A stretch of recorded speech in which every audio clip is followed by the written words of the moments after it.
This is the Art of Darkness podcast with Kevin Kautzman. And Brad Kelly. We're a couple of very online writers interested in the dark side of what drives creative people to create against all odds. This show is about art and the people who make it, what it costs them, and what it takes to bring something unique and impactful into the world. Each episode, we excavate the life and work of an artist you might think you know.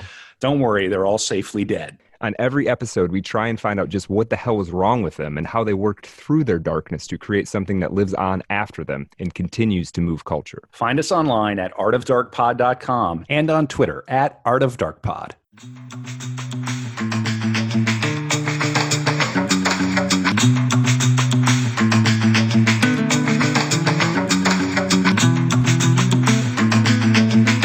Mr. Crowley! I had to do it. I got to do it. Wait, who are we doing Crowley or Crowley? Crowley. Oh, right. Well, I don't want to do. You know what? We're going to have to do the hacky cliche covering Crowley thing that people do, which is to pronounce the name properly. We're not going to linger on it too much, but the fact is, he rhymed his name in some of his obscene poetry, which we will explore today on the pod. He rhymed his name with unholy. So it stands to reason that we would say Crowley. However, I may periodically, when I sing Mr. Crowley, I'm going to sing it like Ozzy did. Anyway, this is Art of Darkness. I'm Kevin Kautzman. You know who we're covering. I've got my magical partner here, Brad Kelly. How are you? Magic with a K. That's me. Yeah, that's me. Hey, how you doing? Yeah. What's up, Kevin? How are you? I am overwhelmed. I've not yet. That's the perfect spot to be in. Yes. To record an episode. So yeah, we're good. Pod, what you will shall be the whole of the pod, I think is what we're doing here today. Obviously, we're covering the great beast, 666, Perdurabo, the Ipsissimus himself. It's like a warm-up. And we're joined in this daunting task by the great Stephanie Lahey. Stephanie, how are you? I'm fantastic, and I'm delighted to be here. Thank you very much. We're delighted to have you. The outline that you constructed is incredible. I feel like I'm back in university doing a group project and I'm not pulling my weight, but that stands to reason because I am not an academe. I'm not an academic like you. Do you want to introduce yourself to listeners of the pod? Yes, disgracefully, I am an academic. Well, I'm a PhD medievalist. I specialize in the book before print, so paleography, codicology, old manuscripts. I'm not an expert on Crowley. I'm not an expert on occultism. I'm an interested nerd, but I am going to talk about grimoires later. So, that's perfect. That's interested nerd. That is the host of the show, the audience of the show. It's perfect. Yeah. And I'm going to come out right now and say Crowley is king of the nerds. You don't get bigger in terms of this.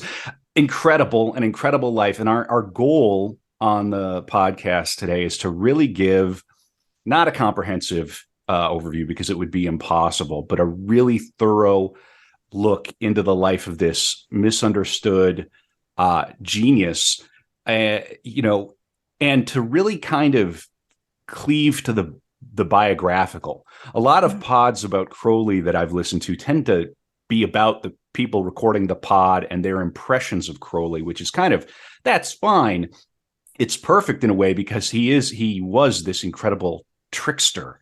And he did rather, in a rather grandiose fashion, declare that Crowleyanity would be on the lips of people 1,000 years after his death.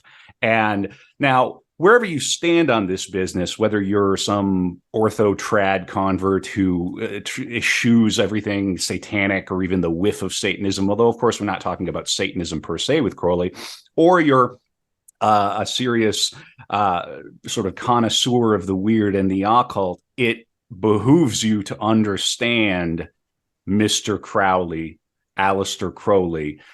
One argument I'm going to make sort of through the pod, but near the end is that, well, I'm going to make it now, too. We live in Crowley's world. Crowley would be incredibly comfortable with modern culture such that it is. And I think we'll see by examining his life how he helped invent it. But we're going to get to that. So let's do a little bit of housekeeping. Before we start the magical ritual, before we don our robes and light the incense and get our STD tests, we're going to. We'll come to that part. Yeah, right. Indeed. Yes. Yeah. Got to thank our Patreon subscribers. We love you. Mwah, mwah, mwah. Everybody who subscribes to Patreon gets an extra 20 or 30-minute episode after we do every episode that we do. This, of course, is a core episode. I have a feeling this After Dark Patreon only episode is going to run a little long. I think everything's going to go long today.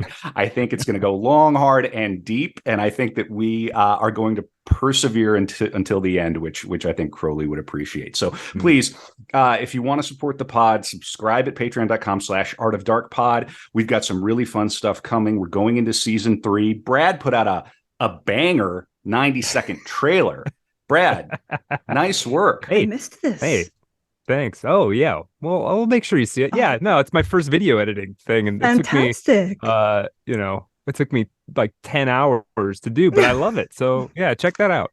It's a little sneak peek of who we're going to be covering in season 3. A couple other little Easter eggs in there for folks who are eagerly anticipating 2023 for Art of Darkness. Very cool. It's going to be big. I'm going to declare right now on this very special episode that our goal is by the end of 2023 to have 333 Patreon subscribers. Minimum. I like it. We're in the 50s now. People like the show. They're willing to support it. I think people see the effort that we put in. Brad, we call this an effort pod. You put that in the trailer. If you want to go see the trailer, you can go see it at artofdarkpod.com. I recently went on a Polycule sibling podcast, New Right, with our friends there, and you'll be familiar with at least one of the hosts, Dan Bultic, who came on our Tool episode recently. And I give an entire profile of what's coming in season 3 on that podcast. So if you want now to, you're committed. Yeah. Right, indeed. Yeah, I've laid it. The whole syllabus is there. So go check out New Right. We support our podcast party circuit friends, so it's all there. Right. And the trailer is on the website, which is at artofdarkpod.com. 2023 Readers Club, Art of Darkness Book Club, Patreon only, extra content, gonna be awesome. Some very special stuff coming. It's gonna be a lot of fun. Yes, for everybody, okay, not just for us. Right. Yeah. And of course, we have a little active Telegram channel. Get on the website. There are lots of ways to get at us. All right. So let's start with the classic Art of Darkness question. Brad Kelly, what do you know about Aleister Crowley? Exceptional haircut. Okay. Yeah, I mean, I know a little bit about him. I mean, he is sort of the looming figure of 20th century occultism. So his fingerprints are a little bit on everything from rock and roll to the tarot to astrology to, these modern things that call themselves Satanism, whatever those things are, Church of Satan, all that, to,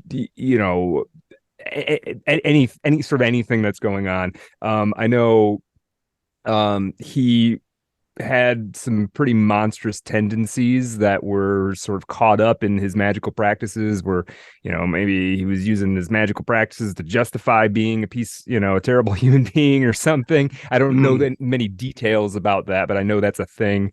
Drug addiction, I'm pretty sure. I think he was sort of a ahead of the curve on heroin, being a junkie. If Never do heroin. Right. Never do heroin.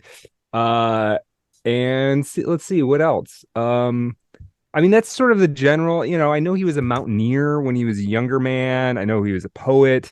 I know he wrote quite a bit, and including he ghost wrote for some folks at some points too. So his fingerprints are even more in the occult scene than it even might seem at first. He's sort of in front of the curtain and behind the curtain a little bit.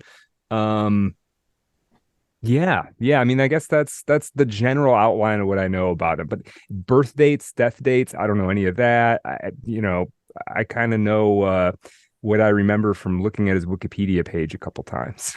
Well, we So- celebrate Crowleymas on October 12th, which happens to be the day of my eldest daughter's birthday. So nice. who knows? Yeah. Who knows? Yeah. Stephanie, how would you say Brad did? Do you think that's pretty accurate? Yeah, I think he hit most of the highlights. There might be a few things in there we need to refine a bit, and definitely heaps of expanding upon we need to do for sure. Yeah, we're going to hit the highlights and the lowlights.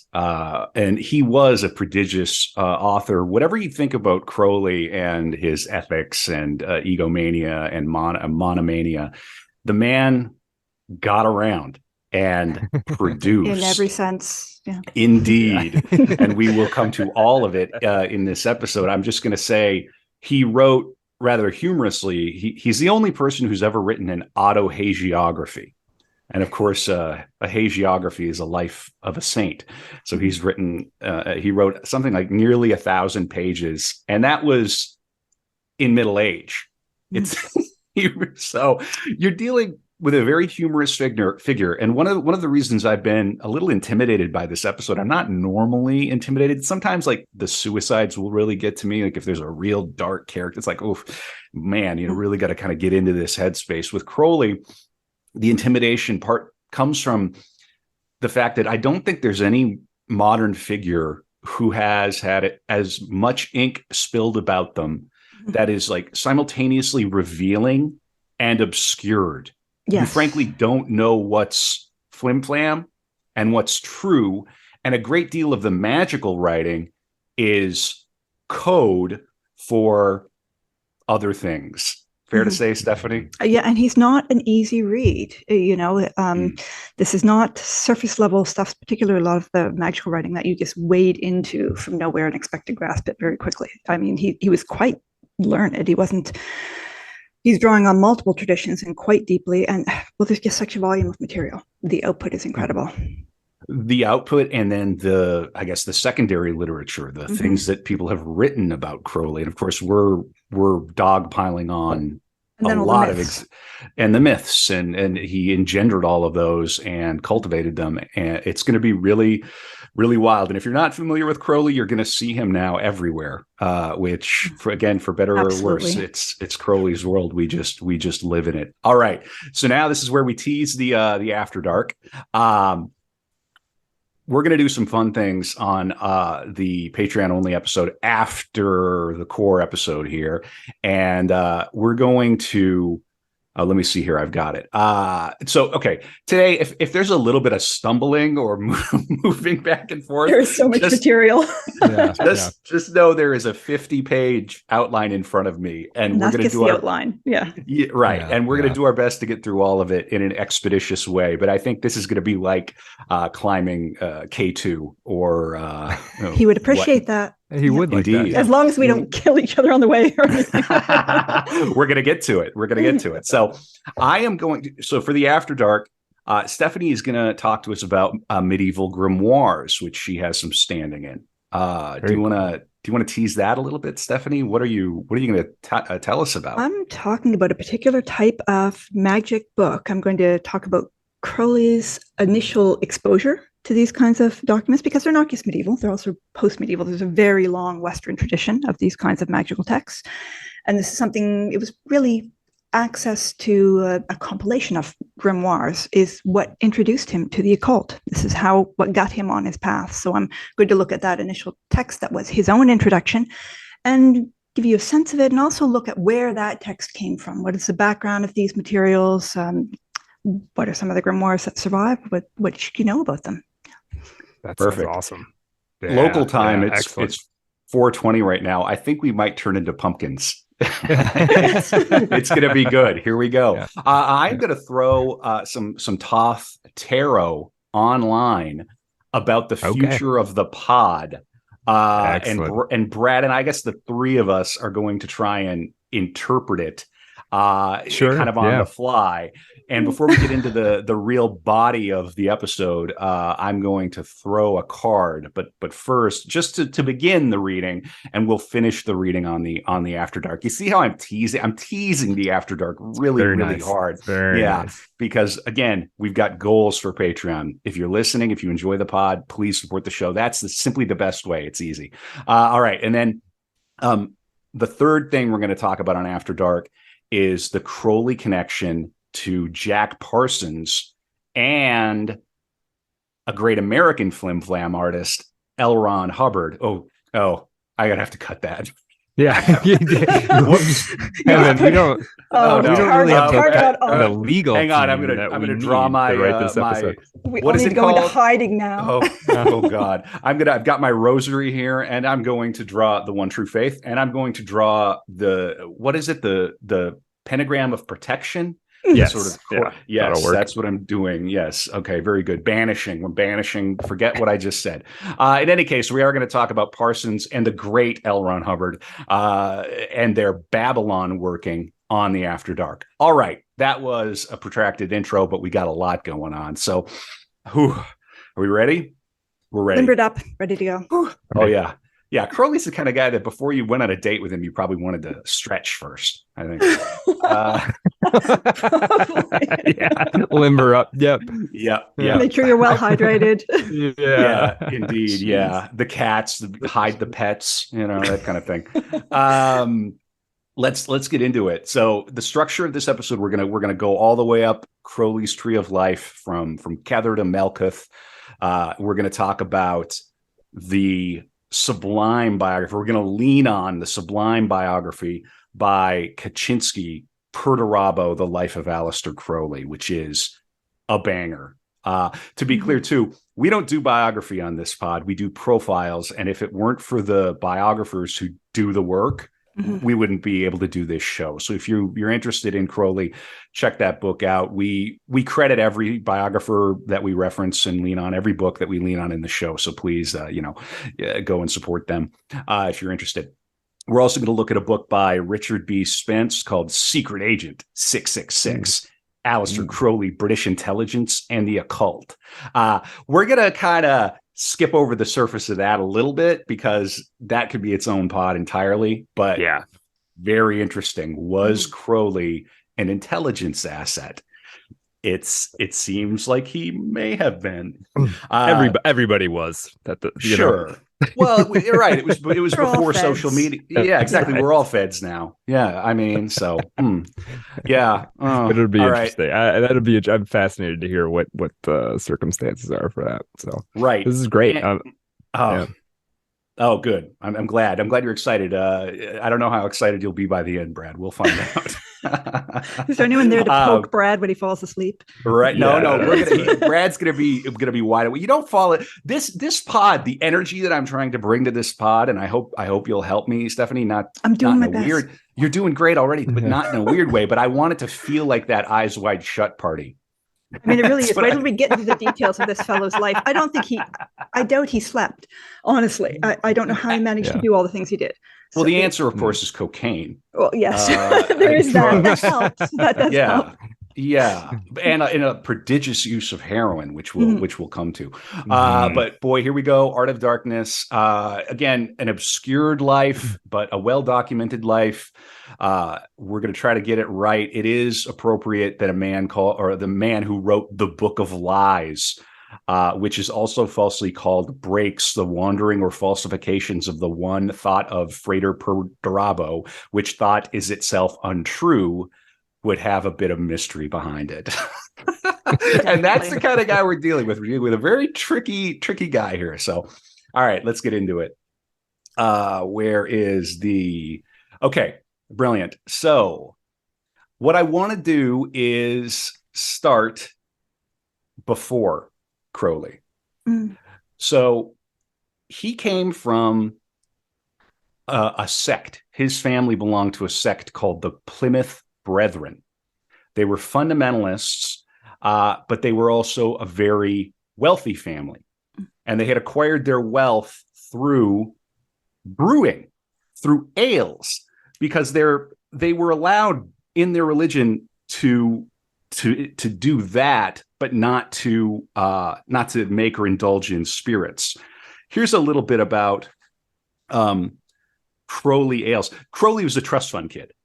So super important to understand that.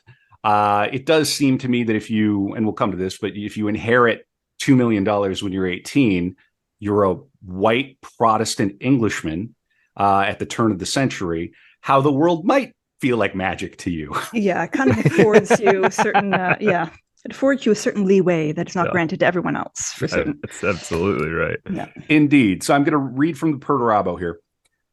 Yeats's, and this is not Yeats, the poet, this is another Yeats, recollections and experiences recounted lunching at Crowley's Elton Ale House, whose shops were exceedingly popular with young men who did not particularly care about hanging around the bars or taverns. Crowley's pub lunches offered high-quality food, and in time added other items like Benbury cakes. Oh, pronunciations. We'll do our best. I've spent a lot of time in the UK, but come on, you can tell I'm not from there. This prompted competitors to introduce the Melton Mowbray pork pie and ultimately the luncheon counter and grill room. They kind of invented the quick lunch. Yeah. The quick lunch. So you know, you're working, you're at the office, you need a little break, you want a pint, you want a sandwich. Crowley's Ales. So in a funny way, almost like a proto Starbucks kind of a scenario. But but with pop beer, down, get a ham sandwich and a glass of ale, sparkling Crowley's Ale, and that sounds great. Right. They made a killing. So, they've made an absolute killing with it. They absolutely did. And then later Crowley would literally make a killing. Okay. The tremendous success and spread of the Elton Ale Houses also inspired parodies, with a beer shop in City Road announcing a glass of ale and an electric shock for 4p. Okay. People pay good money for that nowadays, you know. It's true. Yeah, right. Fire the copywriter. In response to their imitators, the Crowleys ran the following notice in the Times. Crowley's Elton Ale, being desirous that the public should not be deceived in purchasing a spurious article for their Elton Ale, ACS and H. Crowley beg to inform that they have no Elton Ale stores or any agent in London except at their Elton Ale Wharf, Upper 4 Street, Lambeth. And whereas houses have been opened in imitation of their customers on the new ale and sandwich plan, they further state that they do not supply ale to any such house unless the name of Crowley's conspicuously written up. Elton, June 1843. I think of all the Starbucks knockoffs that there are, all of the different chains and things. That's the best comparison I have. I'll go on a little bit more because I think this is interesting. In subsequent years, Crowley's ale stores expanded into London locations like Bishopsgate, Kensington Park Terrace, London Bridge, Kingston, Fenchurch Street, and Wandsworth Road, with distribution channels to match. Their barge, Amelia, carried product along the Thames, while In Praise of Ale declared the London South and Southwestern Railway transports Elton Ale in large quantities to London. Indeed, their commercial success was so great that one city newspaper joked, "Some sensation was excited in the city towards the close of the day yesterday in consequence of a report that government intends to legalize the sale of the Bank of England, and that a celebrated purveyor of ham and beef had made the directors a liberal offer on behalf of an Elton Ale brewer, but we think the rumor is premature." So they were so popular, they were going to buy the Bank of England. Wow. That's nice. Yeah. So you have to imagine before he was even born. Yeah. Right. Yes. Right. And they didn't just sit on their laurels with the ale. They went on and invested in the railway, waterways. They were real money. They made their money and they held on to it and they did well. And Crowley got to burn through it. In spectacular fashion. He did. Yeah. Absolutely. And why wouldn't you? Well, so I'm going to read from the beginning of his autohagiography, but after I do, or I'm going to do that after I just read the quick kind of overview. 1875, October 12th. Crowley was born at Leamington Spa, Warwickshire, England, at between 11 p.m. and midnight. His birth name was Edward Alexander Crowley, and he was known to family as Alec. CK, which is interesting, Alec. In adulthood, he would change his name to Aleister.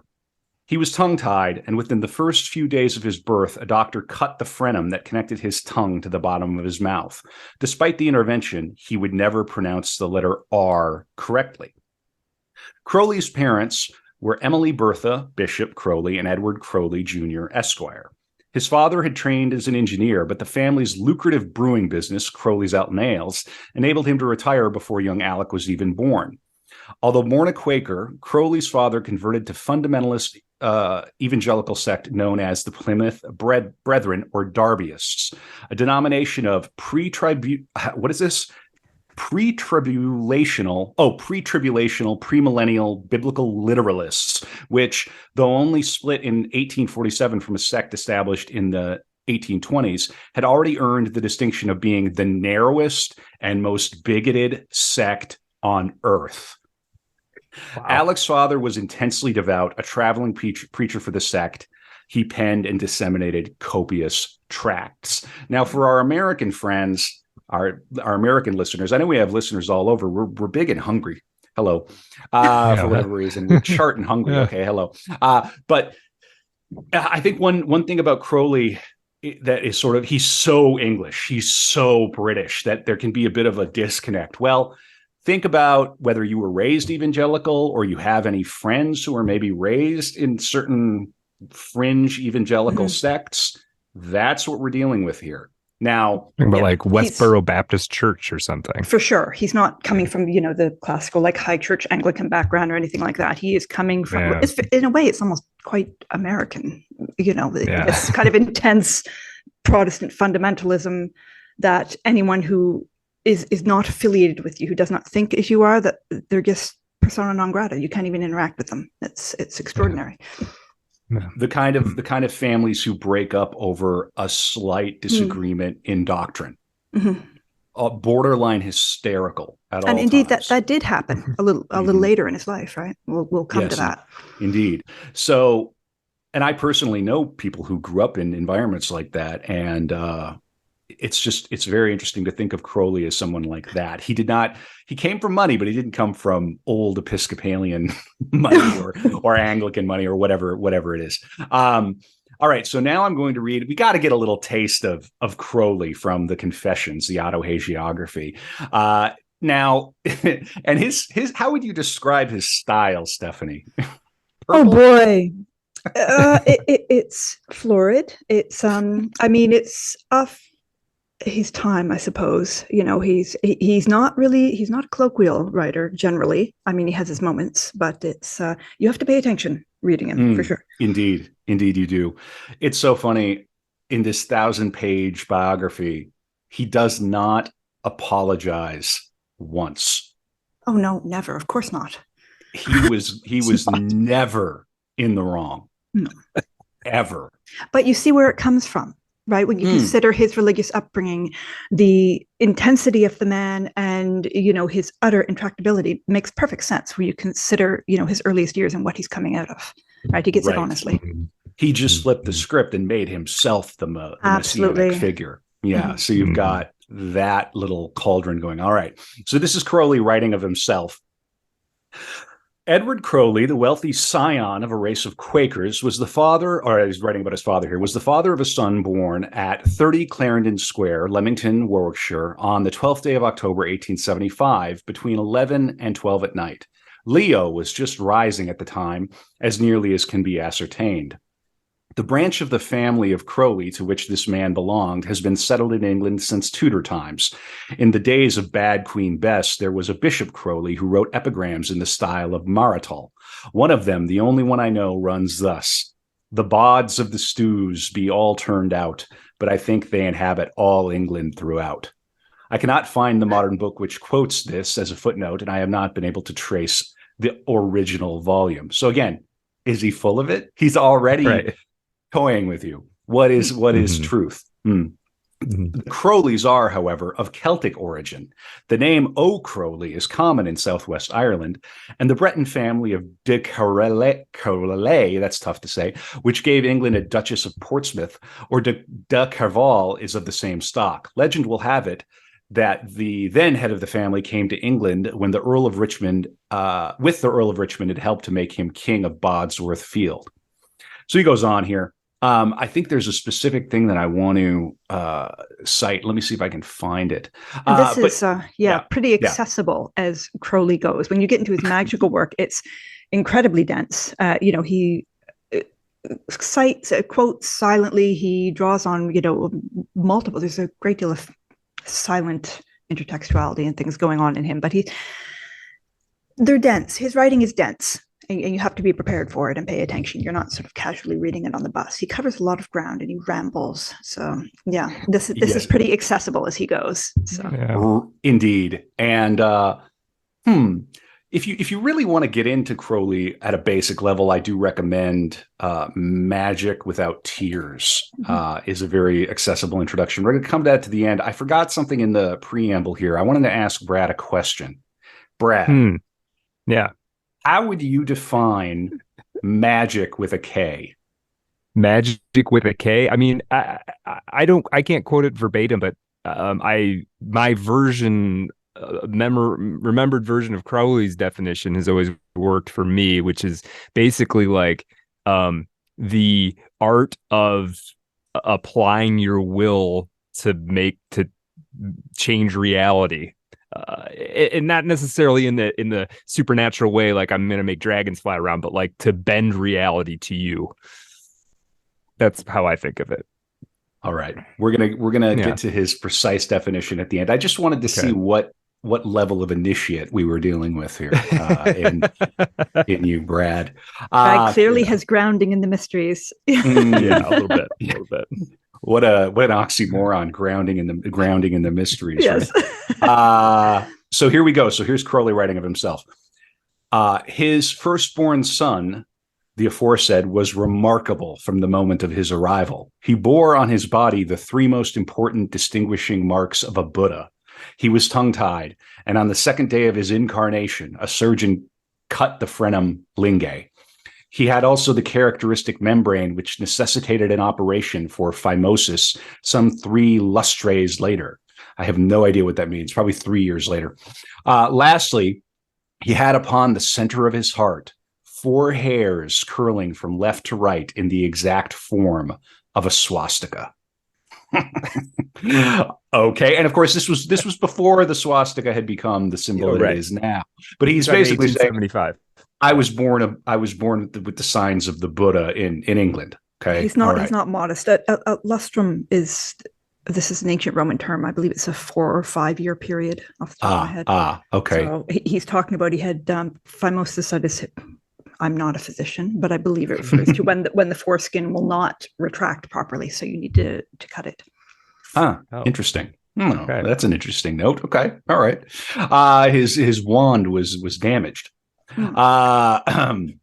He was baptized by the names of Edward Alexander, the latter being the surname of an old friend of his father's, deeply beloved by him for the holiness of his life.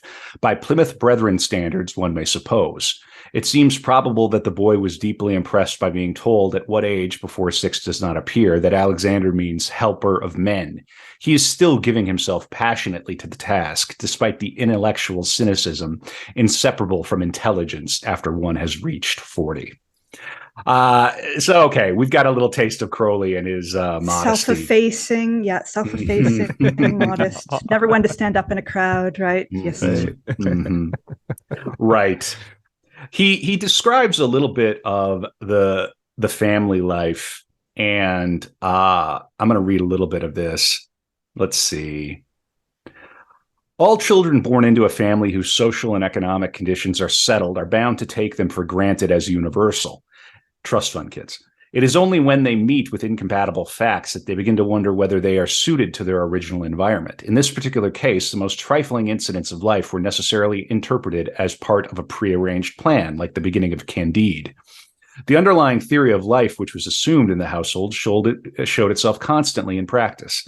It is strange that less than 50 years later, this theory should seem such fantastic folly as to require a detailed account. This is what the family believed.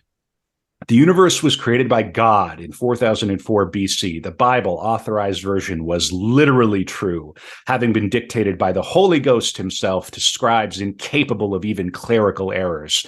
King James translators enjoyed an equal immunity. It was considered unusual and therefore in doubtful taste to appeal to the original texts. All other versions were regarded as inferior. The Revised Version, in particular, savored of heresy. John Nelson Darby, the founder of the Plymouth Brethren, being a very famous biblical scholar, had been invited to sit on the committee and had refused on the ground that some of the other scholars were atheists. The second coming of the Lord Jesus was confidently expected to occur at any moment. So imminent was it that preparations for a distant future, such as signing a lease or insuring one's life, might be held to imply lack of confidence of the promise, "Behold, I come quickly." So Wow. that's the very, level. Very millenarian, very end of the world. I mean, Absolutely. it's almost like a doomsday cult. Basically, yes, they thought the second coming was just imminent. Any moment Jesus is going to come. So prepare yourselves, right? And then they gave birth to him, right? Yeah, exactly. So, Yeah. Oh, boy. I will at some point here, Stephanie, I'll tag you in because we got a lot to read. But this is a fascinating. I've learned so much just preparing the episode. It's exciting. So going on. As the son of exclusive brethren, Crowley's was a Spartan childhood. The Crowleys did not celebrate the pagan festival of Christmas. Likewise, brethren prohibitions forbade toys. When he learned to read at age 4, Alec's primary text was the Bible. And you can see that through his writing. He said himself, Crowley is not a man who invented himself. Crowley is a man who created himself in opposition to existing materials. He really was a creature of this upbringing. This isn't to say he didn't do a great job of creating his personae and this identity, but you can clearly see how he did not emerge out of thin air. absolutely. And as you say, he's in opposition, and yet there are through lines, really remarkable ones, quite staggering ones, that things that hold over. So he's not entirely in opposition. There's through a glass darkly, right? There's a mirroring, and yet not everything is distorted, right? So. Yeah, there's a reason people sometimes sneeringly call it Crowleyanity. For sure. He made himself into this messianic rock and roll god before rock and roll. I wonder what he would have thought of rock and roll. Let's get to it later. Okay, all right. He probably would have looked down on it. His world was small, exclusive brethren associated only with other exclusive brethren. So the extended family were alienated. I hate all but this. He was happy though. He does Right. say he was happy. I mean, this is a life of. It sounds horrible to us, but it's all he's known, right? And he's, protected. He never once physically or anything. It's a life of remarkable privilege. It's a bit of a loaded term, but it's true. And he says, he was happy until the age of 10, and his father, this absolute Bible thumping, vehement. I mean, this man printing tracts and going about the countryside, preaching and handing out these things he's printed off. I mean, he adored him. Young Alec just absolutely, his father was almost like a god to him. And there he was, the only son with him. He was in his glory, right? Right. And traveling with his father and watching his father preach in this really unorthodox way. So I did not fall too far from the tree. For sure. Yeah. Yeah. So we're going to move along in the timeline here. When Alec was 5, 1880, a sister was born, Grace Mary Elizabeth Crowley, but she lived only 4 hours. It's said that it did not register with him. Well, he was quite small.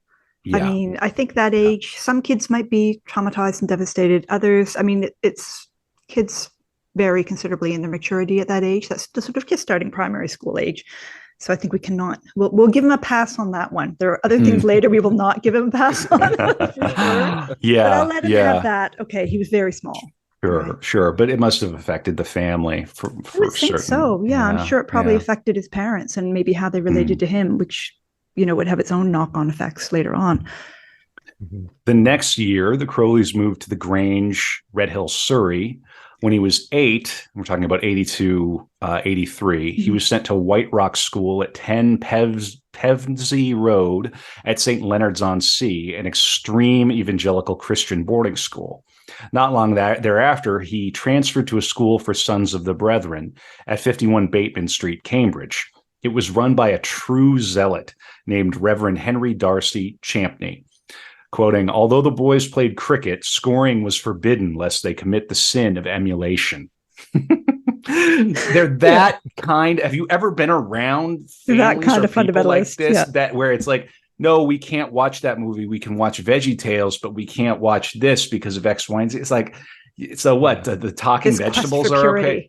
Yeah, for purity, and it's illusory. You're not going to. I mean, and apparently the headmaster was an absolute sadist, but he was so pious when he was young, still following in his parents' footsteps. That I mean, he was at the outset, he was quite happy there, even though this extreme evangelical zealotry and the sadism of the headmaster. But I suppose it was, in keeping with what he already knew, right? So it wasn't that strange. Yeah.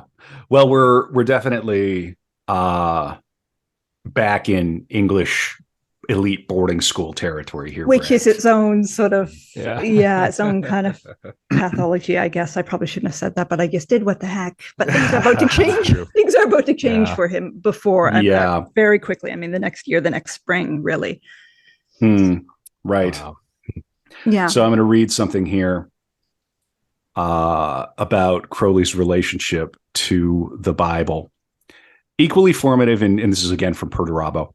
If I don't say what book it's from Perdurabo. Which is the absolute, it's a masterpiece. Long, it's a slog, but it is an absolute masterpiece. If you're going to read one book about Crowley, make it that one. And even if you didn't intend to read about, pick it up and read it. It's just absolutely amazing piece of work. It really is. Absolutely be commended for it. It's fantastic.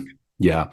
Equally formative in Crowley's life were the family's daily Bible readings. After breakfast each morning, the 3 Crowleys and their 4 servants, that's the kind of family we're dealing with. More servants than family members. Yeah. Gathered in the dining room and took turns reading biblical verses aloud. Alec was captivated by the unusual sounding names, such as those in his favorite chapter, Genesis 5, and voraciously absorbed his father's sermons on those familiar passages. Nevertheless, it was the woman whom he regarded as little more than one of the servants, his mother, who inspired Alec's greatest fascination with the Bible. In moments of exasperation with her son, she would say he was the beast prophesied in the book of Revelation. This curious assertion, Alec, you are the beast. You are the beast from Revelation. It's like, your mom might have used your middle name. Brad, what's your middle name? William. Brad William Kelly. You get your act together, right? Right. I heard a lot of that. Yeah. This mother is saying, you are the Alec, you are the beast from Revelation. And it's an evangelical household, so he knows what that means. It has a weight. I mean, right. It's not cosmological. And that's heavy. That's heavy. Wow. This curious assertion piqued his curiosity. Whoops. The precocious youngster scurried back to his Bible and marveled at its apocalyptic conclusion, describing the tribulations to befall mankind, the appearance of the great beast 666, who branded his number on the foreheads of his followers, and the war in heaven between the woman clothed with the sun and the devouring beast, which we'll see in the tarot later. Heaven's angels, harps, and miracles paled beside the dragon, false prophet, and scarlet woman. He speculated on the message of this story, and he pondered what it meant if his mother was right. Mommy says I'm the great beast. So, if the shoe fits, but once you're familiar with his biography, the pretentiousness of that passage is just absolutely incredible. I think if you listen to this whole episode of the podcast and you go back and just listen to the first few parts, or read that section, it's amazing. The echoes, the through lines, it had a huge impact on him. Obviously, be really careful what you say to your kids. Words are very magic. And they will echo. I forgot to throw the first tarot card, and the description of the Whore of Babylon reminded me of the sun. what is it? Lust from the Thoth tarot deck. So I'm going to use the deck right here. So. This has been online forever. I'm doing this one online because we're a very online podcast. You can find this at fourthdimension.net/Thoth, THOTH. And I'm gonna ask them about the podcast. I'm gonna get the first card, and then on the After Dark we'll finish the reading. So that'll be fun. Okay, what's the first? See, I'm a Luddite. I'm here with the deck, right? There we go. All right. I'm gonna throw the tarot. Okay. Let's see what we got. What do we have? It's the sun.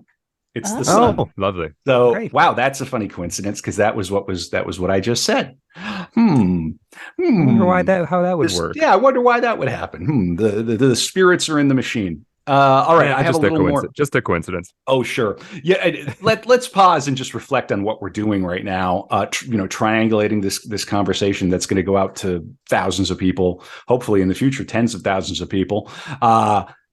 Technology indistinguishable from what they would have considered magic not that many years ago. We're living it. The world, it reminds me of Ernst Jünger and the stereoscopic vision.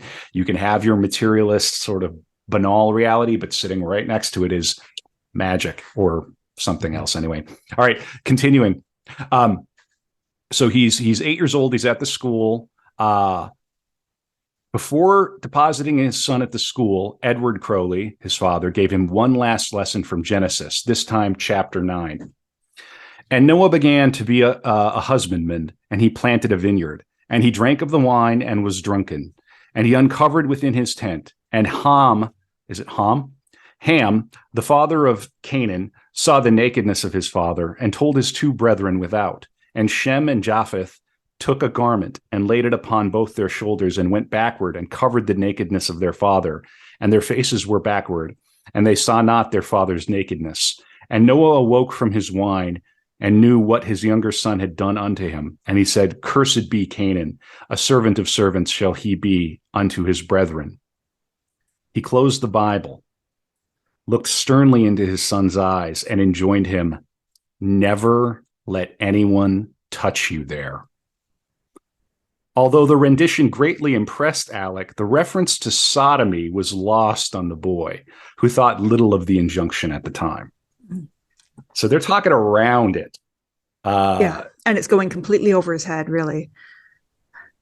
I wonder at what point it kind of sunk in, and given everything else he had rejected, hey, right? What the heck? Yeah, the passage doesn't even seem to suggest it to me, but apparently there's some subtext. There must be, yeah. Or what it is it's an English father sending his son to school, and they know what happens at boarding schools. Yeah, yeah. He doesn't know, so the reference is lost on him, right? Right. So there you go, and that's a theme that's been coming up again and again on the pod. Very interesting, sort of a situation. So okay, very good. Wow, this is going to be, we've got so much to cover. Let's go. Let's push on. In the spring of 1886, we're coming to a very big moment in Crowley's life. He was 11. He was called home from school due to his father's illness, cancer of the tongue. The irony, a preacher, right? Right. And Crowley had the odd thing with his tongue too when he was born. So sort of weird. That's true. Yeah. Initially, his father was under the care of the foremost physician of the age, Sir James Paget, who recommended surgery. Wasn't Paget? I think I read that he was the doctor to Queen Victoria at one point.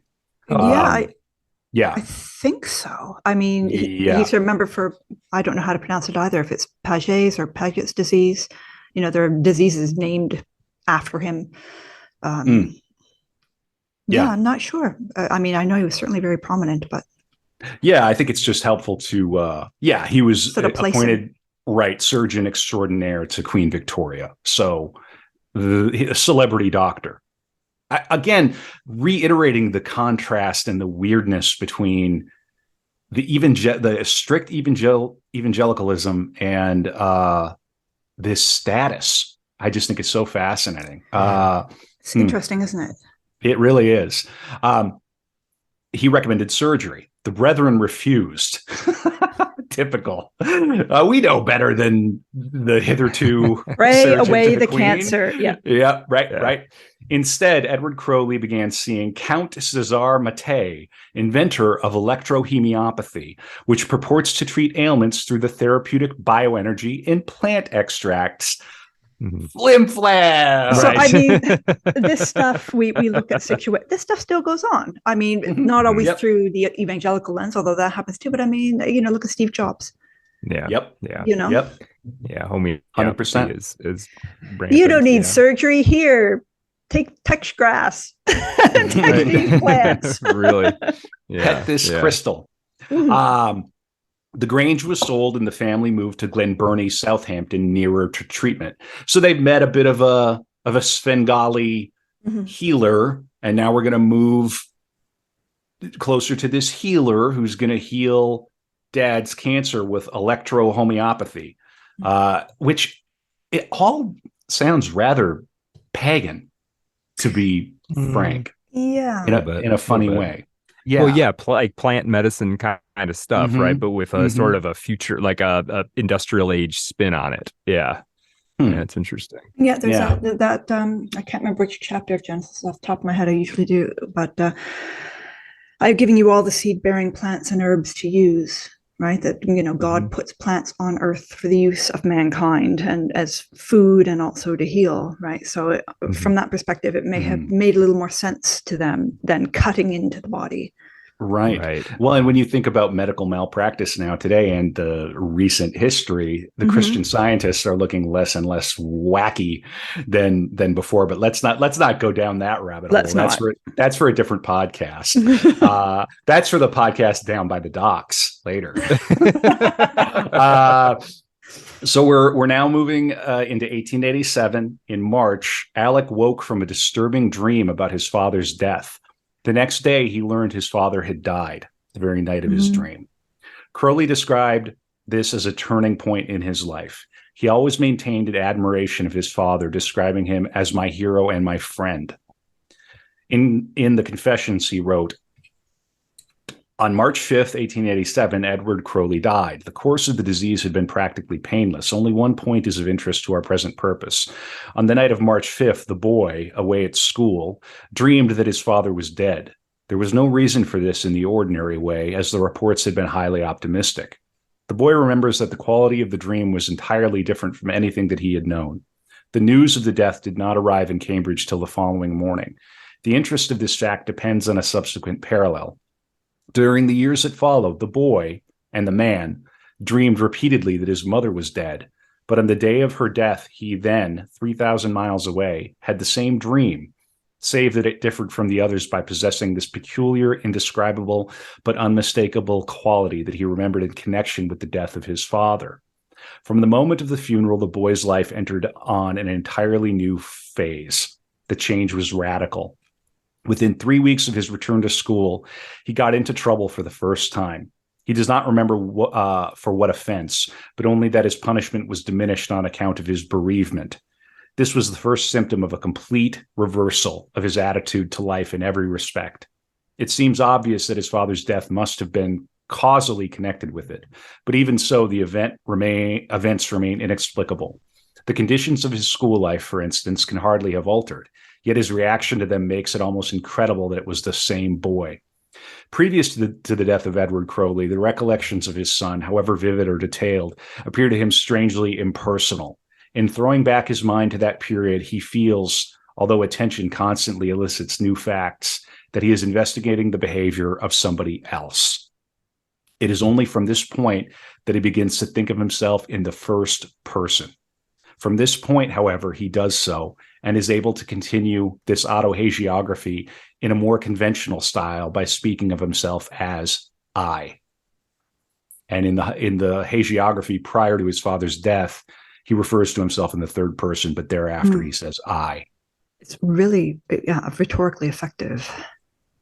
It almost marks the kind of this referentiality to self, the way it shifts. It seems to mark almost a kind of initiation in a way. And when you consider as well as upbringing and the importance and the recurrence of prophetic dreams in the Bible, right? You've got Nebuchadnezzar, Abraham's vision in the night, Pharaoh's dreams, so on. This is something that keeps coming up. So it's very interesting that this change in him is presaged with these dreams.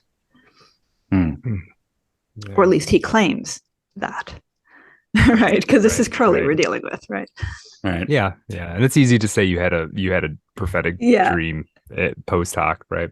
Yeah. Absolutely. Well, I have another paragraph from Perdurabo that says Alec's boyhood in hell, as he later called it, began after the funeral. That was when everything changed. Emily adopted Edward Crowley's cause, dutifully sending brethren literature to the people in her husband's address book. He had a mailing list. Nothing changes. Nothing changes. Let's not talk about what happened to my Twitter account. Go to Art of Dark Pod on Twitter if you want to get in touch. She also sold their house and spent the next year or two living in various hotels. I posted too many guillotines. It's fascinating because it's not as if she needed to. Like he was right. When this man died, he was worth £150,000. That's like $6 million, right? Right. She got a third. Alec got a third, and then there was another third that it went to relatives, but it was coming to him. This is not a small sum of money. And she lived so narrowly that she wasn't going through it. So he was going to get that third too, right? When she passed, yeah. Exactly. Well, listen to this. I mean, they spent the next year or two living in various hotels. Trying to think about it. It's just crazy. I mean, it's maybe a little different over there, but in any case, beneath the surface, however, she also changed as a person. This transformation resulted from yet another schism in the exclusive brethren. Ultra Protestant, just keep winnowing it down until you're broken into just these cults, essentially.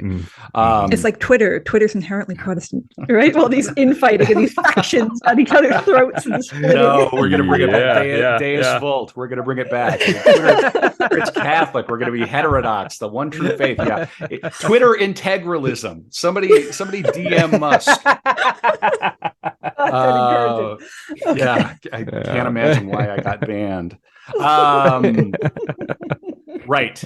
Yet another schism known as the Raven Division after brother Frederick Edward Raven.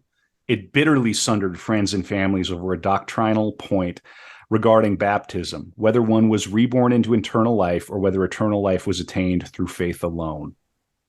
Again, what do they say in the Netherlands? They're fucking ants. Yes.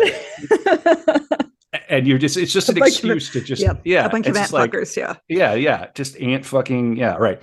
Uptight. We are all good. We are all in so much trouble with so many people right now. We are this podcast. We are starting to offend people on all sides. So good job. Emily Crowley took the minority view and willfully cut herself off from her dissenting intimates. Despite the love she once professed for them, none she now believed would reach heaven. Great. Sadly, just as Edward Crowley's faith had estranged Emily from most of her family, her own fanaticism now separated her from her friends. I'm sure that's what Jesus would want. Yeah, I mean, and this disconnection from all of the other people. And this had a huge impact on him. I mean, his world was fairly small anyway, and now he's lost his father. And now later he described her as, quote, a brainless bigot of the most narrow, logical, and inhuman type.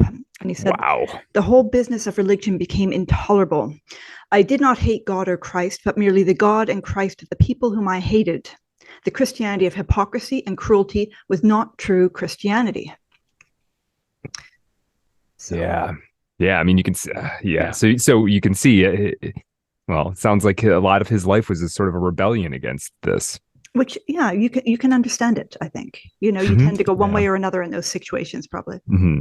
One can also imagine a little alternate universe where Crowley's raised by Satanists who are similarly insufferable and becomes a bishop or something. Right. Yeah. Starts his own church. Right. It's So right in the big upside down. Right. So he began misbehaving in school, harshly punished by the headmaster, although I don't know if I have the passage in front of me. They would not lash you on the buttocks. Rather, they inspire arousal. Yeah. Can't have that. right? So we've got to be very careful. After he developed albuminaria. Now, do we know what this is? If not, I'm going to look it up because he was plagued with health problems. I think it's a kidney disease. It means that you have too much albumin in your urine. It's a protein found in the blood. So he had kidney problems, essentially. Yeah, that's about the extent of my knowledge of it. At least I think that's what it is. He would also deal with asthma, which he had in common with Francis Bacon, who we've covered on the show. And of course, it's worth pointing out we're dealing now with a young person who loses a parent. We have a lot of that on the pod. It comes up. I mean, it's huge, and especially, I mean, he was 11. That's a difficult age anyway, right? I mean, and it's you're old enough to feel the absence and to and then embarking. I mean, on adolescence and going into manhood without a father figure there. Right, especially one that you idolized. I mean, it would have been incredibly traumatic. Yeah. Well, at the age of 11, he was worth $2 million in today's money. Probably $3 million now. Thanks, Joe Biden. Kidding, but you know what I mean. Yeah. Inflation. Right. So let's see here.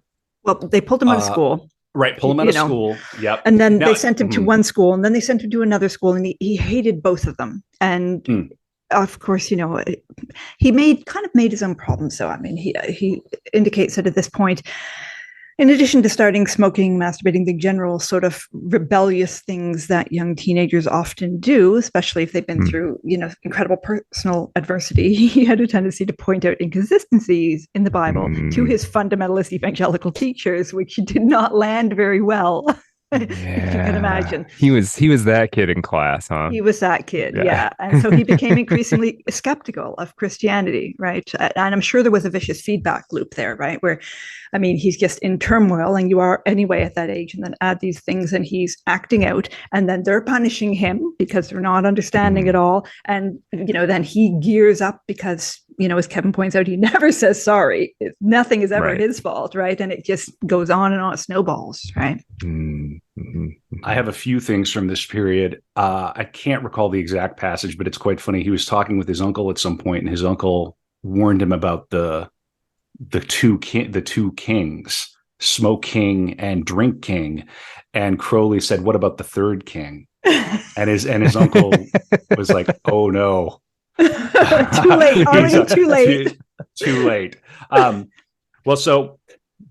One of the children, and we're back at the school here, one of the children had described Crowley's latest misdeed, and Champney wanted a confession. Let me see if I can find the deed.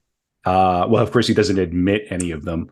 This is the one where he doesn't actually, they never tell him because he's supposed to know. Is that this episode? There were so many episodes of trouble with this kid. Right. And so he's supposed to confess and be contrite, but he refused to. And I understand. I feel the same way. He refused to do it because, I don't even know what I'm confessing for. I'm not going to say that I'm guilty and, express contrition and do penance or whatever when I don't even know what I'm supposed to have done.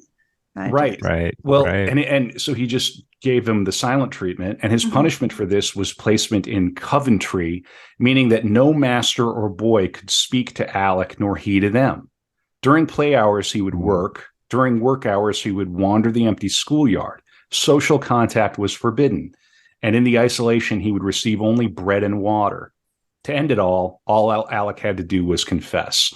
So he's put him in. His father's just died, and now these geniuses, these crazy cultists, are punishing him with the silent treatment. Great, wow! And he doesn't even understand why, and perhaps there was nothing in particular that he did. I mean, kids can be spiteful. Someone decided you didn't like him or whatever and made something up. It happens, right? I mean, I'm not saying that's what happened. I have no idea, but it's just the whole incident, the whole episode's spectacularly perverse to me. I could almost feel him getting angry. Yes. Like, you can almost feel the fury.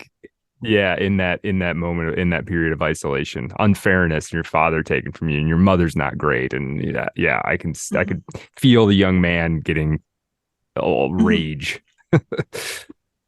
Here it is. I found the passage. Let's see here.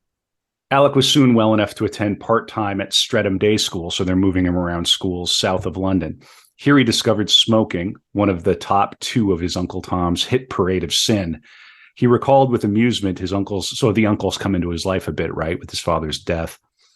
He recalled with amusement his uncle's attempt to convey to him the moral of an article that he had written for Boys Magazine on the evils of drinking and smoking, the two wicked kings. Alec, my lad, he summoned the boy over. Yes, uncle? Tom replied predictably, oh, my prophetic soul, mine uncle. Alec knew this response well, and having by now learned Hamlet, quickly completed the quote. I, that incestuous, that adulterate beast. Do you know of the two wicked kings? Tom continued undaunted. After a pause, he answered for Alec. Drink king and smoke king? Alec, having read the article, pointed out, but uncle, you have forgotten to mention a third, the most dangerous and deadly of all. Uncle Tom pondered the riddle for a moment and drew a blank. Alec's crude but astute identification, whether it was fucking or wanking, he does not say, stunned him.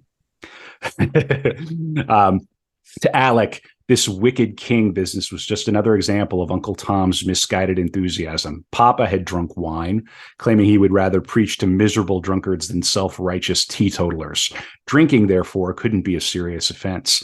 But Papa had also said, if God had intended man to smoke, he would have supplied a chimney at the top of his head. The observation did nothing to deter the habit Alec had learned at Streatham. So he's already getting there. And then, of course, now we have the third king, and I'm going to go on. As he recovered from his medical condition, Alec became a handsome young man. His hair was neatly cropped and his eyes dark, penetrating, brooding. Expressive lips and a wide, square chin supported his features. His body possessed a sinew and virality of a young man in his prime.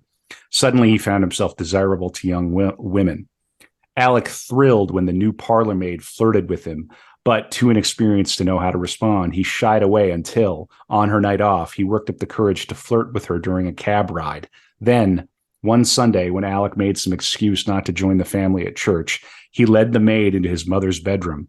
For Alec, the thrill of seducing her on the bed of his pious mother was more than just an adolescent expression of Oedipal urge. It was a victory over religious oppression. I'm going to go on because this is an important incident. Now, Stephanie, this isn't where he lost his virginity, was it? I'm not sure. He says that he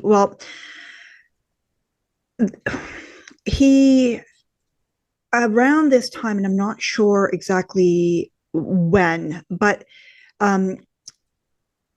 he was his mother hired a tutor for him, I think. No, he was sent on a rest cure for whooping cough. Right. This was via bicycle. And there was a tutor assigned to him, this fellow, James Archibald Douglas. And he was, in his 20s. He taught arts and philosophy. He was from Yorkshire. And, he was actually quite a positive influence in Alec's life, right? He was normal, as loaded as that word is. He smoked, he drank, not in excess or anything. He was a normal 25-year-old man. He played cards, he played billiards. He thought women were this welcome pleasure in life, where you're companions instead of vehicles of sin. And he showed Alex that you could enjoy these things in moderation, right? And so he's coming out of this really stifling home life. And here's this completely new outlook that seemed to be a really, really important influence for him. He wrote later, he taught me sense and manhood, and I shall not easily forget my debt to him. Now, Crowley says during this trip with this tutor, this Douglas fellow, he claimed that he supposedly lost his virginity to a girl from a local theater. And he reports that this experience led him to, quote, realize that sex was not a subject of evil and sin, right? So he understands that this is joy. It can be beautiful. And in that awakening, he shed his obsession with sin like a heavy winter jacket.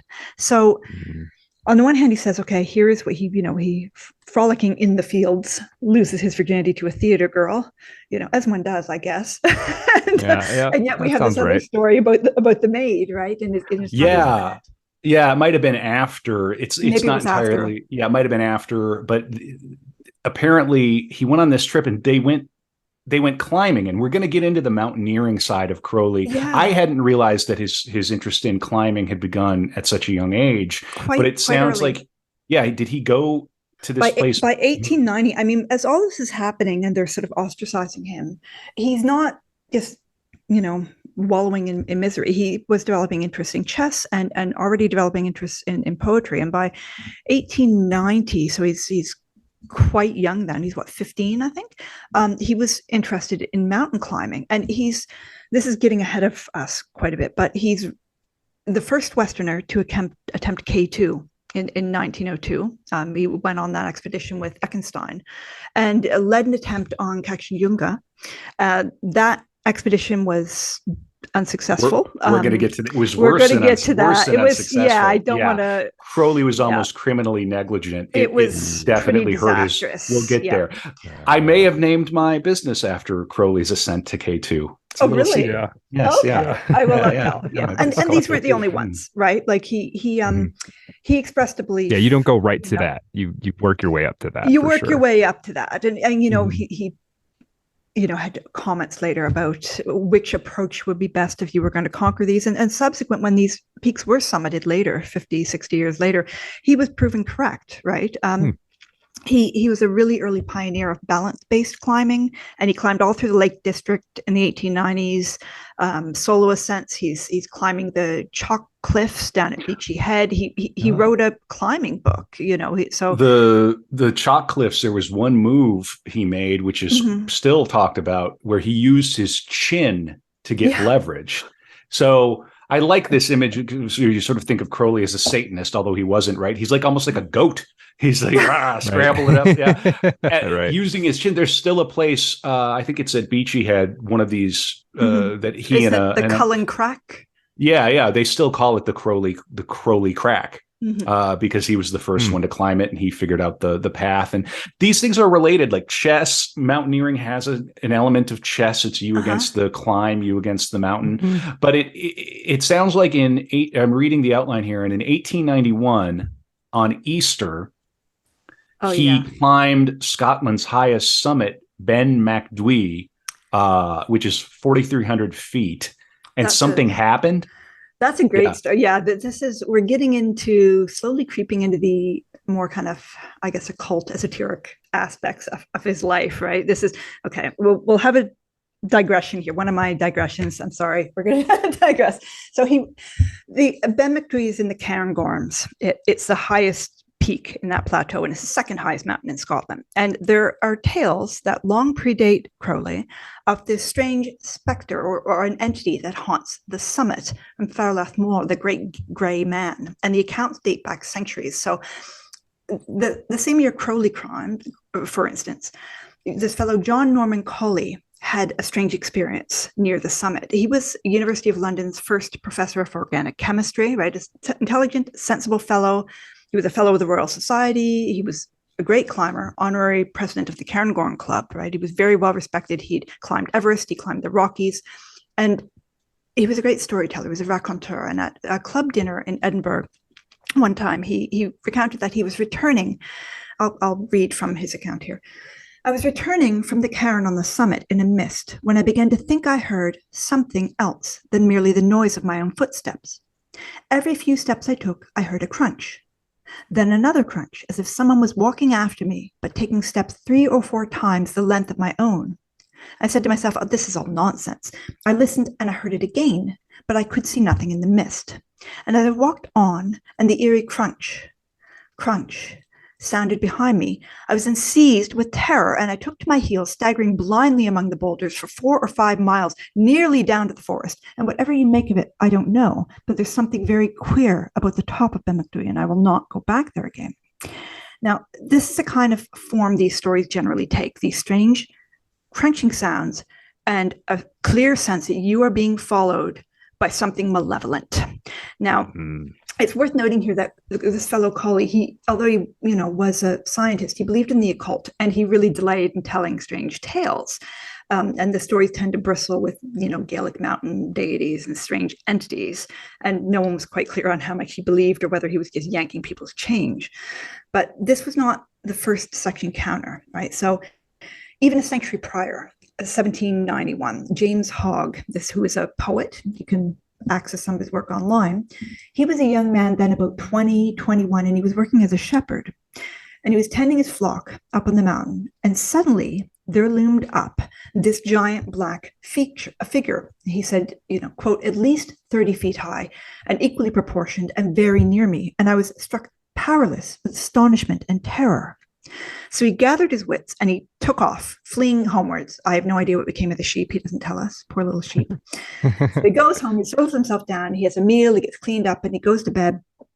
And the next day he's feeling a little braver, and he goes back up the mountain, and he encounters the same entity.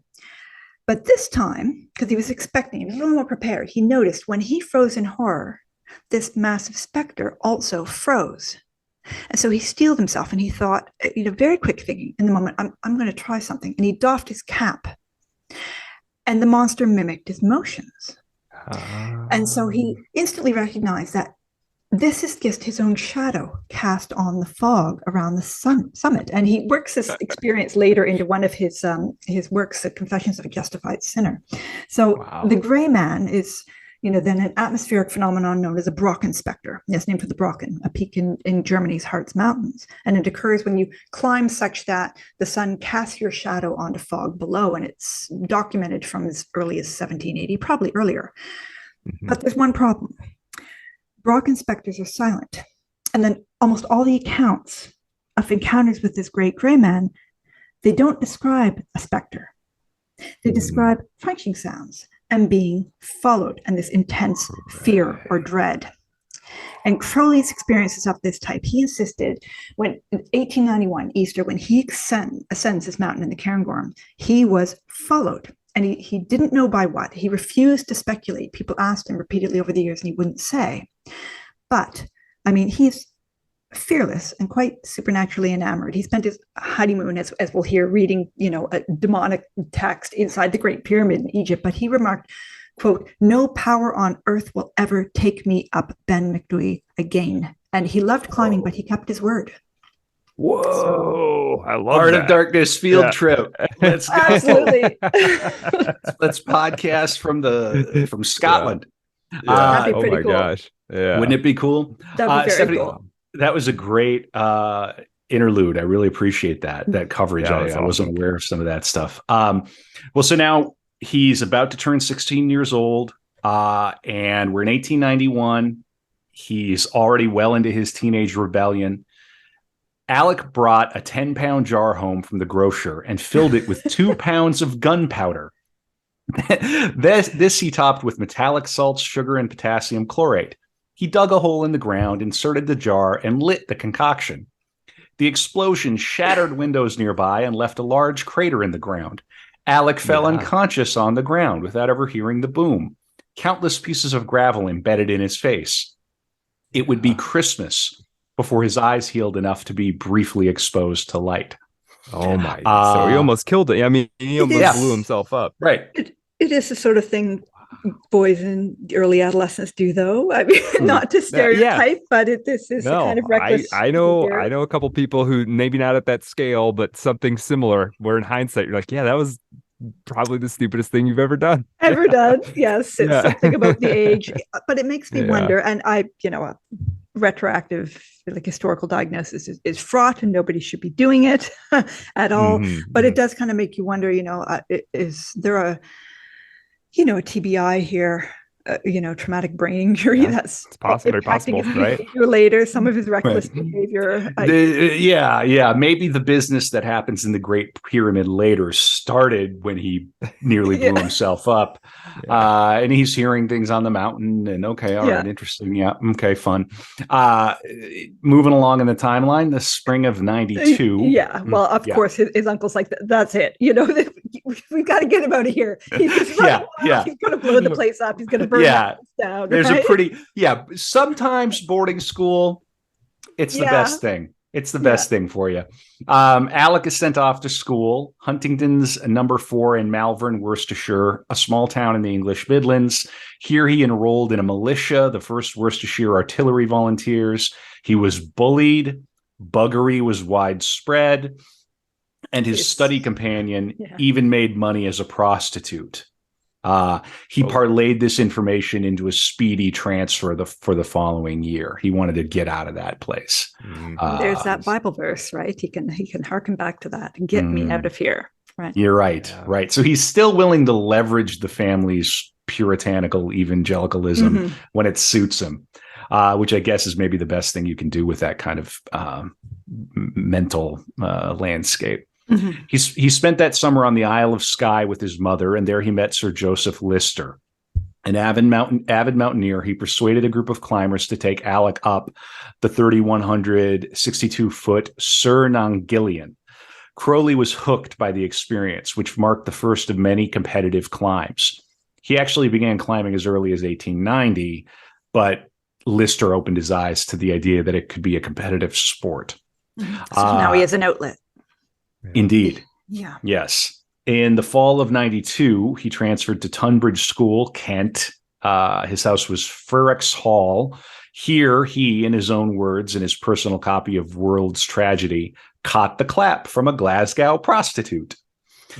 So, all right. Yeah, we're into it. So we're not just stooping the maid, on your mother's bed anymore. We're going out looking for it. His mother then sent him to Eastbourne to live with a brethren tutor named Lambert. In 94. So we're going to move forward here. Is there anything, Stephanie, we're missing? Are we missing anything? I don't think anything major. I mean, I might be entirely wrong with that. There's probably, I'm hoping. We are make mistakes. We are going to make mistakes. We're not experts. He probably continued to screw the help. I would say, this is like a fine upper class tradition, right? Right. But he's going on. He's playing chess. He's climbing. This is around the time when he's engaging in chalk cliff climbing on Beachy Head, and then he goes to the Alps. And he joins the Scottish Mountaineering Club. He was approved for membership in the Scottish Mountaineering Club, I think, around this time. And then, went to the Alps, the Bernese Alps. He climbed the Wetterhorn, and then a whole series of other mountains I don't know how to pronounce because I don't have any German. Well, I'll try to do my best. So he in the Bernese Alps, he climbed the Eiger, the Trift, the Jungfrau, Munk, and the Wetterhorn. And let's not forget that at this point he has his $2 million.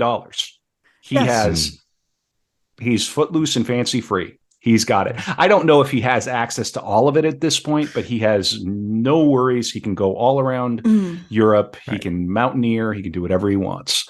And so this is, to be clear, this is serious mountaineering.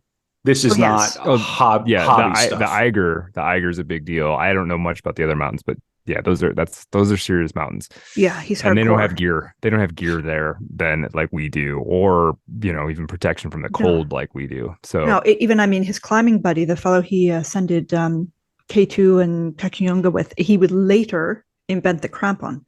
Right, so they don't even have this. Yeah. Which it's a basic piece of equipment now for this kind of thing. And that chalk cliff climbing is extraordinarily difficult and hazardous because it will pull away. You have to be really, really careful. If you want to have a little bit if you want to do your own research into sort of this stuff, look up, Crowley chalk cliff climbing, Crowley Beachy Head. There's a picture of him sitting on top of this. Was it the Devil's Needle, I think it's called? Right. Like, and it's literally in the ocean, and I mean, very, very dangerous, very real stuff. Daredevil stuff. Yeah. So trying to paint a picture of the great beast 666. Someone who is attention. Well, maybe, I don't know if it is attention seeking doing that at this point. It's more like sensation seeking and pushing yourself, right? Extremes. Yeah, for sure. He would do the spiritual equivalent of this as well. So now it's 1895. Crowley begins his studies at Trinity College, Cambridge. He enters this is where things start to really kind of really get going and start really changing. And he enters, he's sitting this moral science tripos. If it's tripos or tripos, I can't remember how it's pronounced, but it's a 3-year program. He was studying philosophy originally, and then he changed to English literature. I think actually everyone here, Crowley and all three of us were English literature majors. I don't know what that says about us. Sort of. I mean, I studied history and philosophy, and we got our MFAs. But right. Yeah. And remember, going way back to an Art of Darkness deep cut, you go way back in the catalog, Oscar Wilde. We're in the Oscar Wilde period. We are in there where they're wearing their fancy cravats and their scarves and all the rest of it. Cambridge is a pretty good school. It is, although English lit at that time wasn't part of the curriculum offered. So he went to his tutor and basically said, I'm in love with poetry. I want to study it. And okay, well, we'll see what we can do, sort of thing, right? Interesting. And he devoted himself. It's amazing when you have money. Right. Well, we'll build a wing. Yeah, right. Yeah. So he devoted himself to the study of poetry, especially the works of Richard Francis Burton and Percy Bysshe Shelley. He published his own verses, but also practiced chess 2 hours per day. Now, and he was no slouch. He beat the president of the chess club, but then was also trounced by somebody who I think went on to be like a world champion grandmaster. So he was sort of in there, good enough to be like, he became president of the club at Cambridge. So no slouch. And this is not the first time, or it's not the last time he would enter an organization and try to take it over, which we'll get to when we get to the Golden Dawn. Yeah. So, he's also gaining notoriety in the climbing community. He returned to the Alps every year, 94 through 98. He made climbing alone, often without a guide, which in itself isn't right. It's dangerous. It's impressive. Well, it's saying making the first ascent of the Mönch without a guide in 1897. Do they mean his first ascent? I'm not sure about that, if it's his or the first by anyone. Either interpretation is plausible, knowing Crowley.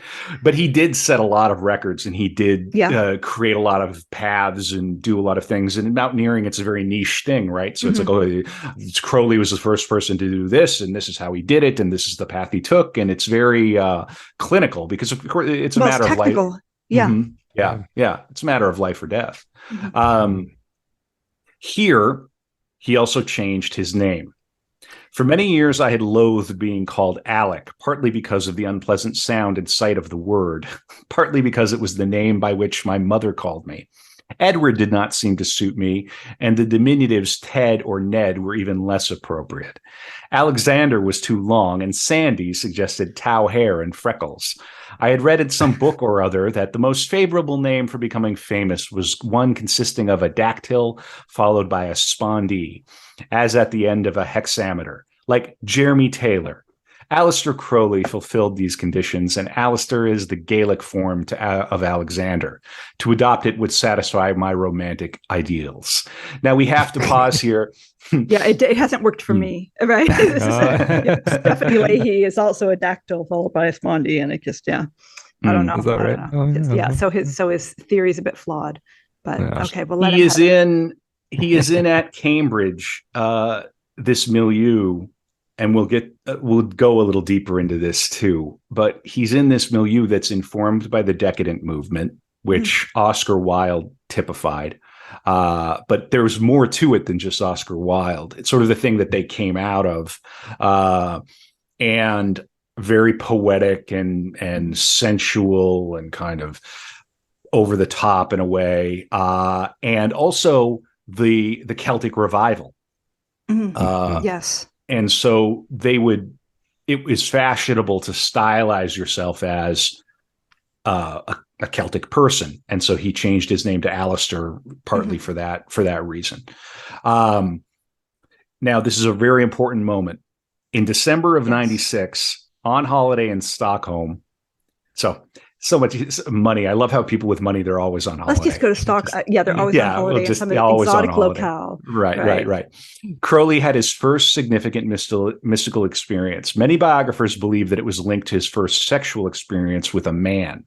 He wrote, I was awakened. Oh, this episode, super gay as Francis Bacon. And we mean that as positively as possible. It is, of course. Just be if you're not aware that Crowley was the most bisexual person who ever lived. Ever. He leans all in absolutely. He gives the lie to the idea that people aren't really bisexual. Like some people even go, it's not a real thing. It's like, I think it is. Crowley is 100% bisexual. And he wrote, I was awakened to the knowledge that I possessed a magical means of becoming conscious and of satisfying a part of my nature which had up to that time concealed itself from me. It was an experience of horror and pain combined with a certain ghostly terror. Yet at the same time, it was the key to the purest and holiest spiritual ecstasies that exist.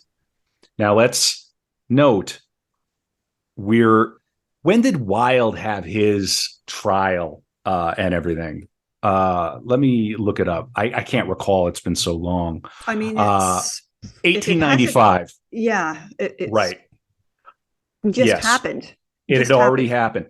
So just happened. Just happened. And that's super important to note because everything Crowley writes about is coded. Yeah. It's deeply, deeply coded because they've seen what can happen. It's no more fun and games. Not that people were advertising it before, but Wilde had pushed it becomes a matter of life and death, really. Another life and death matter, for sure. At this point in time, Oscar Wilde is on a treadmill in Reading jail. Yeah. I mean, so understandably, I mean, later he's a little more explicit about it, but at this stage, he composes poetry about it. He writes, we could not speak, although the sudden glow of passion mantling to the crimson cheek of either told our tale of love, although we could not speak. And he describes this period as one in which he hunted new sins till October 97, when one of them turned to bay and helped me to experience the trance of sorrow. Now, he had enjoyed a really enthusiastic sex life at Cambridge with women, of various, state status in society. But this trance of sorrow thing seems to be a reference to a very specific, major and important relationship, right? In 97 at Cambridge, he met Herbert Charles Pollitt, aka Jerome Pollitt. Now, this fellow, he was involved with the drama club at Cambridge, the Footlights Dramatic Club, and he performed as a female impersonator using the stage name Diane de Ruffy. And it was claimed that his veil dance would suffuse any natal woman with envy. He was stunning when he was done up, right? There are pictures of him, and he's a beautiful woman. Very handsome man. Yeah, a very handsome man and a very woman. Yeah. He really does. He does in the pictures anyway. Passes. You Absolutely. Kind of go, without question, And so watching Jerome perform, Crowley was smitten. And they start seeing each other daily, and they struck up this relationship. And in his confessions, Crowley later described this as, quote, that ideal intimacy, which the Greeks considered the greatest glory of manhood, end quote. And then for further removal of doubt, in his own personal copy of Confessions, many years later, he wrote in a marginal note at this point, specifying, quote, I lived with Pollitt as his wife for some 6 months, and he made a poet out of me, end quote. Whoa. Yeah, and this is a period in which he's publishing his poetry, including this decadent erotic collection called White Stains. Oh my gosh. and I mean, the publisher of that, this fellow Smithers, Leonard Charles Smithers, he also published Aubrey Beardsley, and he was Oscar Wilde's publisher. And Oscar had just then been released from jail that year, May 1897, right, where he had been sentenced to 2 years hard labor for sodomy and gross indecency. So, I mean, even writing these things, you can imagine, the mental state at the time. Yeah, some to be. Yeah. Wow. Okay. Yeah, I didn't realize. I had no idea that Crowley was so close to that world. I kind of knew about the bisexuality thing. I always thought of him like as what I think they call pansexual now, just sort of whatever. More just randomly promiscuous. By. But it wasn't just random promiscuity. Yeah. He seems to have. I mean, he will discuss Jerome more later. Jerome / Diane. I don't know if he lived now. How he or she may have preferred to be identified, but it's clear that this was an extremely important relationship to Crowley. It wasn't just a fling. It wasn't just experimentation. He loved this man or woman, or he loved Jerome. Right. Jerome. So. Yeah. Interesting. Yeah. I'm going to read a little bit from White Stains. And of course he had to write this under a pseudonym. Pollitt, they said, he wrote 2 books of poetry at this time. One's called Acaldema, The other's called White Stains. I think Alcaldama was the first. The subtitle is And- A Place to Bury Strangers In. Yeah, Which a I place love. to Oh, that's bury strangers in metal. is one. It's metal as hell. Aleister Crowley. It's a Yeah. reference. That name in Hebrew, I think it literally means, if I understand correctly, field of blood. It's Matthew 27. It's the name of a potter's field in Jerusalem, and supposedly the soil could consume a corpse in a single day, and this is supposedly the spot where Judas hanged himself. So, Whoa. Yeah. Well, I'm going to read one of these poems from White Stains. I think I'll read the first one. It's called Dedicace. You crown me king and queen. There is a name for whose soft sound I would abandon all this pomp. I liefer would have had you call some soft, sweet title of beloved shame. Gold coronets be seemly, but bright flame I choose for diadem. I would let fall all crowns, all kingdoms for one rhythmical caress of thine, one kiss my soul to tame. You crown me king and queen. I crown thee lover. I bid thee hasten. Nay, I plead with thee. Come in the thick, dear darkness to my bed. Heed not my sighs, but eagerly uncover, as our mouths mingle, my sweet infamy, and rob thy lover of his maidenhead. Lie close, no pity, but a little love. Kiss me but once, and all my pain is paid. Hurt me or soothe, stretch out one limb above, like a strong man who would constrain a maid. Touch me, I shudder, and my lips turn back over my shoulder, if so be that thus my mouth may find thy mouth, if aught there lack to thy desire, till love is one with us. God, I shall faint with pain. I hide my face for shame.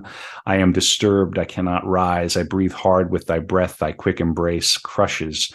Thy teeth are agony. Pain dies in deadly passion. Ah, you come. You kill me. Christ God, bite, bite. Ah, bite. Love's fountains fill me. Whoa. Yeah. It's powerful Yeah. stuff. Okay. Yeah. I think the end, I think I may have read forward to a second poem, but I mean, it's just like, that's what we're dealing with. Yeah. Yeah. I mean, It's not half bad. It kind of I was just about to say, it stands up, I even now. It's definitely of a time. For sure. Yeah. So, and yet, interesting. it's I think it still has things to say to us, probably, Yeah. All right. Very, very interesting fellow. All right. So we're going to keep moving on. The Christmas of 97 while wandering Amsterdam. So he's holidaying again, as one does. All right. Yeah. Just, Right. Just down from Cambridge, over the water. Let's pop over to Amsterdam. Yeah. Right. Crowley had a crisis of faith. I can't imagine why. He had intended to pursue a diplomatic career. So now we're going to start to get a whiff of that thread of, was he a spy or a double agent? He even traveled to Russia, but abandoned the plan. The idea of becoming a professional poet also seemed a misstep. So in 80, it usually is. Yeah. Just even that the also phrase stands up. That also still has things to say to us, right? Nothing ever changes. I keep saying it. Yeah. In 98 and 99, it's almost the turn of the century. He publishes Alcaldama, A Place to Bury Strangers In, metal, small print run, not sent out for reviews. It did receive some review, induced by we know not what course of reading. The book is not one that can be recommended to the young. For though it stands as are sufficiently musical, there runs through them a vein of skepticism and licentiousness, which requires to be treated with caution. I mean, fair enough. He also published Jezebel and Other Tragic Poems, Tales of Archaeus. Here's a review from this. A certain command of facile rhythm, spurious, romanticized mythology. This is maybe the one apology Crowley ever really gave. Yeah. He regretted publishing it as early as 1905 and recalled it as simply Jejune. I apologize. So I apologize. He apologized for one. Yeah, because I'm embarrassed. I'm going to apologize. I'm going to self-cancel. Right. The only thing Crowley ever apologized for was one book of juvenile poetry that he should, not the Death Slater, not the tortured lovers, not the heroin use, all of it. Yeah. No, I'm sorry for my bad youthful poetry. Which, I mean, he should listen, apologize for that. yeah, right. There's a special place in hell for young poets, for sure. This is true. Yeah, you have to be able to write. But he also published his Song of the Spirit at the same time, and like the Manchester Guardian praised that, and the Outlook called him a poet of fine taste and accomplishment, contains much that is beautiful, although other reviews said it's difficult to read, and when they touch definite things, they're more sensual than sensuous, which is throwing shade for 1898, right? Yeah.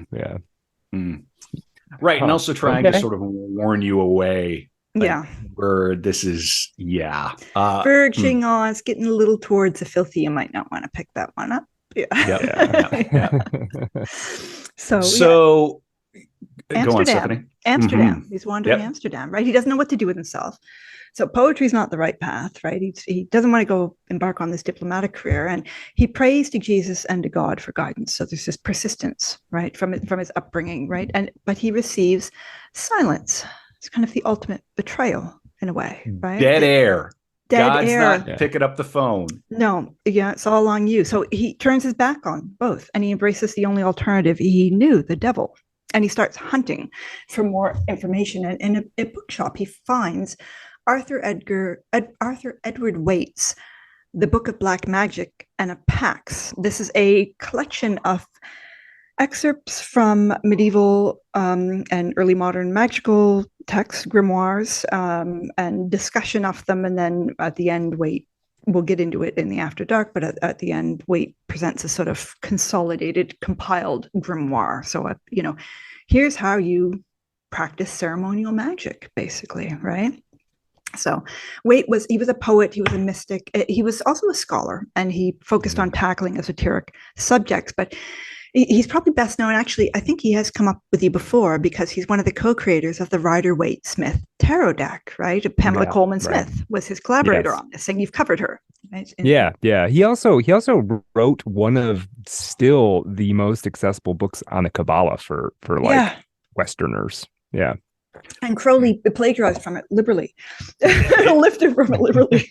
We're going to be getting to it, but Crowleyism, Kabbalah is central to the central to the Golden Dawn. It's central. It's the thing that you inevitably need to look into, even if you want to understand how to read tarot. You need to understand Kabbalah. Yeah. And Waite, he's an interesting fellow in himself. He was a Freemason, and he was a Rosicrucian. He was a member of, as we say, the Hermetic Order of the Golden Dawn. We keep throwing this name around, and we don't. So it's a British secret society. It was, and it was a ceremonial magical order, and it was founded in 1887 by a couple of Freemasons, William Robert Woodman, William Wynne Westcott, and Samuel Little MacGregor Mathers, who will be an important figure in Crowley's life. So Waite is himself a ceremonial magician, and he's studying Western occultism in this systematic fashion, right? And this book, the Book of Black Magic and a Pax, it transformed Crowley's life. He wrote to Waite, and Waite replied, right to the author. He gets this response. Waite directs him to, I think it's von Eckartshausen's The Cloud Upon the Sanctuary. This was a German Christian mystical text that came to be embraced by occultists. It had just been translated into English. And he said, "Oh, you like that? Okay, have a look at this," right? For sure. So Crowley spent his holiday thereafter with Jerome, of course, and climbing and reading, but Jerome wasn't really into either of these. They were starting to drift apart, and the relationship ended that summer. But the reason it ended is that Crowley decided that he wanted to devote his energies to magic. He was going to become an occultist. He finally found his path. And it's important to note here, and we'll get into this more in the After Dark, that, at this stage, Crowley was not yet practicing sex magic. We'll discuss that a little later. Sex magic is a really important current and topic in his life. And the early source material on ceremonial magic in the West tends to stress the chastity and continence of the magician. So if you are going to consort with spirits, you need to keep it in your pants, basically. Yeah, so if he was going to devote his... No nut November forever, all the time. Yeah. I'm a Leo, and it occurs, I think No Nut November is a war on Leos. They're trying to make less of us I'm quite. Is that right? This is, that checks out. I don't like that. Our fabulous hair. The world needs Leos.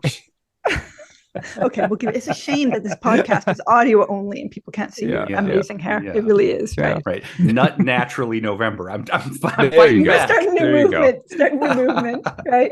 Nut for procreation only November. Yeah, Nut there for you go. Leos. Right. Yeah. Like once again, we just revert to Catholic doctrine.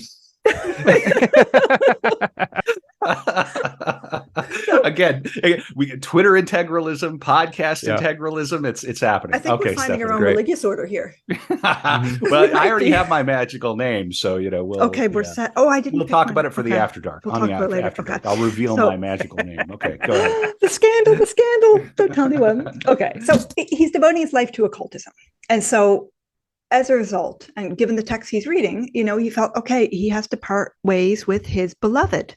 And this was a choice he mourned forever. Even late in his life, he wrote that leaving Jerome, quote, has been my lifelong regret, end quote. He absolutely loved this man, and he set him aside in order to devote his life to esotericism. So he broke up with Jerome.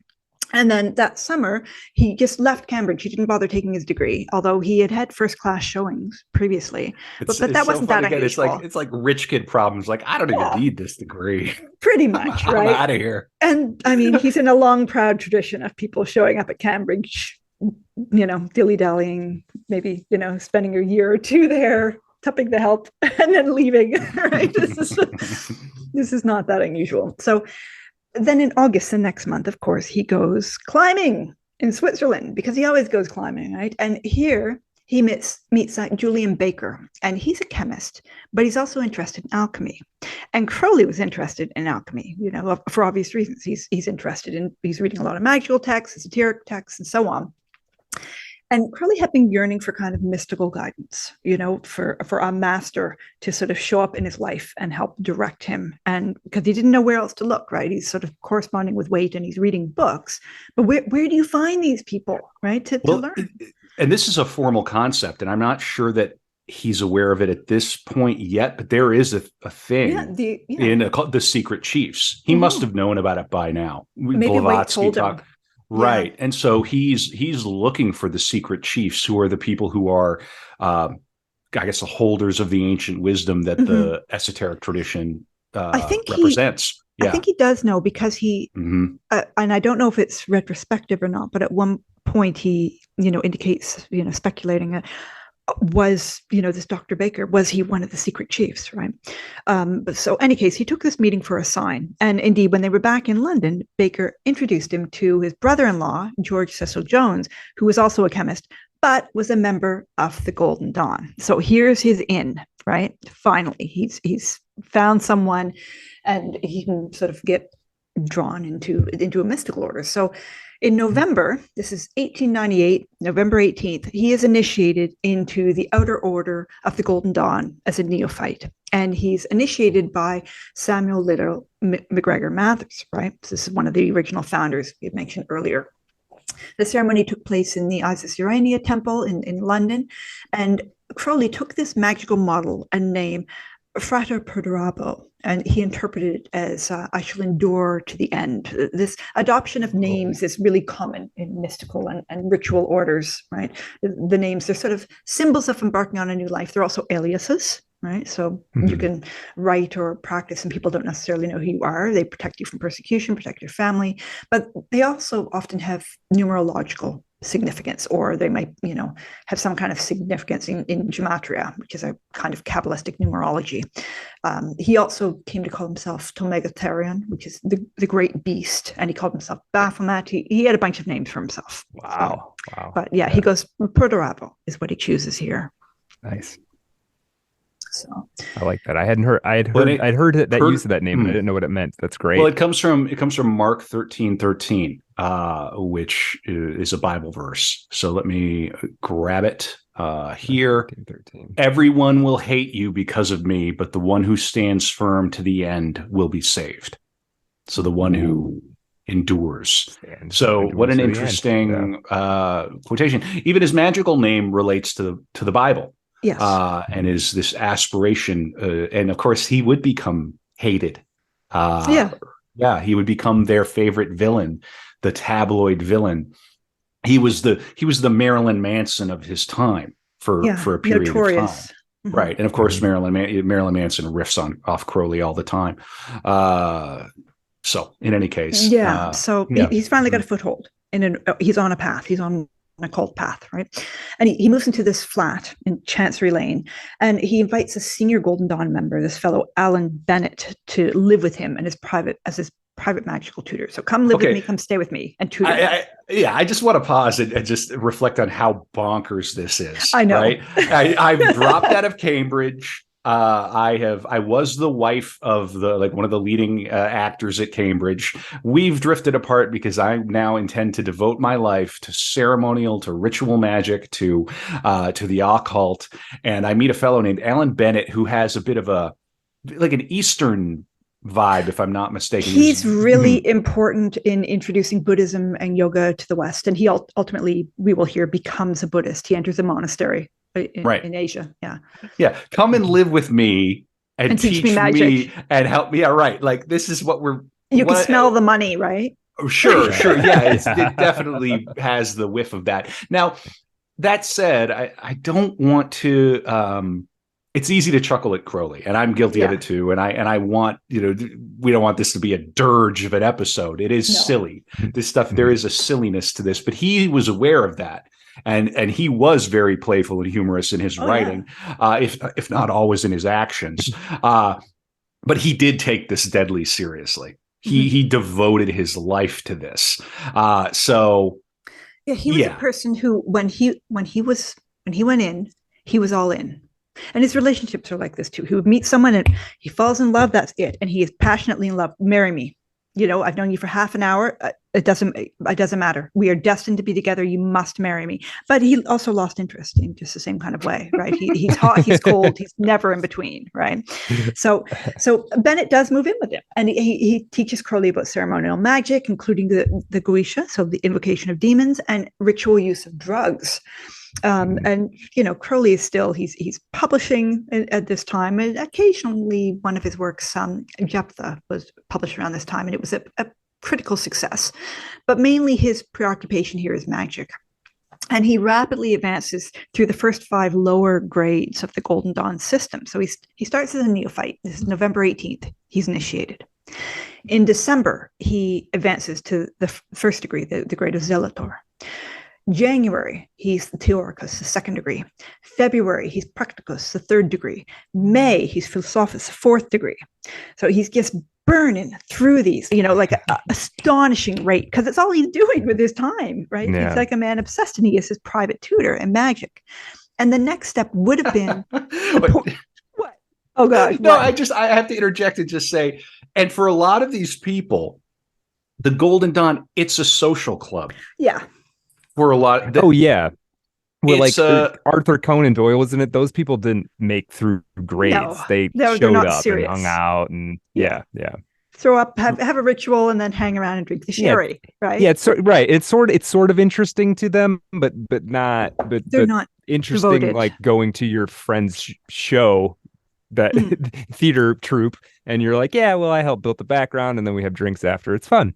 Yeah. And like Crowley is treating it as if he has entered holy orders, right? He is not messing around, and his intention, he is moving through this, right? So he wants next would be the portal to the 2nd order, right? There's this outer order, and then there are layers upon layers. Each of these layers has different grades within them, and so on.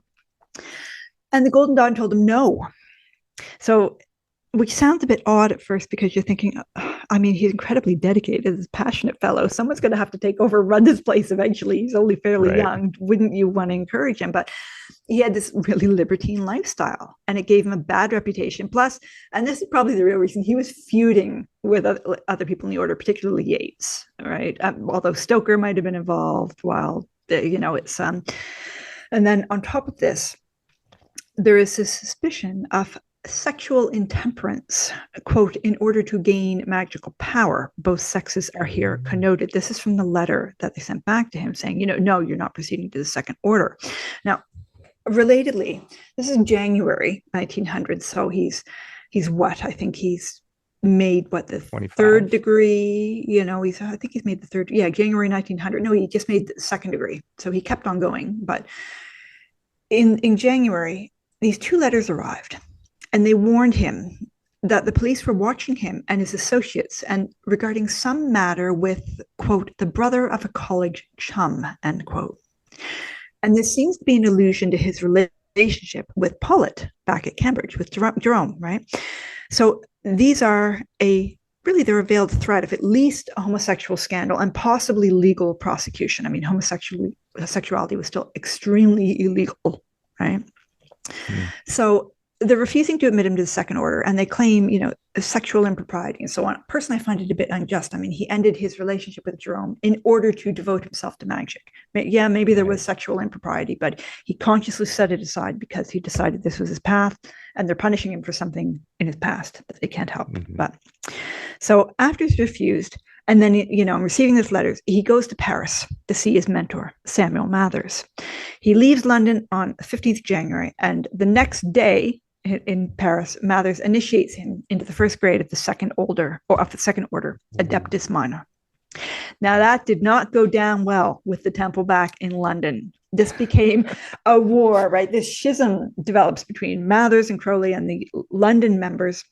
They were really unhappy with Mathers generally. They thought he was an autocrat, right? And then, acting under orders from Mathers, Crowley, with a conspirator, Elaine Simpson, attempted to seize the vault of the Adepts. This is a temple space at Blythe Road in West Kensington. He's trying to seize this. It's a heist. It's a magic heist. We're arriving at the Battle of Blythe Road, or the Blather of Blythe Road, because it's a lot of nerds kind of. Oh, it's theater kids fighting. Yeah, it's a theater troupe battle. Oscar Wilde's wife was also involved in the Golden Dawn here, and of course, Brett, West Kensington. It's still the most Tony neighborhood on the planet. Really? Okay. There's no wealthier. Yeah, they're not going to accept riffraff like us, right? Right. Sure. You were doing a fine job there, Stephanie. Do you want to keep going and get us through the Golden Dawn business, and then I'll pick it up? Okay. Well, I don't know if you want to pick up the Blather of Blythe Road. Okay. Why don't I? Yeah. Right. I'll pick it up.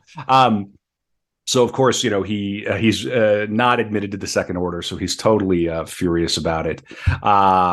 They attempt to seize this vault of the Adepts, and then I've got a link here, and it's about him and Yeats. From the Otto hagiography, I forgot to read a little passage where Crowley talks about the county that he was born in. He wrote about, saying how amazing it was that one little county would produce 2 of England's greatest poets, Shakespeare and Aleister Crowley, right? And of course, and he makes enemies with Yeats, and it must have rubbed him raw that Yeats was a real article. Crowley could never be a poet the way Yeats was. No. So here's the story.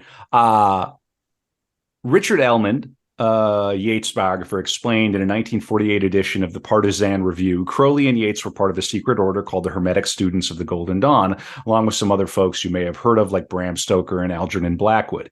This esoteric posse shared an interest in magic and the occult, but Yeats was concerned, perhaps even legitimately, that Crowley might abuse their arcane knowledge for evil ends. So they tried to banish him from the group's inner circle. Again, so here's Crowley. Nobody has said no to Aleister ever. For a good minute, for a good while. Well, a good minute, not ever. Yeah. Needless to say, Crowley was not pleased. From Ellman writing, Crowley refused to accept their decision. He went to Paris and there persuaded the chief of the Golden Dawn, a Celtophile magician named MacGregor Mathers, to deputize him to wrest control of the London Temple of the Order away from Yeats and his friends. Mathers furnished Crowley with appropriate charms and exorcisms to use against recalcitrant members. and instructed him to wear a Celtic dress, equipped accordingly in Highlander tartan, with a black crusader's cross on his breast, with a dirk at his side and a skindoo at his knee. Making the sign of the pentacle inverted and shouting menaces at the adepts, Crowley climbed the stairs, but Yates and 2 other magicians came resolutely forward to meet him, ready to protect the holy place at all cost. When Crowley came within range, the forces of good struck out with their feet and kicked him downstairs. Now, that's apocryphal. Yes. Nobody. It was really came in, and they sort of had a little shouting match and called the cops. The cops said, look, you can take it to court. This isn't a legal matter. Cops, get out of here. Listen, nerds. You for just real? keep it down. Right. Yes, this is why it's sometimes really called funny. The blather of Blythe. The blather of Blythe Road. Right. If this was anywhere else in the world and did not involve Yates and Crowley, it would just be, it's just another Friday in thousands of bars across the 2 guys chest to chest. Yeah. Right. You're not getting into the second order. It's like it's like the bouncer kicks you out. You talk about it for forever. It's like, okay, you had a bad night. Yeah. You had a bad night. But the case did go to court. They weren't messing around. Did it? They actually took the case to court, and the judge ruled in favor of the London Lodge because they had paid the rent. I mean, fair enough. Right. That's possession is what 9/10 of the law or whatever. Right. Yeah. So Crowley and Mothers they're isolated from the group, and over the next few years, the Golden Dawn gets splinter. It's theater kid wars, right? It splinters. Mm-hmm. Not dissimilar to Crowley's upbringing in the extreme evangelicalism. That's a good point. There it is. Here we are. We can't come together. We can't come together. It's just these constant factions, bickering, fighting with each other over absolute petty foolishness. I don't know. This seems to be something we can't eradicate as a species. It's. I have to say here that in our outline is part 1 of 3. Yeah. We are. If you need to pee, you should pause and go pee. Pause the podcast now. Here's your chance. I don't want to have to do any editing. I am going to. We're just going to persevere. We're going to go on. This is an audio podcast, so you won't see me stand up. But I may stand up at one point. But what did we are call tag that? Teaming, so people can have breaks and Right. I mean, so we called part 1 was Youth to Golden Dawn. Part 2 now is the Book of the Law. Of the Law. I subtitled it. Thou wilt. Yeah. Go ahead. In our outline, I subtitled it "Women and Men and Sex Magic." Oh my! Very good. Very good. Yes. Fun. And so now in part 2, we are going to, and this is all going out as one podcast. We're not doing multiple parts yet. Maybe in the future, Art of Darkness will be a multi-episode. No, don't do it. Fight it. Fight it. Okay. All right. Good. I like it. Listen, this might be a 5-hour podcast. You can pause at any time. Please. Exactly. Come back to it. Yeah. People complain about long ones, but you do have a pause button. It's not like once you hit it, you're trapped forever. Yeah. Right? No, man. I agree. And while we're coming to this sort of brief intermission, this change, let me remind you, please, if you're enjoying the pod, patreon.com/artofdarkpod, help us meet our goal of 333 Patreon subscribers by the end of 2023. We put in the work. We bring great guests, people who have standing, people who understand the subjects that we're talking about. Sometimes they come on and help us do core episodes, like the great Dr. Lahey. Sometimes they come. Yeah. Yeah. Right. But you understand. And sometimes they come on, they do darkroom episodes with us. We put in the work. This is an effort pod, so please support the show. If you can't, let me also say, the base rate to get in to join the book club, it's going to go up. It's at $3, but like Perdurabo, it's going to shimmy to the top of the mountain pretty soon here. We're going to scramble up. It's going to be $5 from January 1st. Scandalous. I know. Yeah, right. Yeah. The $3 subscribers are going to be grandfathered in.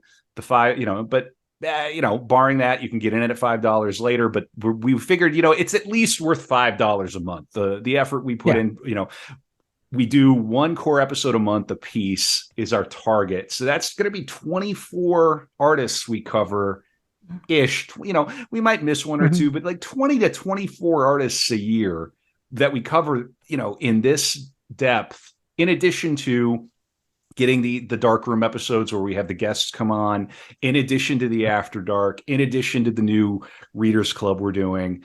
I think it's worth it. So please support the pod. Yeah, and go on iTunes, 5-star, leave a review. Find us on Twitter at subscribe on YouTube.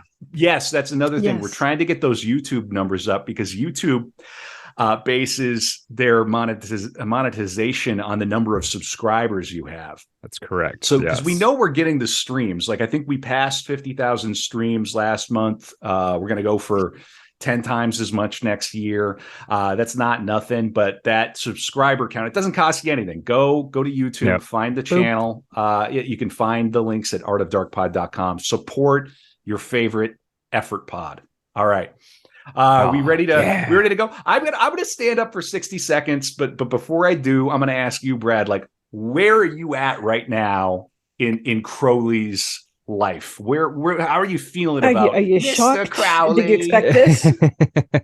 Well, there's a couple of things I didn't sort of expect. I mean, I sort of didn't. I had never really read any of his poetry, though I was aware that he'd had a sort of a career or had made attempts at poetry. The reading that you did, Kevin, was a little more sentimental in some ways. I mean, I know it had sort of an edge to it and it has an eroticism to it, but it was also felt a little more sentimental than I was anticipating. Because my image of him is sort of like a sociopath.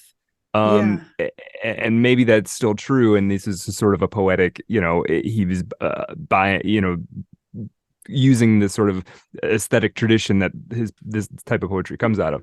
So that was kind of interesting for me to see.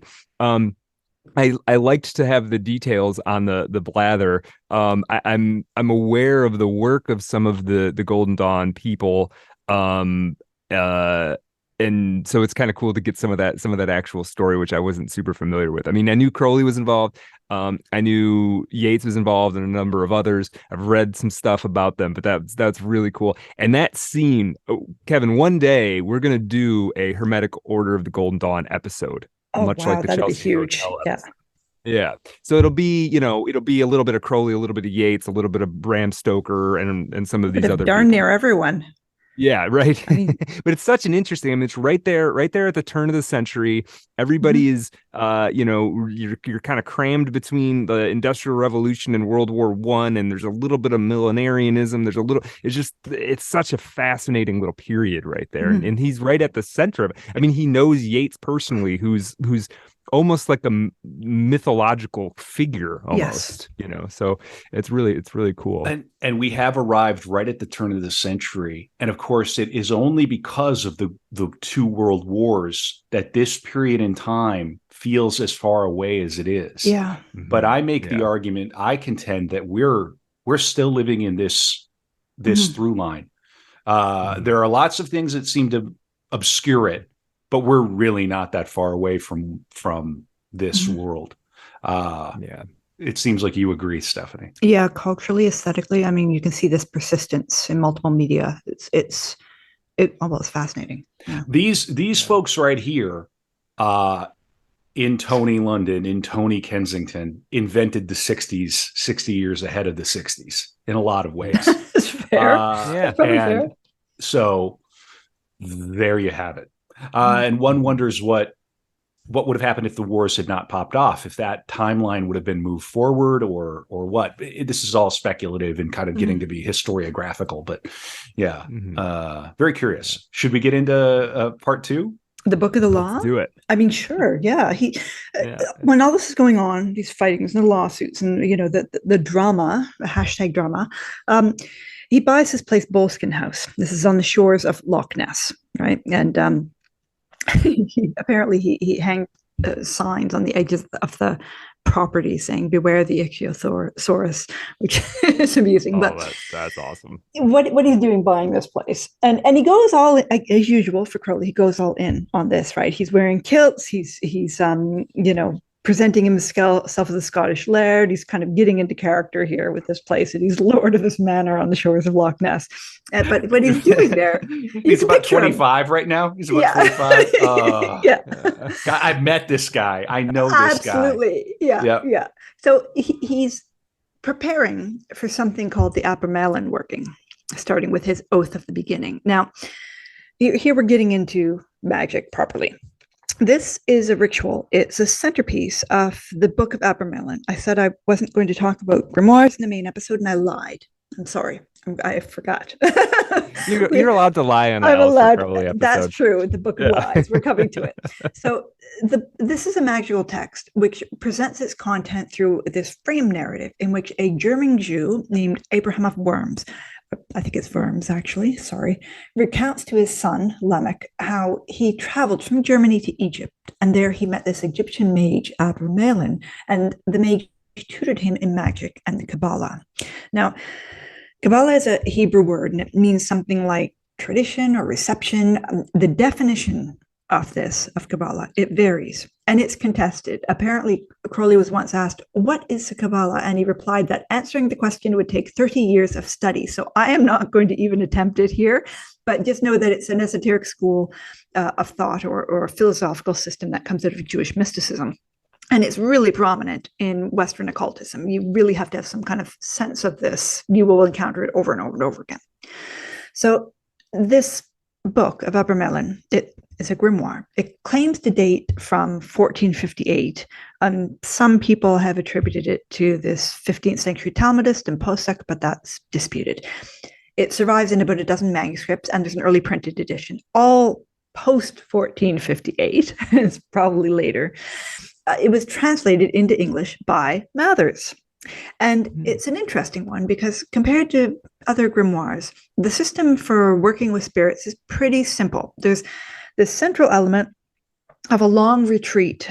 It's 6 months where you cloister yourself and you're fasting and you engage in daily prayer and meditation, and you're trying to sort of cleanse yourself spiritually and physically and so on. And if it's performed correctly, the magician is supposed to meet their holy guardian angel, who will then guide and aid them in accessing the true sacred magic, right? Now, to manage this, the magician also needs to invoke the 12 kings and dukes of hell, including Lucifer, Satan, and Leviathan, and Belial, and bind them, right, as a way of binding all that is malevolent in themselves. Yeah. Well, as a little fundamentalist Christian boy, you're playing with fire. Yeah. It kind of is. Yeah. I mean, and this ritual, it influenced the Golden Dawn, and it influenced, I'm going to drop a word here that we haven't mentioned, I don't think yet, but we're going to Thelema, but we'll come to that. But very few people have actually tried it, intriguingly. And Crowley resolved to do so, but the preparation is long and difficult. Now, around this time, I think it's really just before this, he supposedly became, we're going to take another kind of digression here, supposedly became engaged to this American operatic soprano, Susan Strong. The only delay, purportedly, was the disposal of her husband, who was back in Texas. But the marriage never came to pass, and all her press cuttings referred to her as Miss Susan Strong. And now Crowley's biographer, Kaczynski, right, this author of Perdurabo, he reports, he's looked and he has not found any record of a marriage with her. So maybe she was so estranged from her husband that he just never came up in the press and they didn't know, or maybe this was the convenient excuse for her part to not like to put off the marriage to Crowley. I don't know. She did share his interest in the occult, and she was, again, a member of the Golden Dawn, supposedly, and yet, again, her name doesn't appear on any Golden Dawn membership rolls. So, I mean, who knows, right? Anyway, he knew her at the height of her career. She sang for a few more years, and then she retired and opened a high-class laundry in London. It was called Nettoyage de Linge de Luxe. So anyway, he's sort of getting ready for this ritual. He was maybe engaged, right? He heads to the USA. He's in New York, which he hated. It was crowded. It was hot. It was humid. Get me out of here. The people give you no room. The usual complaints about New York. Then he goes on to Mexico, where he's writing poetry. He's practicing magic, and he's climbing. And the next year, 1901, he heads off to Asia. And here again, and in this second part, one of the things we're going to do is look at this endless stream of mainly women. It's just like a parade. Okay. So he's sailing to Asia, and during the journey, he has an affair with a married woman from Salt Lake City, Mary Alice Rogers. The relationship lasted 38 days. It ended before they even landed in Hong Kong, right? So between when they met there and when he broke up with her, 50 days passed, and he seems to have known at the outset that this wasn't going to be, a permanent relationship. He was just sort of enjoying himself on the trip. A ship fling. It's a ship fling, exactly. And yet Crowley being Crowley, I mean, he's funny because he writes to, his friends about her, and he's kind of crude, in the way he talks about it. He's a bit crude in his letters. And yet he also wrote and published Alice, an Adultery, right? And this is a collection of God. these sonnets, one for each day that they knew each other, right? Whoa. Yeah. Later he says he ponders how absurd it was that he traveled all that way just to fall in love with a white woman. I mean, he could have done that back in England. Right? There's no reason to go to Asia for that, right? Yeah. So, there's a bit of maybe a hint of duplicity there, where he's a bit crude in how he's discussing this, with friends in letters, and yet he's professing love to her, and he writes these sonnets and everything. But who knows? I mean, maybe, his letters, it was kind of a defensiveness, hiding a part of himself from his friends, so he's not vulnerable. I don't know. I'm not sure, right? I don't have enough of a sense of his psychology to say what it is. Interesting. But it's a fascinating little episode, the different facets of his personality that come up. So they land in Hong Kong and go their separate ways. And he's traveling through Asia. Then he's, Japan. He goes to Sri Lanka, where he meets again Alan Bennett, right? The fellow who had been his tutor back there. And he, was there studying Buddhism. And then, while Crowley was there, he entered a monastery and he became a Buddhist monk. If you Google him, you'll find pictures of him in his monk's robe with his shaven head and stuff. Yeah. This is one of Crowley's magical stratagem that he even writes about in I think it might be, is it book 4? It might be the big book. He has an essay or it's like an idea he has, which is roll a dice, make a list of the world's major religions, roll the dice, and practice that religion for a year. Yeah, this kind of like syncretism as praxis. Yeah. Right. And just sort of and trying to shake your mind up out of whatever ideological stupor you're in. Now, of course, that's extraordinarily offensive to billions of people on paper. And yet there's something to be said about that. Mm-hmm. That willingness to inhabit the other mindset. Yeah, indeed. Yeah. Very, very curious. But go on, Stephanie. Yeah, well, he's even when he's I can't remember if it's now or if it comes later. I don't remember if it survived in our outline. But when he's in India, he even sort of puts his clothes aside and has a loincloth and a bowl and carries on as if he's sort of an Indian mystic begging on the street, right? Like he goes on. We're reaching a new level of seriousness here that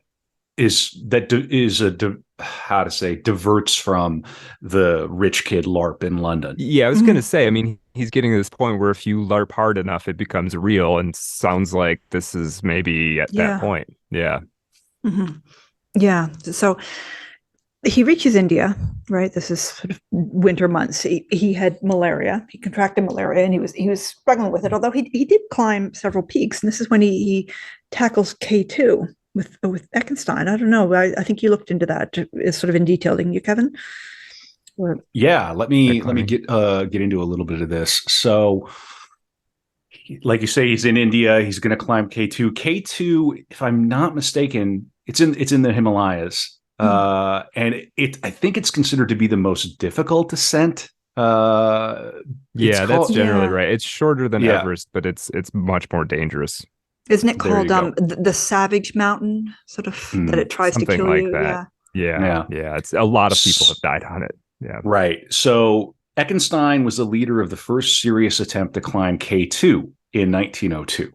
The attempt was on the Northeast Ridge, and Aleister Crowley was also a member of the expedition. Upon arrival in India, Eckenstein was detained by British authorities for 3 weeks on suspicion of being a spy.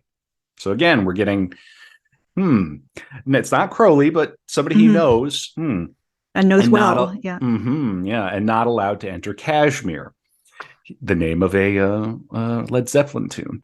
He and Crowley were convinced that Martin Conway was responsible for trying to interfere with their attempt on K2, and only when they threatened to take the matter to the newspapers was Eckenstein released. I don't know who Martin Conway is, but there was some drama. There's always drama with these people. In the early 1900s, modern transportation did not exist around those peaks. It took 14 days just to reach the foot of the mountain.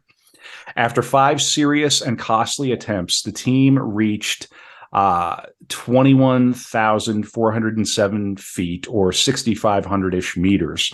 Although, considering the difficulty of the challenge and the lack of modern climbing equipment or weatherproof fabrics, Crowley's statement that neither man nor beast was injured highlights the pioneering spirit and bravery of the attempt. The failures were also attributed to sickness. Crowley was suffering the residual effects of malaria, a combination of questionable physical training, personality conflicts, and poor weather conditions. Of 68 days spent on K2, at the time the record for the longest time spent at such an altitude, only 8 provided clear weather. An Austrian climber named Fannel became sick with pulmonary edema at the high point, which Crowley diagnosed. The climb was abandoned, and Fani was evacuated to lower elevations and survived. Not LARPing. No, extraordinary. No. They're doing this. They don't have bottled oxygen, I don't think, at this point. No. It's they don't even have technical fabrics, really. It's it's hemp and canvas and wool and I'm sure, leather and that kind of thing. I was just reading something really quick, just put this into perspective. As of last year, only 377 people have summited K2. Wow. And Everest is like 4,000 and something people have summited Everest. Well, people do. It's not like Everest sort of on a recreationally. Yes, compared to K2 for sure. So this is trying to do. It's like trying to do the hardest thing you can do, basically. And that is why I named my agency K2. It's an aspirational. Yeah, there you go. It's a little secret. Nice. I think people think it's my name, but it's not. It's not. Anyway, it could be. Yeah, it's got multiple both. Reasons. It's got a both. There you go. Lots of different things. But I love this story. It's great. And then he went back to Europe. He went to Paris, right? Which another great experience. He meets up with Gerald Kelly, and Kelly was a portraitist. Here come the Kellys. We're getting Here to the come the Kellys. where the Kellys arrive. You people. You're everywhere. You're in Paris. The deal with the Kellys? Introducing mountain climbers and occultists to authors and he's collaborating with Rodin there, and he wrote about this. It's really I don't know too much about it. Why don't I want to read about this. So he's in Paris. I'm going to read again from his hagiography, just because in the course of this epic pod we're doing on Crowley, I think it's important to get his voice in. So he met Rodin, and here's Crowley saying, "But as luck would have it, I had arrived in Paris on an occasion which history in France can hardly duplicate. Rodin was being attacked for his statue of Balzac. I was introduced to Rodin at once fell in love with the superb old man and his colossal work. I still think his Balzac is the most interesting and important thing he did. It was a new idea in sculpture. Before Rodin, there had been certain attempts to convey spiritual truth by plastic methods, but they were always limited by the supposed necessity of representing what people call nature." Scare quotes on representing and nature.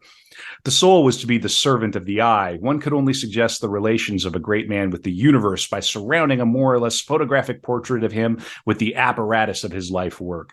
Nelson was painted with a background of 3-deckers and a telescope under his arm. Wren with a pair of compasses in front of St. Paul's.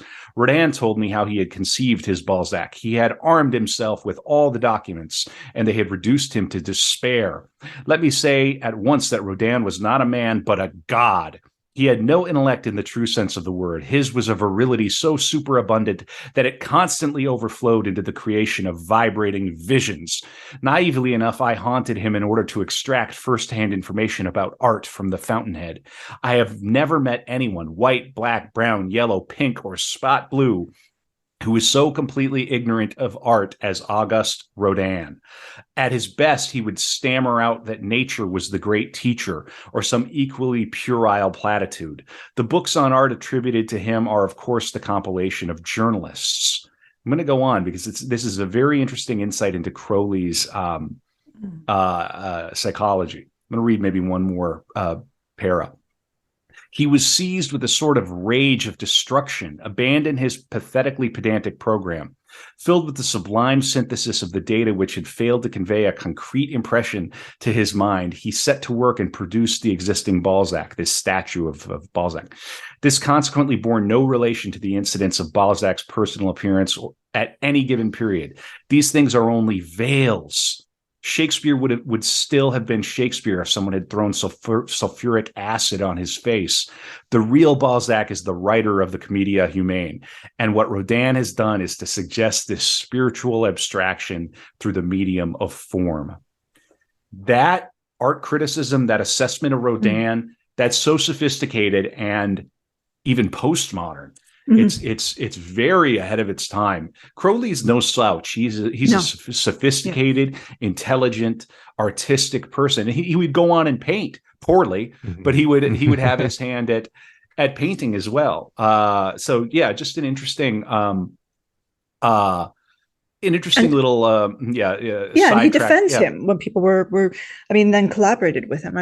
I think he wrote a sonnet, first away. I'm going to read it. I'm going to read this sonnet that he wrote to Balzac. And he said that it marked a new stage in his own art. So he wrote this about Balzac. He said, giant with iron secrecies ignited, cloaked, Balzac stands and sees immense disdain, Egyptian silence, master of pain, gargantuan laughter, shake or still the ignited stature of the master, vivid, far affrighted. The stunned air shudders on the skin. In vain, the master of La Comédie Humane shadows the deep set eyes, genius lighted. Epithalamia, birth songs, epitaphs are written in the mystery of his lips. Sad wisdom, scornful shame, grand agony in the coffin folds of the cloak. Scarred mountains lie and pity hides thy heart.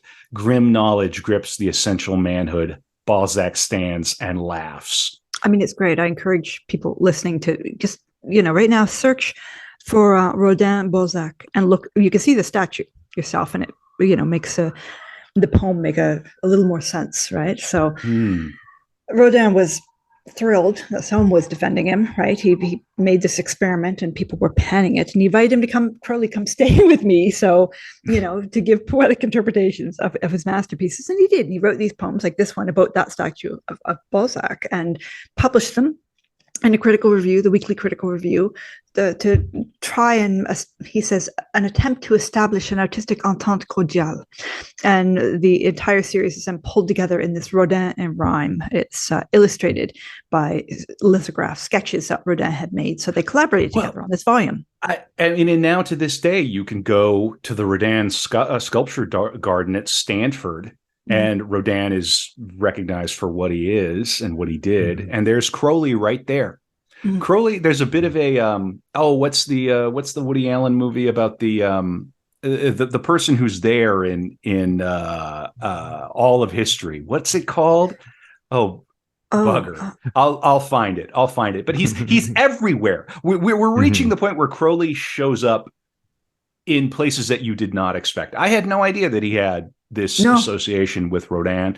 And I attributed Rodin, I actually looked it up, I attributed him to earlier generations, and this is sort of the end of Rodin's life. He feels older, yeah, it's interesting. Crowley's still kind of a young man. Rodin's born in 1840, so this is, his grandfather's generation or something. Zelig. Almost. Is the Woody Allen movie. Zelig. And so there is that element here now with Crowley, and Crowley kind of ends up being famous for being wicked and famous, which is partly why I think now today there's this just whiff of kind of weirdness about him, but I think he's due for a reassessment. I don't think I'm alone. He even makes an appearance in Hemingway in A Movable Feast. Where Hemingway spots him and says, that's the wickedest man in the world, or that's the Medievalist, Aleister Crowley. They say he's the wickedest man in the world, and he's there. He is in Hemingway. You just go, where wasn't this guy? He keeps cropping up. Yeah, I mean, and if we stopped now, and he hasn't even done his life's work, which is the Book of the Law. He hasn't even delivered his great spiritual vision yet.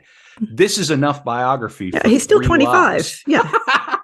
Right. So yeah, I mean, we're not, arguably his frontal cortex hasn't even entirely, it's about to entirely mature, right? I don't know that his ever did. I think he pickled his before. Probably. Do we know when he really began to use heroin? Do we know?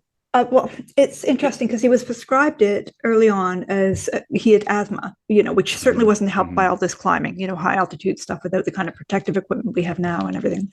But apparently it, was a sort of lifelong issue. I don't know if it ran in his family or whatever. And he was prescribed heroin for this. He did stop it for a while in the middle of his life. And then towards the end, when he started having a lot of breathing difficulties, it was prescribed again and he got hooked again. I'm not quite sure when he started using it. It might be as early as this time. I mean, when Bennett was tutoring him, he teaches him ceremonial magic and the Goetia and things. And he also started teaching about ritual use of drugs. So that might have been the context, but I'd have to look that up. I don't know. Well, it had to be before 1922. We're still at the turn of the century in our biography, but it had to be by 22 because it was in 22 that he released Diary of a Drug Fiend, which is his first novel. We'll come to it. I'm gonna read forward here now. So he leaves Paris. He returns to Boleskine, 1903.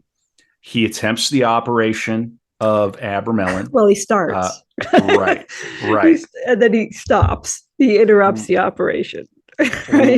Right, because the house might be. Well, he gets married. Right. It's a girl again. It's a woman, right? And another Kelly.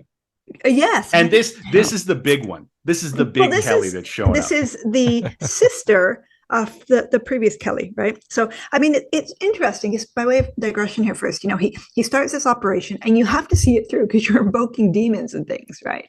Now, this site, this house, it already had, I don't know if he knew or if it's on Loch Ness. Yeah, it already had a bit of a reputation, like for strange happenings, long before he was even born, right? The parish dates back to the High Medieval era. And, in the early modern period, there's tales of the local churchmen having to lay animated corpses back in their grave, that there was a wizard who would animate them, right? Oh, fun. And it also, the house itself is built on the site of a kirk, which, according to legend, caught fire and burned to the ground, killing the entire congregation inside and the priest, right? So, I mean, it's quite the place. Metal, rock Cue and roll. guitar. Yeah.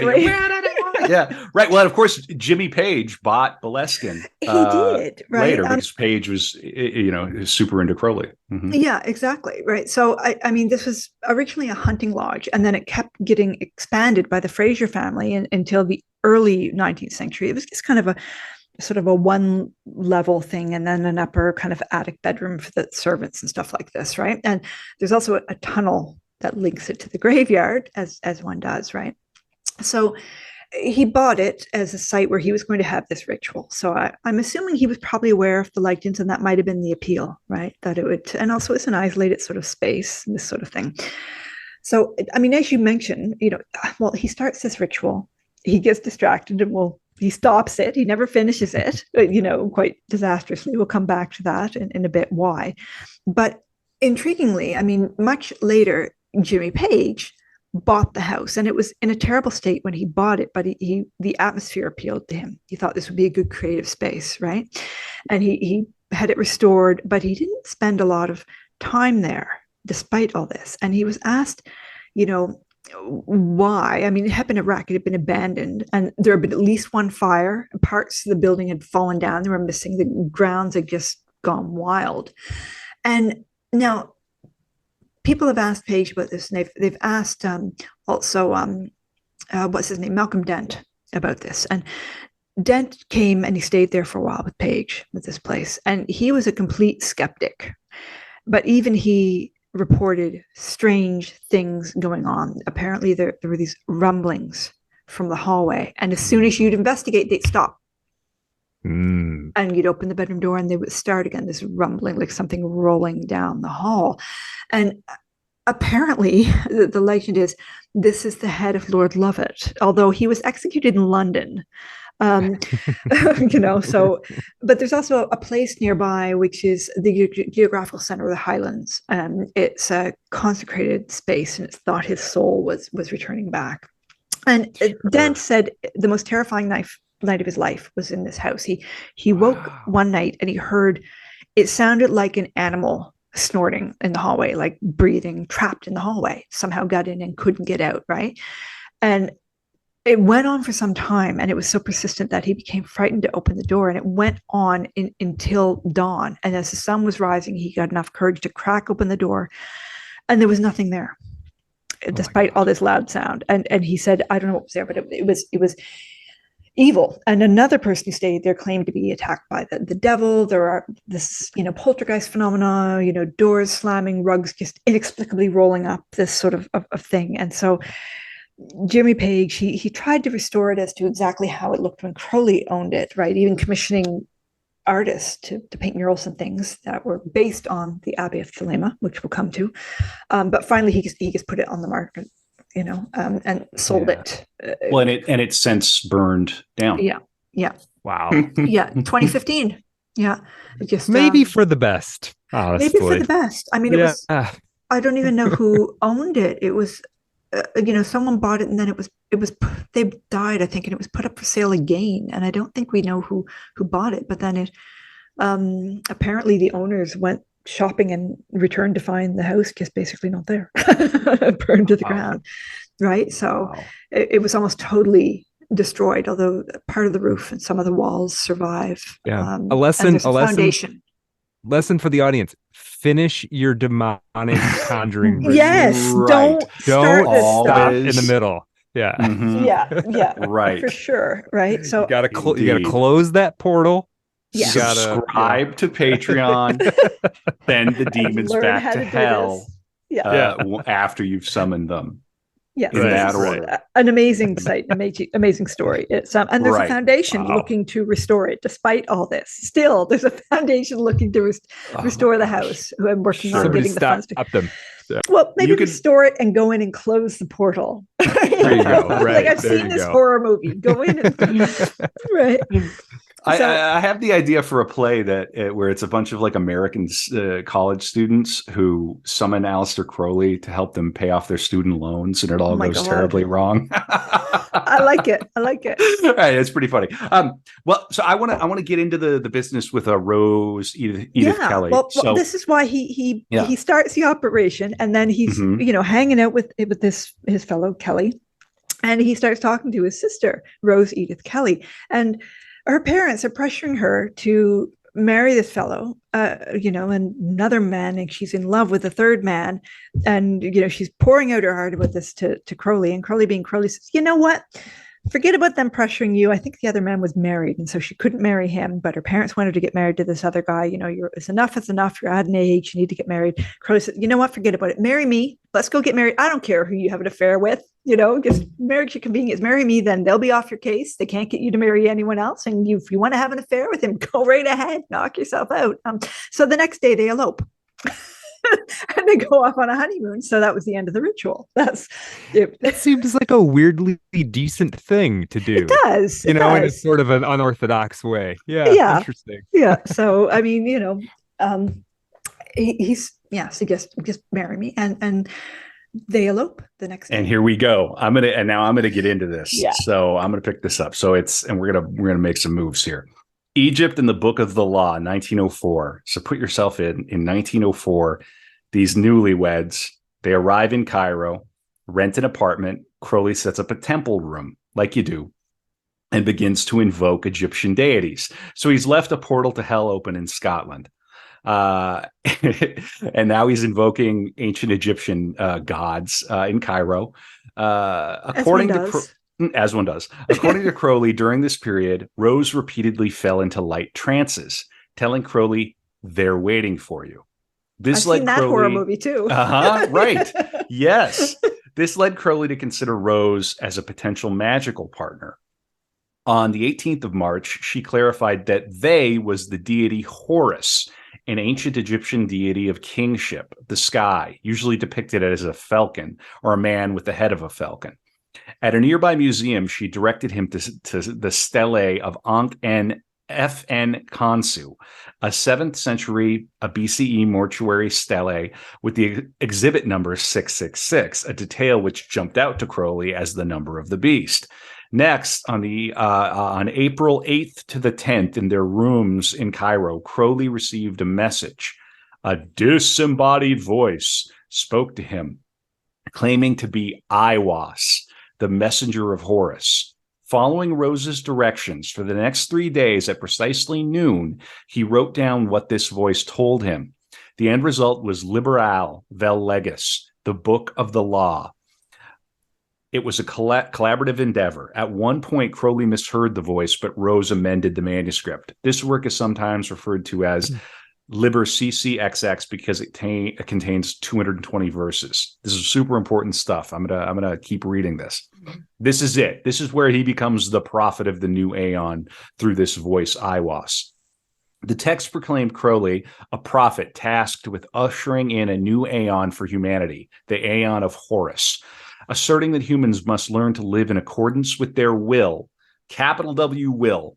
The voice had declared that the Aeon would be governed by a single moral precept or law summed up in 2 phrases from the book. Do what thou wilt shall be the whole of the law, and love is the law, love under will. This philosophy formed the bedrock of Crowley's new religion, Thelema, a Greek word meaning will.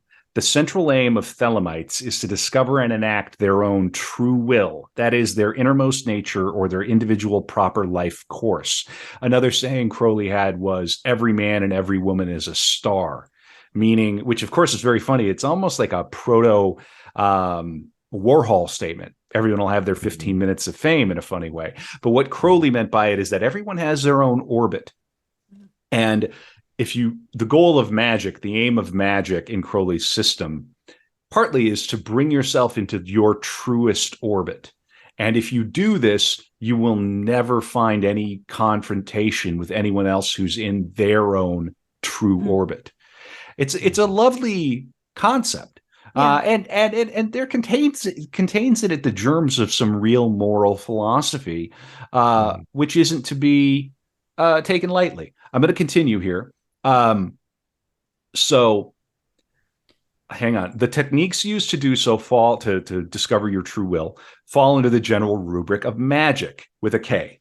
And of course, he distinguishes his practice of magic, which is a spiritual practice, from lay magic, illusionism, stage magic. Right? MAGIC, that's Penn and Teller, right? Crowley's MAGICK. This is ceremonial magic as opposed to illusionism. Right. This is interesting. As an aside here, this is something you pulled out here, Stephanie. The title of this book is significant. In addition to his poems, etc., Crowley composed dozens of libri, Latin for books, a group of texts intended to instruct the students of the AA, which is the initiatory magical order Crowley founded in 1907. It's always written as these two magisterial A's, and then they each are followed by a little tiny triangle of 3 dots. That's sometimes called the Pyramid of Fire. It's used in Masonic abbreviations. So the abbreviation for the order, and he never tells us. There's speculation about what it stands for, and it's usually sort of, people will say it's a Latin version of the Silver Star, but he doesn't actually tell us. So it's just CAA. Yeah, I've been to some AA meetings in my time. Ho! Yes. So he has all these libri. Different order. Order, right? This is one libri of many libri. He has all these books, and they're book 333, book 202, they're all numbered for various reasons. They're all assigned a Roman numeral and also a class A, B, C, D, or E. And that class they're put in explains their nature. This is a system that Crowley himself designed.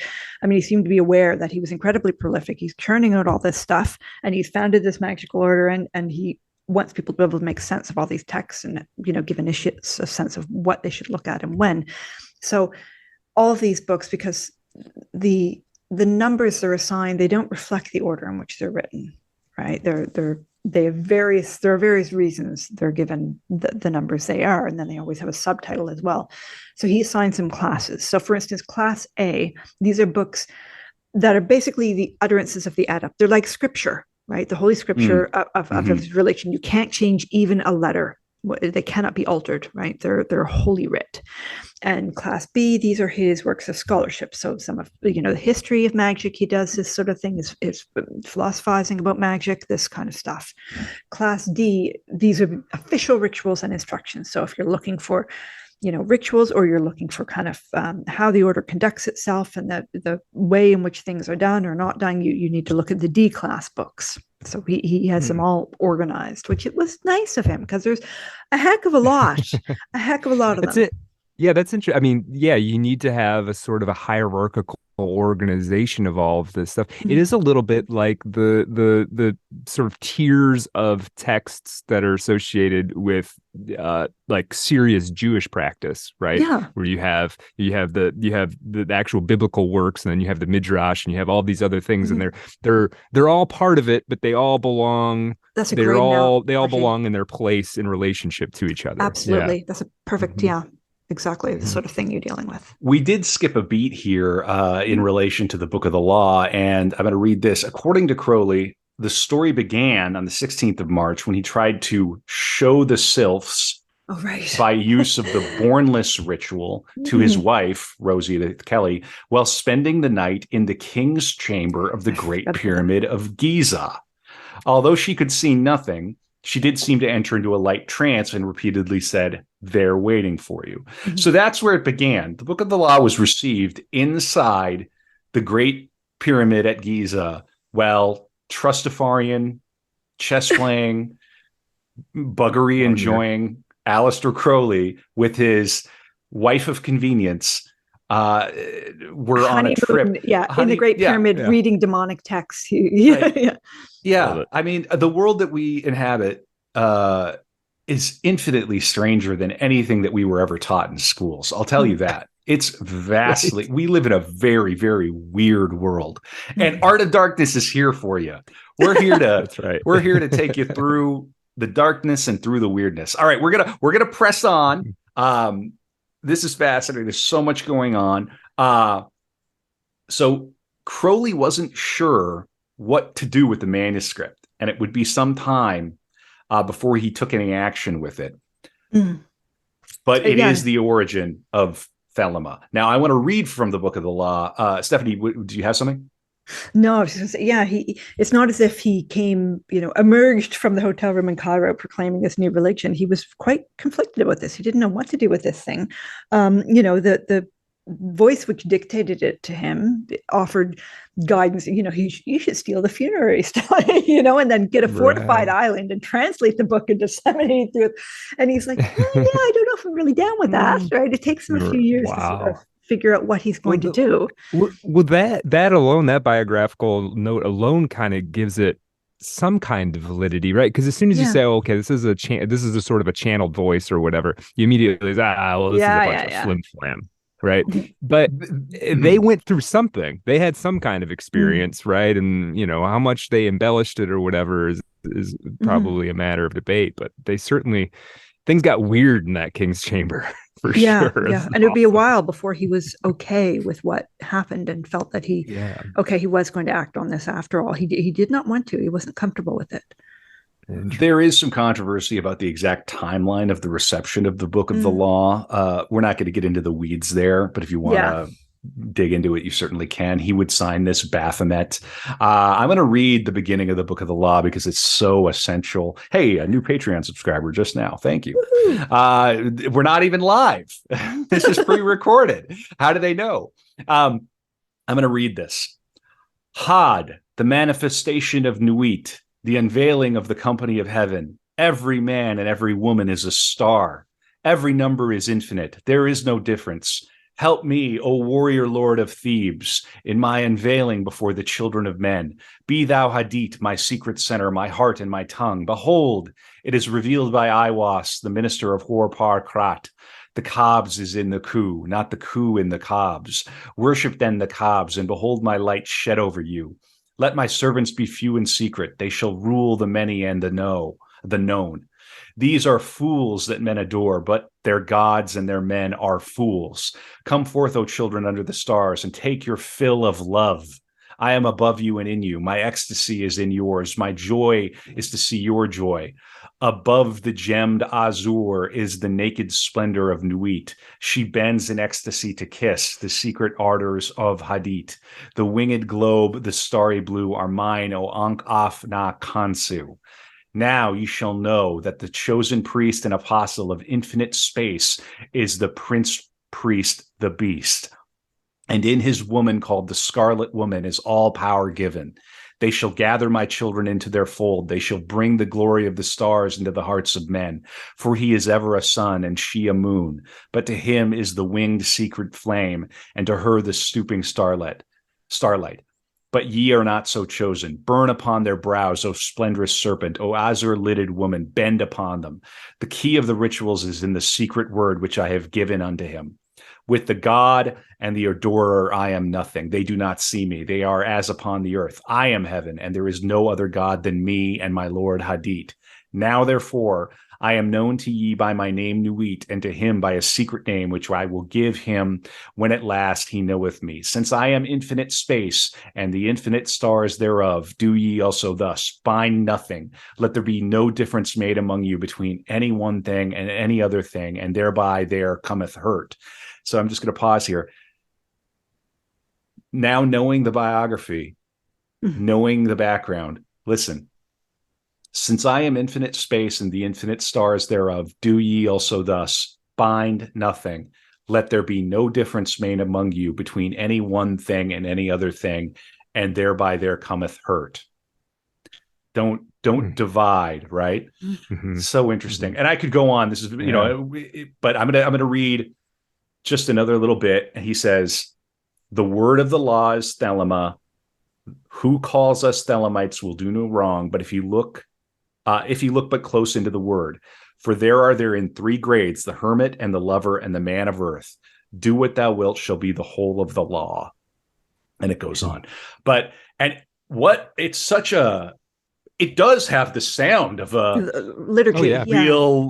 Revealed it sounds like the Emerald Tablets or something like that. Yeah, absolutely. Yeah. How do you deny it's a work of it's an inspired piece of writing? I'm not going to sit down and write something like this with I don't think anyway. Yeah. I was struck there, that I'm glad you read that, because he mentions the Scarlet Woman, and this is a concept that recurs. Like, that wasn't a one-off, just in passing, right? This is it's a goddess in his system, right? And here's where again we get in this drawing upon the Christian tradition in which he was raised, and in particular Revelation, right? So the Scarlet Woman is, he says, is Babylon, the great mother, the mother of abominations. And he's clearly deriving inspiration from the Whore of Babylon, from the Book of Revelation, right? This book that he became obsessed with as a child. Sorry, excuse me. Yeah. The sex worker of Babylon. Yes, sorry, the sex worker of Babylon. That was terrible of me, of course. The sex worker of Babylon, mother of abominations, right? So that's that. Okay, much better. Fair enough. Thank you. Right? Yes, Right? thank you. She has an I think she's got an OnlyFans. If you. Right. Yeah. She's doing way more numbers. She's doing way more numbers than we are, Brad. For sure. We gotta, We don't need to push back. Steph, keep going. I'm going to top off my water. But I'm listening. Go on. I mean, remember when he misbehaved, his mother had called him the great beast, right? And he embraced that designation. And there are, when you look at Revelation, there are actually two beasts in there technically. So the first emerges from the abyss in chapter 11, and it's described in chapter 13, and that's explained in chapter 17. And the second emerges out of the earth, and it directs all the peoples of the earth to worship that first one that emerged earlier. But the second one is associated with the false prophet, and both beasts align themselves with the dragon, and they defy God. Now, in chapter 17, the narrator of Revelation, John, he describes the sex worker of Babylon. He recounts how he was carried away in the spirit into a wilderness where he saw, quote, a woman sitting on a scarlet beast that was full of blasphemous names, and it had 7 heads and 10 horns. The woman was clothed in purple and scarlet and adorned with gold and jewels and pearls, holding in her hand a golden cup full of abominations and the impurities of her fornication.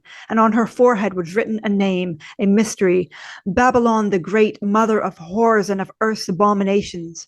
And I saw that the woman was drunk with the blood of saints and the blood of the witnesses to Jesus. When I saw her, I was greatly amazed. I mean, you would be, right? So, yeah, right. That's intense. Like I would be amazed. Yeah. So Crowley, he embraced this symbolism, right? And this scarlet woman, Babylon, represents the fertility of Mother Earth, but also female sexual desire and the sexually liberated woman, right? She's a tree of life. She's a physical realm. And in Thelema, a real living woman embodies the Scarlet Woman as her kind of material avatar. It's a spiritual office in this religion. She's the natural counterpart to Therion, the great beast, 666. That is Crowley or whoever is in that position, right? So you have this kind of like, in the Egyptian tradition and many other traditions, it's kind of like a hieros gamos, right? It's a sacred marriage where you have the beast figure and then his sacred consort, who is also a whore. She's of the earth. And they're spiritual emissaries, right? She assists him in manifesting on this realm the energies of this new aeon that's coming, right? He writes later in the Book of Thoth that we're going to come to. He's discussing the philosophy underpinning the tarot deck he's going to co-design later. This is much later with Lady Frieda Harris. He describes the Scarlet Woman. She appears on one of the cards. Quote, rides astride the beast. In her left hand, she holds reins representing the passion which unites them. In her right, she holds aloft the cup, the holy grail, aflame with love and death. And in this cup are mingled the elements of the sacrament of the aeon.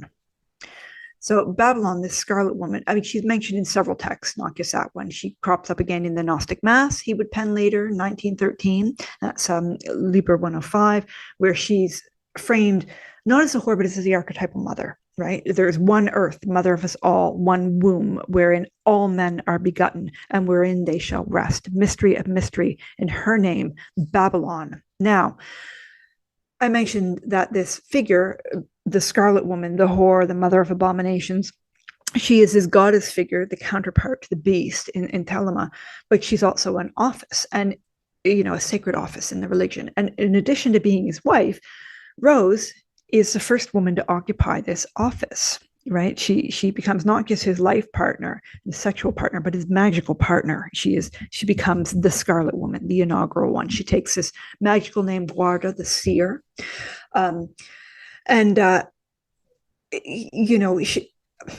She takes that, but not just because she's his wife, right? The consort of the beast doesn't, like the wife, the partner, sexual partner of the beast, doesn't magically become just automatically the Scarlet Woman. She's a true mistress of the beast, but she has to be formally consecrated. And so throughout his life, he has multiple Scarlet Women. He provides a list of them at one point. And he also has a heap of other magical sexual partners, both female and male, often multiple at once. So we're gearing up here. He has this book of the law. He's starting to flesh out the shape of this thing and what the underpinning philosophy and ideology is, and identify these kinds of offices. So, right, he is the great beast, Therion 666, and then there is his consort, this counterpart, the Scarlet Woman, and he's going to over time start fleshing this out and start working out how these energies are manifested. And And just to be, that was a great coverage of the Scarlet Woman concept. So thank you for that. Just to be clear about what these basic practices are, we're talking about a kind of meditation that involves what they call astral projection, which is kind of like a meditation where you visualize and you record your visions. He applied a kind of scientific rigor to his work too. When we finally, he would write everything down. He would talk about having a magical diary, a magical journal, meticulous records. And he talks. I can't remember where, and I don't, where he talks about at one point that the kind of magic he was interested in pursuing, and part of his broader project, is to sort of approach magic in a scientific way. He wants to merge them, right? Right. I think he said the aim of religion, the method of science. That was the name. That's what he put in front of the Equinox, which is his journal that would come out later. Brad? No, that was basically what I was going to say with less direct reference. Yeah. Yeah. That was quite literally how he described it. So, I mean, years earlier, when he was going through that Golden Dawn initiation and getting his instructions from these fellows. Yeah. I mean, to do this practice, you create a magical circle, you do the banishing ritual of the pentagram, you maybe take some drugs, and you visualize scenarios in your mind and or respond to sort of the things that come into your mind, and you attempt to craft almost like an astral projection of yourself. The Hesse book, Demian, kind of gives a good idea of sort of some of what's going on. So I just want to place that for people who have no idea what the hell they're talking. What do you mean? Yeah, it's a lot of it's like almost like a Western answer to sort of Eastern practices. They're really not that different. So Crowley's not inventing these practices out of whole cloth, right? These are coming out of other traditions, and they've been followed up on by other. It's not. And that's not to diminish like innovations he may have made in this world, but he's in like there is kind of a vague tradition that he's in. Not even that vague, really. Yeah, I mean, right. it's syncretic in that it's like pulling from different areas, but yeah, right. And when you combine sex with this type of magical practice, it does have the potential to supercharge it. And that's going to sound maybe crazy to people who don't dabble in this stuff, but it's pretty well accepted as true among occultists. Oh, definitely. Yeah. Yeah. Yeah. When you just think about how powerful sex and human sexuality is in terms of moving the world, there's no doubt that it has a power. So in any case, shall we move forward? Let's move forward. So to continue with the biography. Are we good? Do you feel good? I think we're good. Okay. Yeah, I think okay. We're good. Yeah. We could just we could do an entire episode on the Scarlet. We could do it, women. Or on sex magic. I mean, that we will discuss again, or even on astral projection. I mean, there's this interesting kind of interlude later where I think it's with Elaine Simpson, but I might be wrong. Another Golden Dawn initiate, a woman. He has this experiment he runs with her where they agree that they're each going to astral project in the evening at designated times and record what they see, what they're doing, and then report back to each other to see if it's accurate. So to see if this is actually working. So yeah, he is approaching this very methodically, scientifically. He's genuinely interested in seeing whether there's any validity and how one does these things. And for anybody who's interested in looking at how this is actually done in the present day, I strongly recommend Googling Grant Morrison Sigil Magic lecture. And that is the quickest shot in the arm that you'll get in terms of how this stuff can be applied in the present day if you're interested in going down that rabbit hole. Because this is still like a living tradition, and not just, ceremonial magic. There are multiple faces of it in the West, and it's ongoing. And there are, ceremonial magicians alive today and practicing, and they have fascinating work. Phil Hines springs to mind, but there are all kinds, right? There's heaps of work still being put out in this stuff, and people engaging in these practices, which, you can approach it as saying, oh, well, this is just foolishness. Magic isn't real. But there are a variety of ways to come at magic. You might take it quite literally. You might approach it as meditation, a form of self-actualization. Having a coherent kind of philosophy just as a sort of framework on which to hang your life can be incredibly helpful to people, regardless of whether they ever report paranormal experiences. It's multifaceted, right? And I think there must be some utility, some validity in it, I can't see so many people doing it for so long, right? Yeah. And some of it starts off quite simple. Like I did, I worked significantly through the Self-Initiation into the Hermetic Order of the Golden Dawn. It's a book by Chick Yes. Cicero, who's still around. And literally the first week of it's just concentration and paying attention exercises. There's nothing, Yeah. there's no burn incense, there's no improve say your these mind, words. learn to It's focus. literally just every day for 5 to 10 minutes, go for a walk and notice as many details as you possibly can. Yeah. And then eventually, Self-discipline. and it works. It does tune your mind in a particular way. And so if that's the first seed of magic, then there's certainly something For to sure. it, right? And I mean, that's a really old Yeah. tradition. There's one of the grimoires, I'm going to talk about one of the magical texts. I'm going to talk about Ars Notoria afterwards. I mean, this dates back to the medieval era, and it's basically at core a series of exercises, for eidetic memory and learning material. I mean, it's useful. If you're a scholar, you should check out this grimoire and practice some of these exercises. Yeah, and the memory palace stuff fits it right in there too. I mean, that was sort of thought of almost as a magical practice, and now you can watch a TED talk like, you want to remember everything? Here's what you do. You build, and it's like, yeah, that was occultist. Really old. Yeah, exactly. Yeah, interesting. Fun. All right, moving on with the bio. Let's go. All right, so they returned to Boleskine, 1905. This guy's jamming a lot of life in here. We haven't even reached the Great War. No, we haven't. Oh, now, it's the birth of Nuit Ma Ahatur Hecate Sappho Jezebel Lilith Crowley. So when she gets in trouble, this is his first child. She's born in 28th July 1905. Right, and she's born. So they're going back to Scotland because clearly Rose is very heavily pregnant. She's going to pop any moment. They go back, and their daughter's born. Great. He amused after in the wake of her birth. He amuses Rose by writing pornographic poetry and things. And then as soon as she's sort of on her feet, he buggers off to go climbing in the Himalayas, I guess, And, yes. And I'm gonna cover this because this is a very important expedition that he would go on in the Himalayas. Kanchenjunga expedition. This is Crowley, right after his daughter was born, writing about what happened. And I'm going to read this whole thing. It's important. On September 1st, we renewed the assault on the mountain. Raymond, Posh, and Salama went up the slopes on the rope and got over the bad patch. They were so much encouraged by their success that they went out of sight and hearing, contrary to my instructions. Now, remember, this is Crowley describing a very controversial event. So he's always going to come out rosy here. I needed them to help the 3 coolies with loads over the hard part.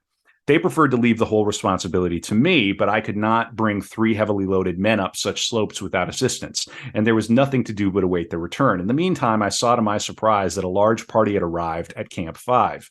When I got down, I found that Tartarin's hysteria and Piggy's malignant stupidity had created yet another muddle. They had arrived at the camp, bringing with them some 17 or 20 coolies, and they had not brought any of the things of which we stood in such need. Their behavior was utterly unintelligible. The doctor did not seem to know what he was saying. His remarks were merely confusedly irritated. He did not seem to be able to answer any of my questions or give any explanation of what had happened in the past. His one idea was to hold a durbar and have himself elected leader in my place. There was no provision in our agreement for any such folly. I'm Crowley, I'm the man. He pointed out that it was merely a scrap of paper. When the others arrived, an excited argument began. There was no suggestion that I had acted improperly in any way. From first to last, it was merely the feeling of foreigners against being bossed by an Englishman. The same thing had happened with Fani in Choco Ri. On the present occasion, however, the Englishman was in a minority of 1. He had a mutiny on his hands. Mm-hmm. Fortunately, I had never heard that a fact of that sort makes any difference to an Englishman. I did my best to reason with them and quiet them like the naughty children they were. You could read this if you didn't understand that he's kind of winking. Yeah. You could read this as being Crowley's a racist, Crowley's a bigot. Yeah, he was a racist as anybody at his time was. Sure. Probably a little bit more. But he's also, if you can't read between the lines and sort of see the sense of humor. He's very performative. He's very theatrical in his writings. Yeah. So he's playing it up. I mean, yeah, he's a bigot, but he's also playing it up. Right. So going on, they had brought up all these men without any provisions for food or shelter, and it was now late in the day. The snow was in an absolutely unsafe condition, and though I had chosen the route so as to minimize the danger, it was absolutely criminal to send men down. But the mutineers were utterly insensible to the voice of reason. I told the coolies that since they could not stay at Camp 5, the best thing they could do was to shelter under the rocks at Camp 4, and they went off and did so. So they go against his orders, and then the next day, he tells them, if you try to go down tonight, you're going to be killed. Right. He lays it right out. He says he lays it right out. Right. Yeah, and then his friend says that he says one of the other guys wanted to go down with him, so I'm going to continue. The blackguards did not even have the decency to bring up his valise, this fellow Pash. I implored him to wait until the morning. I told him he could have the whole of my sleeping kit, but nothing would move him. I explained the situation, but I suppose he could not believe that I was telling the literal truth when I said that Galamard was at the best of times a dangerous imbecile on the mountains, and that now he had developed into a dangerous maniac. I shook hands with him with a breaking heart, for I got very fond of the man, and my last words were, "Don't go. I shall never see you again. You'll be a dead man in 10 minutes." I had miscalculated once more. A quarter of an hour later, he was still alive. Less than half an hour later, Raymond and I heard frantic cries. No words could be distinguished, but the voices were those of Tartarin and Rigi. Raymond proposed going to the rescue at once, but it was now nearly dark and there was nobody to send, owing to Rigi's having stripped us of men. There was, furthermore, no indication as to why they were yelling. They had been yelling all day. Raymond had not yet taken his boots off. He said he would go and see if he could see what was the matter and call me if my assistance were required. He went off and did not return a call, so I went to sleep and rose the next morning at earliest dawn and went to investigate. The task was easy. About 15 minutes below Camp 5, the track had been carried away over a width of 20 feet. The angle of the slope was roughly 20 degrees. The avalanche had stopped 250 feet below, and at this point it was from 40 to 60 feet in width. That is to say, it was an absolutely trivial avalanche. A single man could have ridden it head first without the slightest risk of hurting himself. The width of the avalanche showed that 6 men on a 120-foot rope had been walking on each other's heels, the rope being festooned so as to be worse than useless. A man struggling in loose snow avalanche has a fair chance of getting to the top, but if every time he does so, he's jerked away by the rope, it will be the greatest piece of luck if he is not killed. Tartarin, who should have been the last man on a descent in order to watch the others to see that the rope was kept stretched and to check any slip at the outset, was leading. So they died on their way down. Mm-hmm. Do we know how many people died? How many people died? I think it was like 3 or 4 people died. And this is a big deal because this was an exhibition that he kind of like put together. He was sort of like leading this expedition, had a mutiny on his hands, and on his watch, a number of people died, and it really hurt his reputation. So I wanted to read that because it's such a good example of how he never takes any sort of accountability at all. I'm going to read this. Like I did everything that I could have possibly. No one could have done more than I did to prevent this from happening. Yeah. He says that 17. If their guides say it hired, they had no ropes, no axes, no boots, claws, or anything. They crossed it easily. And they were perfectly happy. They took his advice. He says, pass the night under the rocks by Camp 4. So the servants listened to me and they were saved. What's wrong with you guys is his attitude to this. So this is from the Wikipedia. So the argument could not be settled. Galamad, Derigi, and Pache decided to retreat from Camp 5 to Camp 3. At 5 p.m., they left with 4 porters on a single rope, but a fall precipitated an avalanche that killed 3 porters as well as Pache. People at Camp 5 heard frantic cries. Crowley stayed in his tent. That evening, he wrote a letter to a Darjeeling newspaper stating that he had advised against the descent, and that he already knew, and that a mountain accident of this sort is one of the things for which I have no sympathy whatever. The next day, Crowley passed the site of the accident without pausing nor speaking to the survivors, and left on his own to Darjeeling, where he took the expedition funds, which mostly had been paid by Galamad. The latter would get at least some of his money back after threatening to make public some of Crowley's pornographic poetry. Oh, man. So that's the one thing about Crowley is there's always blackmail. You Always, blackmail yeah. him, right? Yeah, Yeah. he closes Yeah. this discussion of this with, like Queen Victoria on a celebrated occasion, I was not amused. Wow. it would only be 50 years later that this ascent would be accomplished in 55, and they used the same route that was pioneered in 05. So just a little mountaineering interlude, I think important though, because gives you kind of a taste of him. So when Crowley headed off for the exhibition, Rose and their baby girl had started heading back to Europe. After the climb, Crowley continued to Shanghai to visit former Golden Dawn member Elaine Simpson, whose mother had also been an initiate, and then to New York to drum up support for a second mountaineering expedition. So this is the second time he's in New York. He wants to try it again. He wants to try this expedition again. It didn't work. No one was giving him any money after this. Yeah. 4 people are dead, Crowley. What are you doing? Yeah.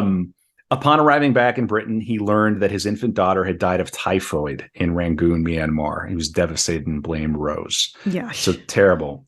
Bit of an echo of his own sister. Quite heavily. Yeah. Yeah. I've often wondered about that. He says that, the death of his sister didn't really affect him. He was too young, and yet, I mean, he has daughters and, this isn't the only death of a daughter that we're going to see with him. And he is absolutely, utterly destroyed by it, as one is. But I've often wondered, it's odd that he says it didn't make such a, did he think of her? Did this ever, evoke that incident in his mind? I don't know.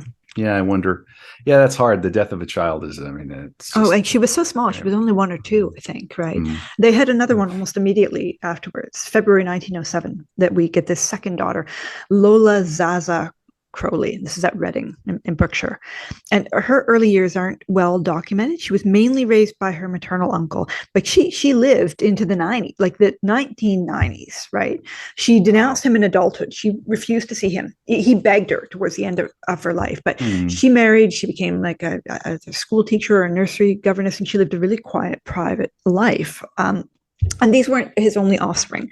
I'm sure there were, he had many offsprings he did not know about, but the main ones that are reported in the biography that are coming, right? Anne Leah Crowley, that's later. Lulu Astarte Panthea Shumway, that's later, right? These names are incredible. I know. There's Lilith, there's Lola, there's Anne Leah, there's Lulu, and then he does have a son, Aleister Ataturk. Now, it's worth noting here, there are these 2, I guess, pretenders. There's an occult writer. I think people have tracked down, he was probably Andrew Standish, but this fellow was using the pseudonym Amado Crowley, and he claimed that he was, born the illegitimate son of Crowley and a woman in Sicily. And we're going to come to Sicily later. And that Crowley had an affair with a local woman when he was there, and this boy was born. And he also claims that, in his childhood, Crowley mentored him in magic and, disclosed sort of the real leapery to him and this sort of stuff, which is fascinating. Relatively little is known about this guy, and Crowley biographers dismiss his claim because one of the things about Crowley is he writes down everything. Like the record keeping from this man is absolutely extraordinary, and he never mentions this kid. You would think if he had a physical and spiritual heir to whom he was disclosing the true leapery, this son, he wouldn't have cared if he was legitimate or not. He certainly acknowledged his other illegitimate children. He would have mentioned it in the diaries for sure, right? It just doesn't add up. And there's also this other fellow, Edward Crowley, who is a convicted murderer. Okay, you can Google him. I think he shows up on Murderpedia. He claimed to be one of Crowley's children, and some people repeat this, but it's categorically false. First of all, he was born after Crowley was already dead, and he was obsessed with the occult. He was one of these nutcases who were, obsessed with Satanism and thing, and he changed his name to Crowley's name via deed poll. So that's not his son either. So it's important to be, when you're reading about him, to be aware that there are these 2 pretenders that claim to be sons of his that are not. Interesting. This reminded me of something that we skipped over earlier. Do you recall the maid that Crowley slept with on his mother's bed? The story There's goes, rumors of course, she was. she got killed by Jack the Ripper is one of the rumors, because Okay. she Whoa. fell out into she was ostracized. disgrace, right? And so she ended up a prostitute in the East End. It is one of those little myths, right? Isn't that Another myth? Wouldn't that be perfect, for Crowley to all right, so we're gonna move on. We're gonna keep going. We're well into our So I mean, he has a lot of kids. 4. Are we okay? We are. That's okay. Yeah, I mean, yeah, it's we're getting great. there. It's good. We're getting there. Yeah. I mean, we're there are getting there. miscarriages too, which is normal. But I mean, we can get sentimental. I mean, he clearly loved his children, and we'll come to some of that in a bit. And yet, on the one hand, we can get kind of sentimental about him as a parent, as a family man. Concomitantly, Lola seems to have been named for his then mistress, Vera Lola Snap. So she was an actress. She used the stage name Vera Neville. You can Google her. He was having that is a power move. I guess. He was having an affair with her when Rose was pregnant, and free love, though. I mean, this is I said, go on. He endorses free love for sure, right? He also had an affair with Ada Lovelace, who was a novelist and also a fellow occultist. He had this endless stream of mistresses, and then other sexual partners who didn't have the status of mistresses, and then these magical sexual partners, right? So we're going to get another important homosexual relationship, Victor Newberg, but he also had really intense relationships with Layla Waddle, who was an occultist, a writer, and a professional violinist. And then there's this Canadian businesswoman, this woman from Quebec who owned a cosmetic company, Mary Dusty Sturgis. He had an affair with her. Jean Foster, who was a fashion model. Helen Wesley, she's a vaudeville actress and a character actress. Gerda Maria von Klothek, who was a German sex worker and also a radical socialist organizer. Crowley called her the angel of the revolution. Like, he doesn't really have a type. It's anyone, right? Yeah. Ratan Devi, the Indian musician. Roddy Minor is another major one. She's a chemist in a path lab, right? Wow. All over the place. All over the place. And this is just like a sample. I mean, I haven't done the math. I don't know if you could, but he must have slept with hundreds of people. He hired prostitutes, astonishing frequency, right? And doesn't seem to have a type. You look at his magical diaries, and he makes notes about every time he hires a prostitute. He was. It's quite funny because he's practicing sex magic with them, and I can only imagine what went through their minds. Although I'm sure they saw weirder, right? Yeah. And he indicates what they look like and what their astrological sign is and what the working was in these notes. And sometimes what he paid them, even, he tells us. So he's compulsive. He writes it all down. He's indiscriminately promiscuous. He picks up women and men. He's picking up men in the Turkish baths, right? Every race, ethnicity, age, shape, women in their 50s and 60s, young female prostitutes. They're black, they're Japanese, they're English, they're every imaginable sex act. Although with men, he's almost always a receptive partner, which is interesting. It is interesting. And he tells us, we know he does have an ideal of feminine beauty. He wants a really large, strong, sensual. He says big, muscular, sensual type. This is his ideal. And yet when he's practicing sex magic, picking people up, it doesn't seem to matter. Wow. Crowley is the ultimate power bottom. I guarantee it. Power bottom. Big time. All right. So amidst all of the screwing that Crowley's doing, the free love, which is sort of mind blowing. This is 1907. It beggars belief. 1907. It's just staggering. There's no Tinder. How is he even accomplishing this? Maybe you start a cult. Maybe you declare yourself the Messiah. It seems to be working. New Aeon. Yeah, it's worked. I mean, people are attracted to confidence. It's not always the nice. It's not always the nice guy who gets the girl. I hate to break it to you. It's funny because he was a good-looking guy in his youth. He didn't age great, and yet this continues throughout his life. And I can only think he must have been, and he would have been just a weirdo, like to the general public and the media. And yet this string, he must have been incredibly charismatic.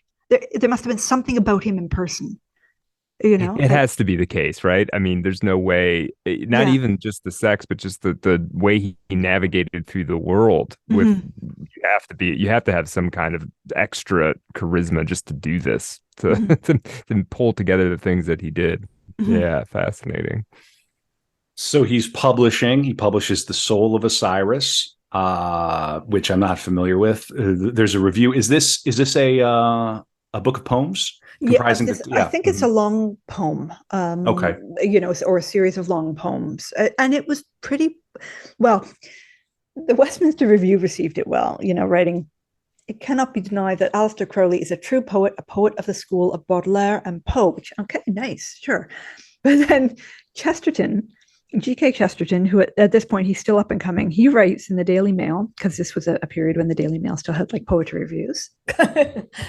Some things do change. He writes, and this makes me laugh, quote, "We have all possible respect for Mr. Crowley's religious symbolism, and we do not object to his calling upon Shu at any hour of the night. Only it would be unreasonable of him to complain if his religious exercises were generally mistaken for an effort to drive away cats.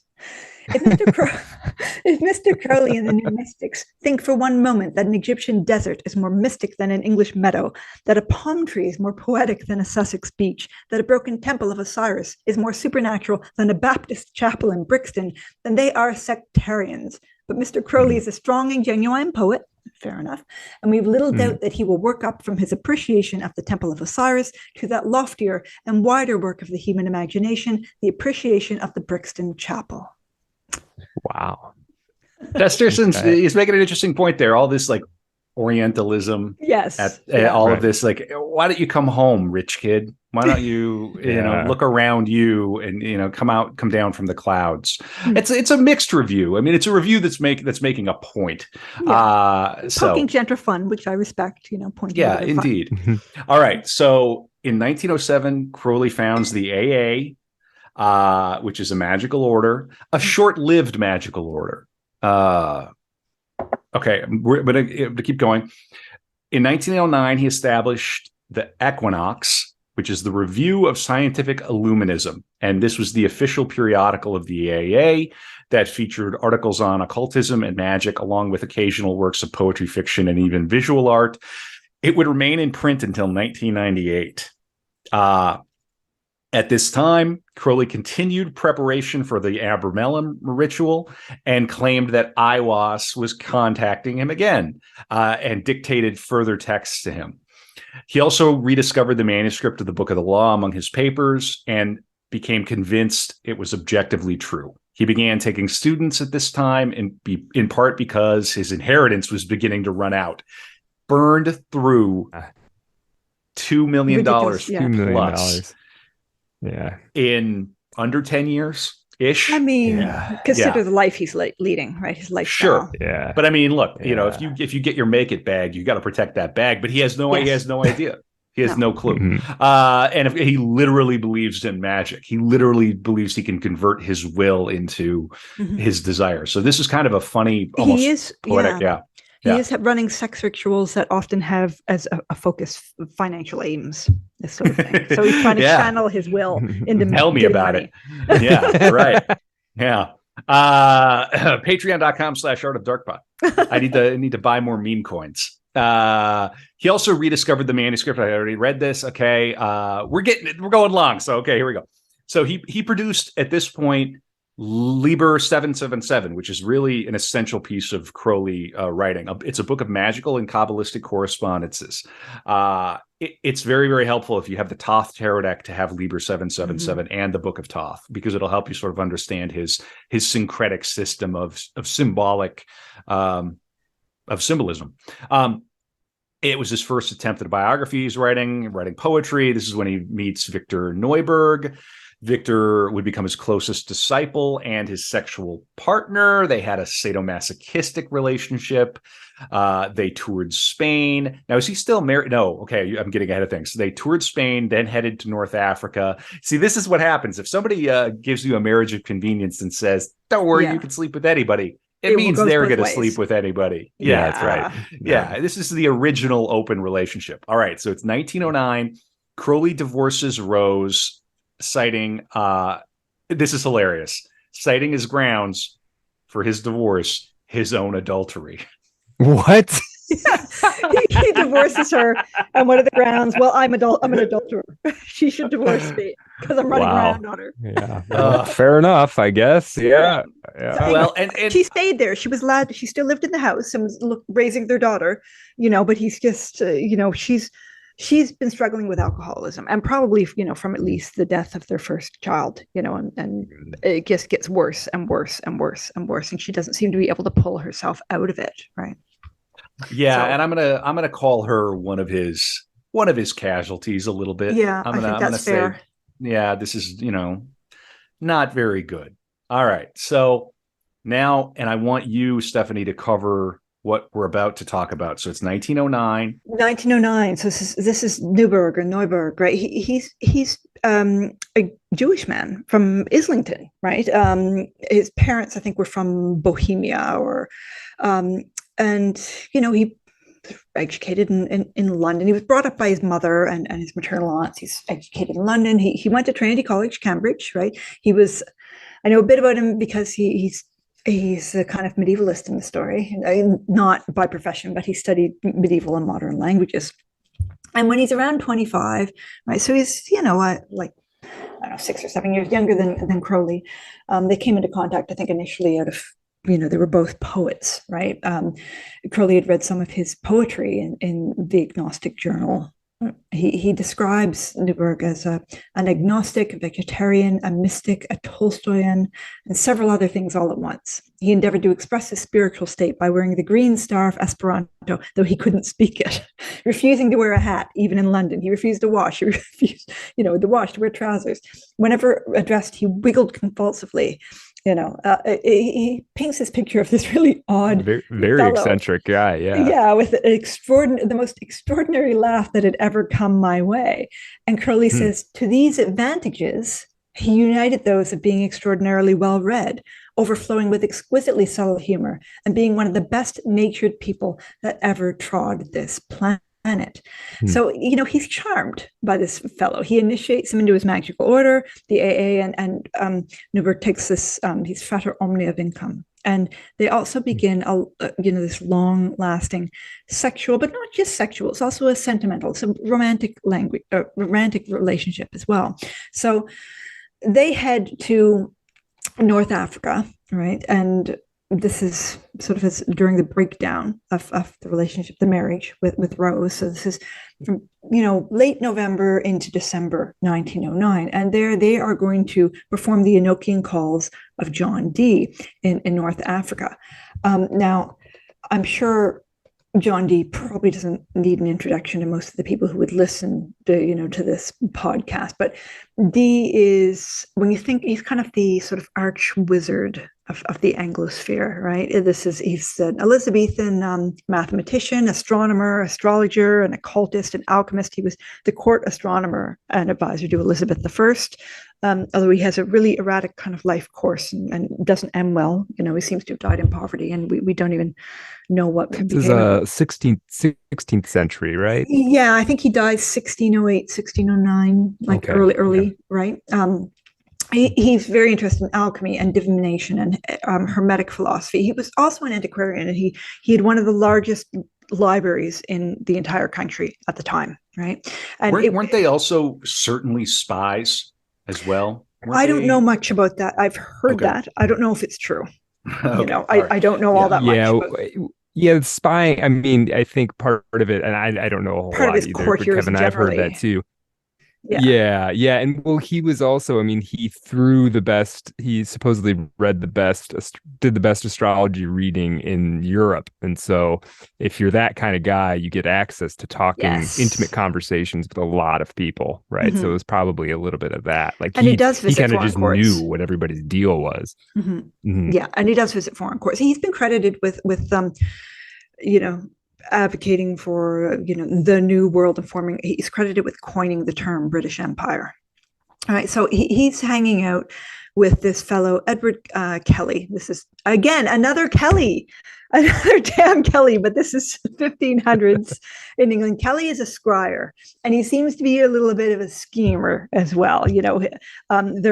He's aiding Dee in these magical investigations, and these investigations, they developed this conlang. They manufacture this language, which is they call Enochian. That's involved in it. It's a really fascinating story. I encourage people to look it up. I mean, he convinces Dee at one point that the spirits they were talking to said that they should share everything, including Dee's wife, and Dee goes along with it.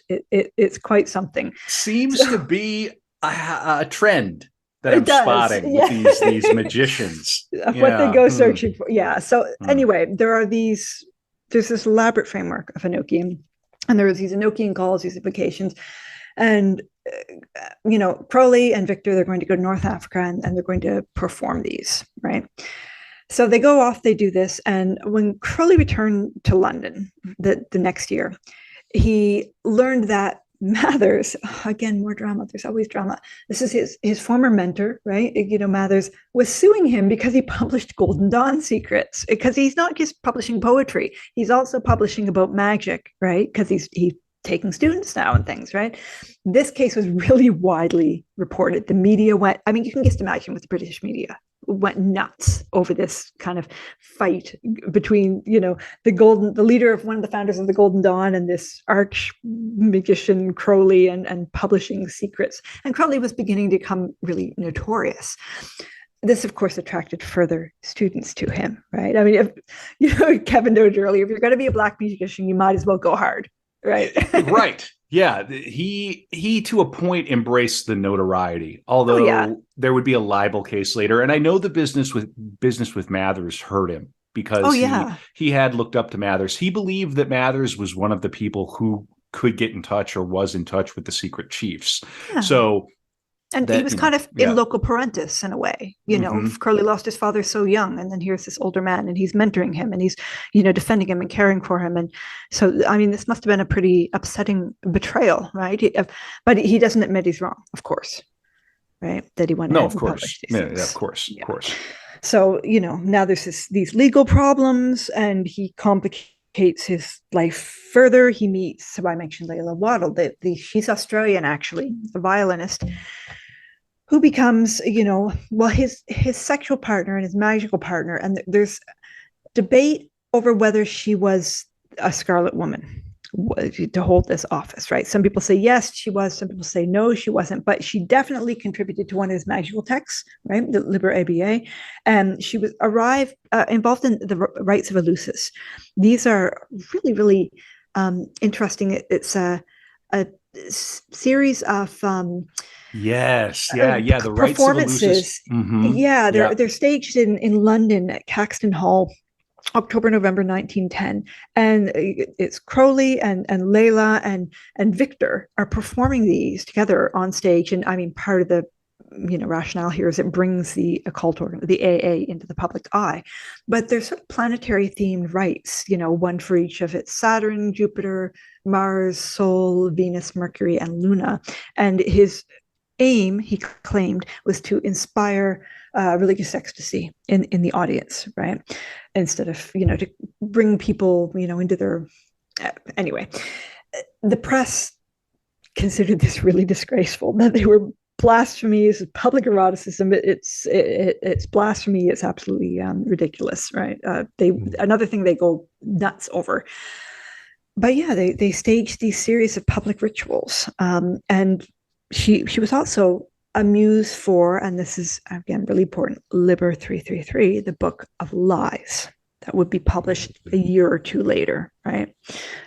She hangs around for a while. By 1913, they organize together this violin ensemble, and they go touring. They tour around the UK, and they also tour in Russia.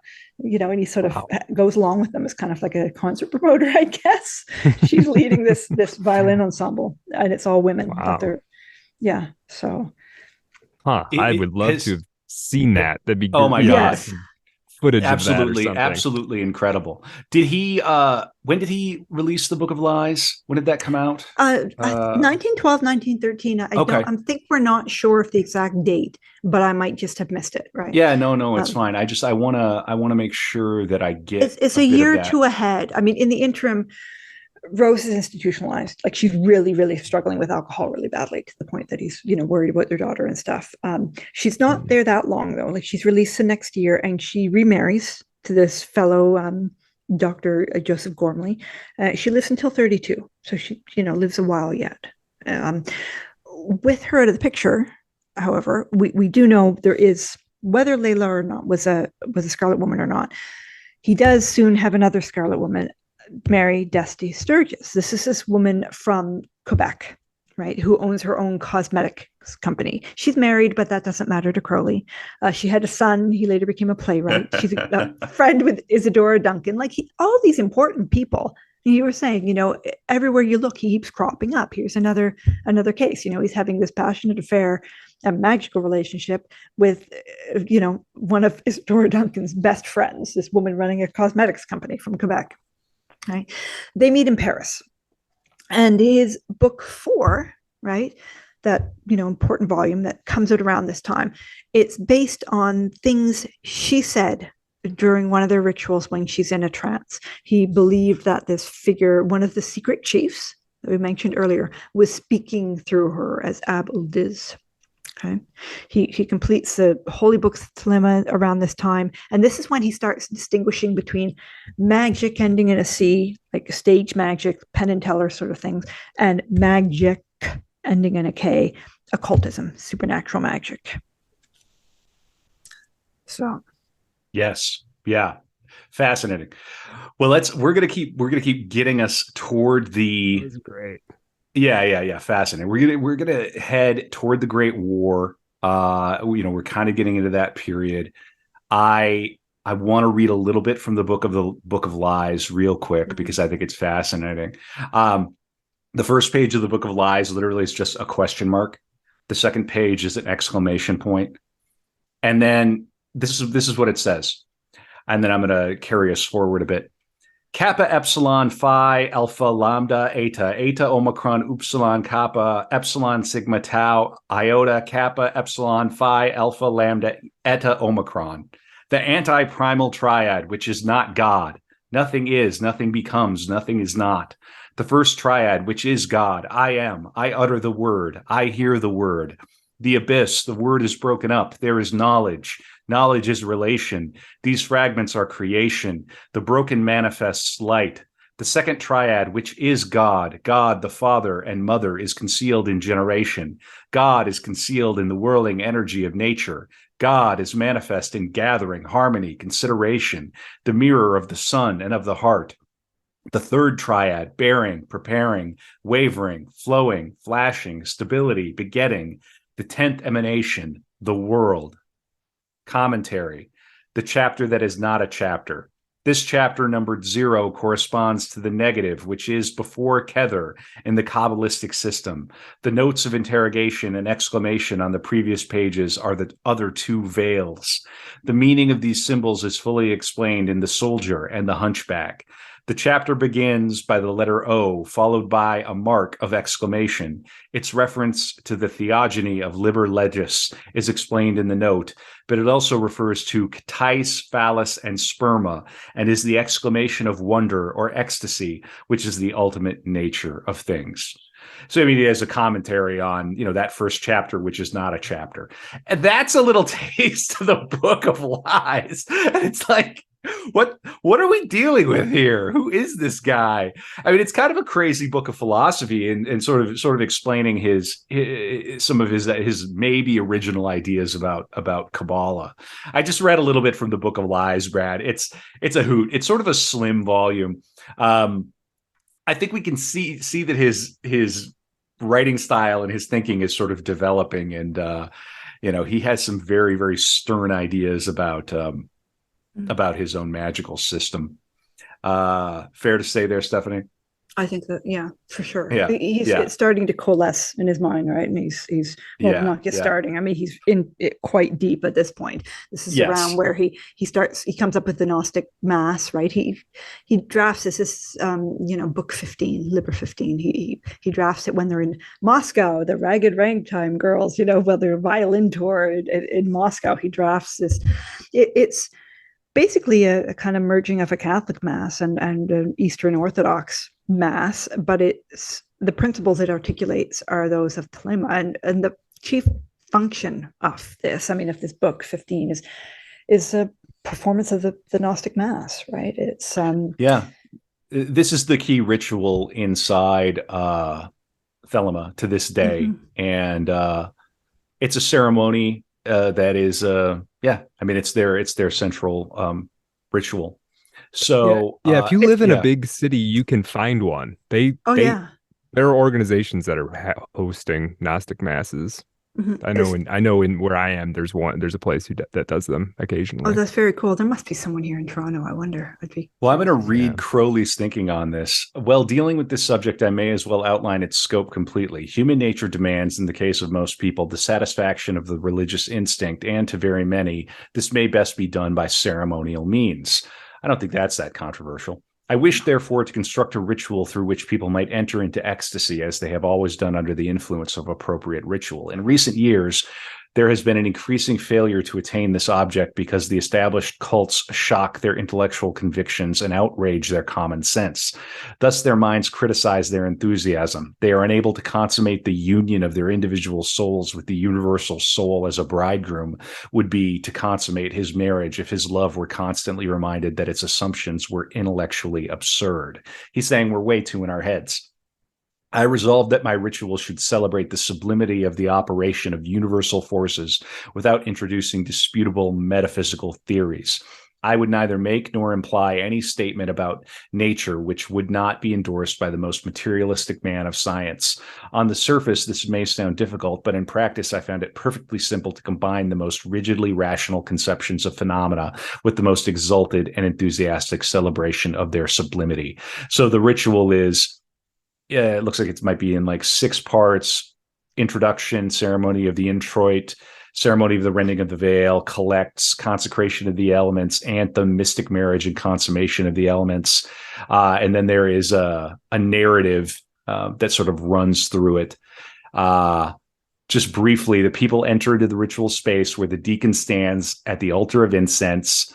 She takes the book of the law and places it on the super altar within the great veil and proclaims the law of Thelema in the name of Iao. Returning, she leads the people in the Gnostic Creed, which announces a belief or value in the Lord, the Son, Chaos, Air, Babylon, Baphomet, the Gnostic Catholic Church, the communion of saints, the miracle of the Mass, as well as confessions of their birth as incarnate beings and the eternal cycle of their individual lives. Hey, we do a little heresy. Do a little. I mean, wow. The officiants are intriguingly. She, the deacon, is not the only officiant. The mass is run with a priestess and a priest officiating together with a deacon of either sex and 2 children. And intriguingly, I mean, this orders, they perform the regular sacraments and things, but right from the outset, I mean, marriage is not limited to couples of opposite sex. And this is something that recurs in Crowley and his magical thinking and his philosophical thinking, this kind of balance of the sexes, of the male, the female, the yin, the yang, this sort of thing. And he's entirely open to women in these kinds of positions leading a mass. Is really interesting considering the time period. Yeah. So he's now in, I'm going to blast through some stuff here. He's now in Paris. It's January of 1914. He gets an apartment with Neuberg. In January and February, they perform the Paris Working, a 6 or 7 week ritual involving 13 separate drug-fueled acts of sex magic, in which Crowley, what did you do this week? I mean, it's like Elon Musk on Twitter. What did you get done this week, right? Yeah. Funny.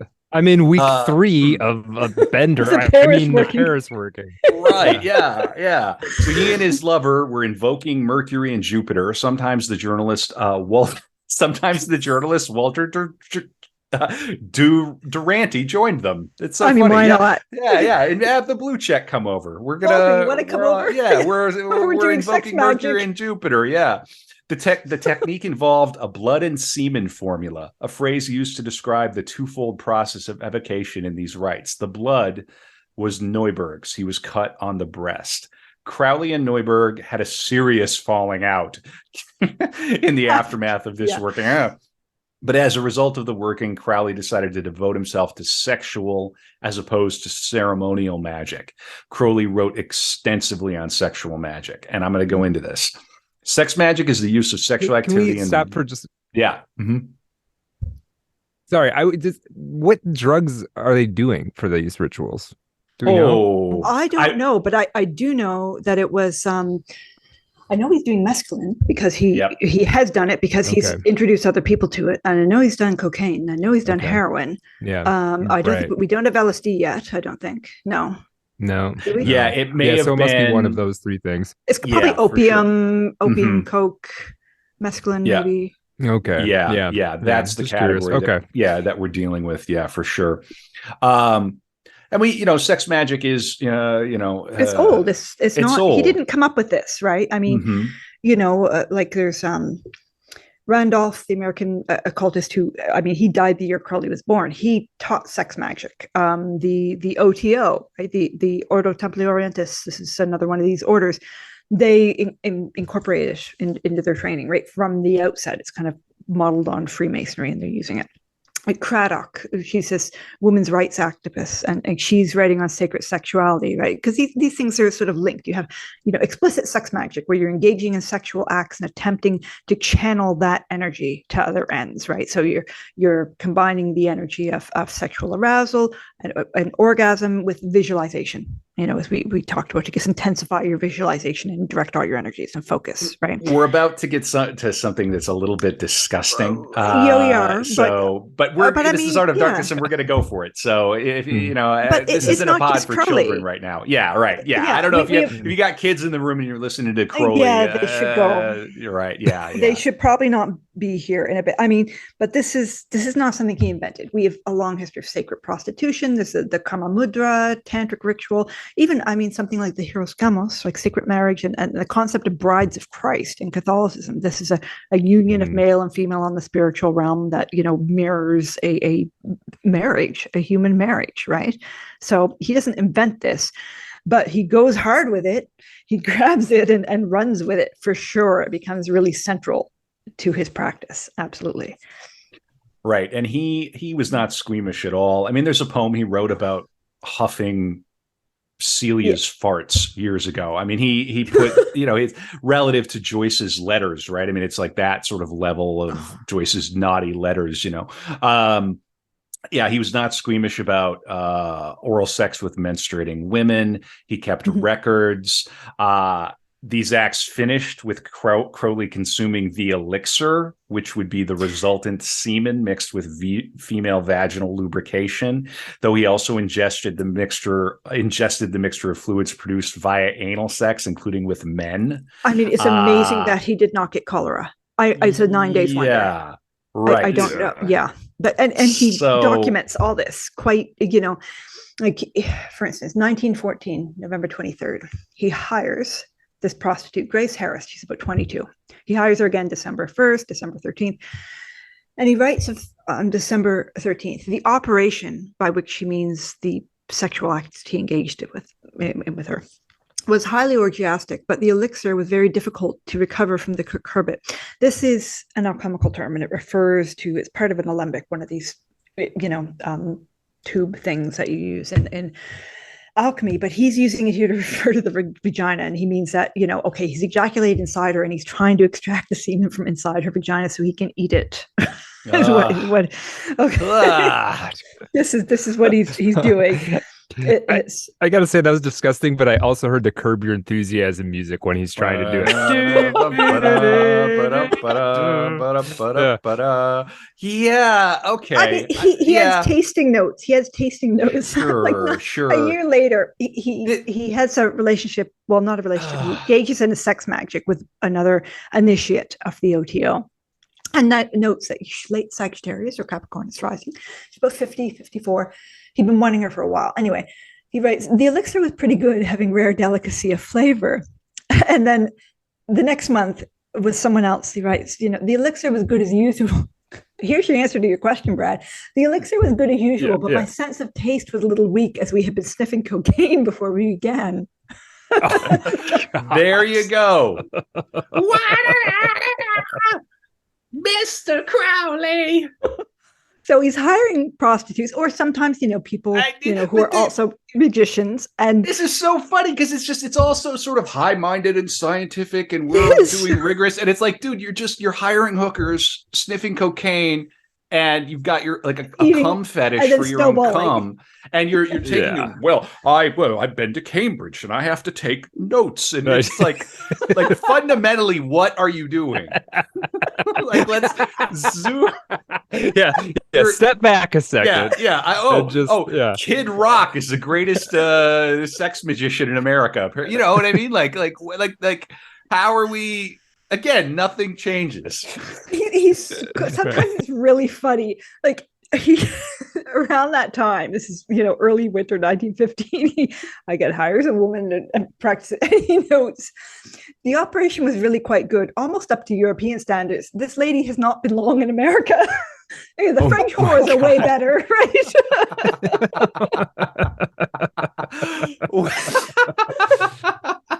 Perfect. That is perfect. That is so true. Hey, I mean, like you say, this is peak. Americans like Joyce are prudes, filthy, right? But despite all this, as you say, he's been to Cambridge, and there's a sense of propriety. So he's documenting all this, and these are private notes, his magical records. But he's using Latin or sometimes Greek to describe these acts. So, he doesn't write. That he buggered a woman or a man. He writes pervas nefandum, that is by the unmentionable vessel. So anal sex. He writes elixir rubeus, red elixir, menstrual blood, right? And one entry he notes he ejaculated in, he writes it in Latin, in Manu Domine cujus cunamore delixeram. I ejaculated into the hand of the mistress whose cunt I had left with my mouth. Right. Oh my God, yeah. He has this Greek note in another one, that translates as a stranger in the fundament of the king. In other words, he went to the Turkish baths and had receptive sex with another man who ejaculated into his anus. Right. So he's got this, elaborate language, and I don't know if it's a sanction of propriety. But it's pretentious. It's very Well, but I do wonder. And you wonder. It does make you wonder. If they get my papers? I mean, what if somebody raids my place? And fair gets enough, my papers? right? I mean, I think there's an element of that. Probably, probably for sure. I mean, and this makes it sound like these are wild to read. In a way, they are, although they're often kind of funny. But I mean, it's just lists of this over and over and over again. It's quite tedious. But I mean, these are like lab notes. They're lab records. Mm-hmm. These are the records of a practicing magician. It's pretty. I mean, they're interesting, but it's kind of clinical, really quickly, right? And and that's the rest of our outline is just 20 more pages of Crowley. Well, but you can imagine. They go on. There are notebooks, and they haven't even all been published. There is a theory of that Crowley had the disorder, the compulsive writing. That is a theory. I mean, the amount of writing that the man did was beyond normal.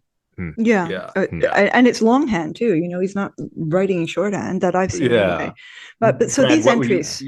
Brad, what were you going to say? I'm sorry. Well, I was just going to say, you imagine you're doing this, and it is in a sort of scientific mode. So, he takes the scientific mode seriously, even though this stuff might come somewhat from compulsion. But you can imagine he gets to a point where he's sort of looking through the notes. He's like, "Oh crap, I got to drink the elixir today. I really don't want to." But it says here that last time, you know what I mean? You kind of end up wrapped up in your own enterprise. And but he does go back and add notes in the margins of some of them. Like if he has an operation, he calls them operations. So if he engages in a magical rite and it's directed at financial gain, and he does come into money, he goes back and he makes the note in the margin. He's keeping up the records. But these are very here's what a full record looks like, right? So the date 1914, December 15th, 11:40 PM, right? And he'll give, where the sun is, what sign it is and stuff. Okay, quote, Leah Dewey, Dutch prostitute, Aquarius rising, big and tall but not fat, the muscular wolf type, very dark hair on head, pubic hair fairer, beautiful yoni. Object, Hermes, i.e., general invocation of his powers, magic, wisdom, eloquence, success in business, letters, etc., etc. The operation was most orgiastic, but I formulated the god well and called aloud after his name. The gluten of the eagle, that is vaginal lubrication, was not very plentiful, and the lion, that is semen, not very thoroughly dissolved therein. Still, I think the elixir was formed well enough. So that's what the centuries look like. That's very Crowley, sexless. Yeah. It's not sexy reading. It's amusing at first, but it's not sexy. Right. Yeah. And one wonders what these prostitutes were thinking when he started. If he's screaming, did he actually scream Hermes? Hermes. Right. She's just just get it over there. I'm sure they've seen, and then reaching around inside. I'm sure they've seen this. They've probably seen it all, though. Yeah. Well, okay. All right. So sex magic. It's a thing for Crowley. It's a serious thing. I've always wondered about it. It does put a mirror to your own sex life. I'm not going to get too personal here, but it does make you go like, what am I doing? No, Crowley's the weirdo. This is weird. This is right. No, you're not the messiah of the new Aeon. You say you are, kind of, because you say you are, but like this, it's not for everybody. No. Yeah, I think he believes it. Right. I think he probably believes it. Yes. But I was skeptical at first, but the more I read about him, I'm almost certain that he really... he believed it, but I also think he got titillated by it. He Yeah. must have. This is somebody like really getting into a kink. You ever met somebody who's like into BDSM and like it's their whole identity. It's like a lifestyle. Yeah. It's like, and they're buying new stuff and they're going to conferences and they're right. Like, so I think it's, I don't think you could maintain that kind of activity without it being just gratifying on a basic sensual level. Well, and how amusing is it too that these records are almost similar to something in the Old Testament, like almost the genealogical chapters of the Old Testament. It's like how far. All right. Well, and he would scandalize people by saying things like the greatest sacrifice is that of a human child, and what he really meant was masturbation. You're sacrificing the potential of a human child every time you masturbate. He never, insofar as we know, he never killed a child. He has this reputation, but that's not his thing. He's not out there like slaughtering goats. No. Although there was a goat at Cefalù, but we'll get to it. All right. So now it's 1914. We're gonna go to the greatest and the freest country on earth for a third time, land of the free. What? Canada? No, they're no. So Crowley departs from the United States in 1914. He would stay in the United States for 5 years. Now this gets into the spycraft business a little bit. So I want to talk about this. All right. So 1914, Crowley was living a hand-to-mouth existence, relying largely on donations from AA members and dues payments made to the OTO, which he had taken over the OTO at that point, I think. In May, he transferred ownership of Boleskine House, and in July, he went mountaineering in the Swiss Alps. During this time, the First World War broke out. Well, I guess if you're going to be anywhere in Europe when the war breaks out, Switzerland's a good place, right? After recuperating from a bout of phlebitis, what is phlebitis? We always end up looking up these like weird diseases on some kind of blood thing. It's got to be a blood inflammation of a vein. Inflammation of a vein. Which I suppose with his legs. He had problems with his legs throughout his life. It got quite bad when he was older. Yeah. Yeah, Crowley set sail for the United States aboard the RMS Lusitania in October of 1914. He arrived in the United States in New York City on Halloween. moved into a hotel, and began earning money writing for the American edition of Vanity Fair and undertaking freelance work for the famed astrologer Evangeline Adams. In the city, he continued experimenting with sex magic through the use of masturbation, female prostitutes, and male clients of a Turkish bathhouse. All of these encounters were documented in his diaries. He started painting. And these paintings are very kind of creepy. They're not sophisticated. They're not even very good. But there is a quality to them that is eerie. So he professed to be of Irish ancestry and a supporter of Irish independence from Great Britain. When he landed, if I'm not mistaken, he put Irishman after his last name. And this is where we get into this business of the idea that he may have been a double agent. Because of course the Irish were the enemies of the British, the Irish the nationalists. Yeah, right. And struggling for independence, which made them the allies of the Germans. So professing to be of Irish ancestry and a supporter of Irish independence from Great Britain, Crowley began to espouse support for Germany in their war against Britain. He became involved in New York's pro-German movement, and in January of 1915, German spy George Sylvester Viereck employed him as a writer for his propagandist paper, The Fatherland, which was dedicated to keeping the U.S. neutral in the conflict. In later years, detractors denounced Crowley as a traitor to Britain for this action. Now, there's a good podcast. I can't remember the name of the podcast. It's out there. You can find it. That I was listening to, where they make the case that there was another fellow who was kind of writing pro-German propaganda, in a British citizen in the United States who was doing this. He got arrested and extradited. Crowley never did. Why would that be? He also makes it makes some comments at various places in his diaries that suggest, he's not explicit, but that seem to suggest that he's working to undermine Germany. Right, because the idea is that if he would write things that were so outlandish in this paper, it would actually hurt the German cause by making it seem crazy. He could also similarly ingratiate himself in these circles. There was a time when he took that trip to Mexico. There was a major oil deal that went down right around the time he arrived there. That was, how to say this, he belonged to the same Masonic order as the then president of Mexico. So there's this little things happen around Crowley. We have no definitive evidence that there's no record of it. Yeah. Did he really abandon that diplomatic career? When instead of having this crisis on a bridge in Amsterdam. Where do you think MI5 or the equivalent at the time is getting recruits? They're getting them from the upper crust from Cambridge. I remember when 9/11 happened at the in University of Minnesota is not Cambridge. Go Gophers, good school. But anybody who was in any class and had any Arabic got contacted. Yeah. They needed Arabic speakers immediately.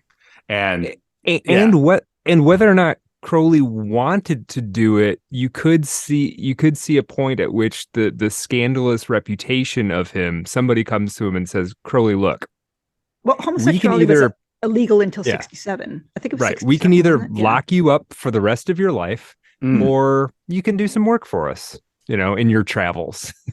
Yeah. So, sure. I wonder, I don't know. I don't really have I pondered this and I don't really have a position on whether he was an asset or not, but it's a really interesting, you can argue it both ways. It's hard to say. Well, I'm going to linger on this a little bit because I bought this book, Secret Agent 666. So I'm going to dig into this a little bit. Perhaps the most important thing to understand about Crowley's relationship with British intelligence is that the latter was a house of many rooms, undergoing continual remodeling. The origins of the British Secret Service go back at least as far as the reign of Elizabeth I, when the redoubtable Sir Francis Walsingham organized a network of agents to aid Queen Bess in her struggles against enemies, foreign and domestic. Two of those agents were the scholar and magus, Dr. John Dee, and his equally occult-versed assistant, the disreputable Edward Kelly. Dee's secret signature is said to have inspired Ian Fleming to adopt 007 as the code name for his fictional secret agent, James Bond. Crowley fancied himself the reincarnation of Kelly, a conceit that may have helped draw him into clandestine labors. Now, I could go on and on here. This is some very interesting history. I have a couple of other excerpts here from this book that I want to get into. I just love this idea that he might have been. Yeah. I mean, it's fascinating. I have no idea, but right. It's... Well, so listen to this. So there's a theory that he may have been involved in the sinking of the Lusitania. For reasons to be seen, the Germans sincerely believed that the Lusitania carried armament and munitions, and they made plans to destroy her well in advance of the fatal U-boat attack. Whether the guns or munitions were real is ultimately irrelevant. The Germans believed that the Lusitania was an important and viable target, and some of those who helped convince them were British agents. It's hilarious, too, because the people who got on that last fatal voyage on the Lusitania, there was they were warned. Like the Crown, really? And they said, yeah, there's a chance you're going to get... I did not know that. Yeah, nuts. In his confessions, Crowley boasted of having proved that the Lusitania was a man of war in a piece for the Fatherland published after the sinking. According to the Beast, Viereck, like other Germans, failed to see that the article was an extravagance which achieved my object of revolting every comparatively sane human being on Earth. Crowley, aboard the Lusitania only a few months earlier, could credibly claim to have seen the guns himself. So could Leela Waddle. Crowley elaborated in 1933 on his influence over Viereck and his Kameraden, asserting that he gradually got the Germans to believe that arrogance and violence were sound policy, trying to drag the Americans into the war. Again, that was precisely what Admiral Hall desired. The Mage spoke more candidly about his wartime work for the Naval Intelligence Service to the French press. He admitted encouraging U-boat attacks against neutrals to draw the Americans into the fray. His accomplice and immediate chief in this endeavor, he added, was Capitaine Gaunt. Crowley confided even more to his friend George Langland, whom he met in the early 1930s. Langland is best known today as the author of the science fiction horror tale The Fly, but he also wrote numerous spy stories based partly on personal experience. Langland, like Crowley, enjoyed a relationship with British intelligence, and that may explain why the Beast opened up to him. Langland revealed nothing of this exchange until the 1960s, and then only in an obscure French journal. Langland's revelations look like a response to questions about Crowley raised in another French magazine, Planète, a few months before. The Planète piece published anonymous allegations that the infamous Monsieur Crowley, was responsible for the torpedoing of the Lusitania. According to Langland, Crowley's influence reached to the top of the German clandestine and diplomatic hierarchies in the U.S. Through his connections to the Fatherland and the likes of Viereck, Ewers, and Münsterberg, Crowley rubbed elbows with Dr. Albert Boyed von Papen and even Ambassador Bernsdorf. Thus, he became more than a mere propagandist. Langland recounts that the Germans came to place great faith in the Beast's intuition and saw him as an indispensable guide to the mentality of the Americans and the British.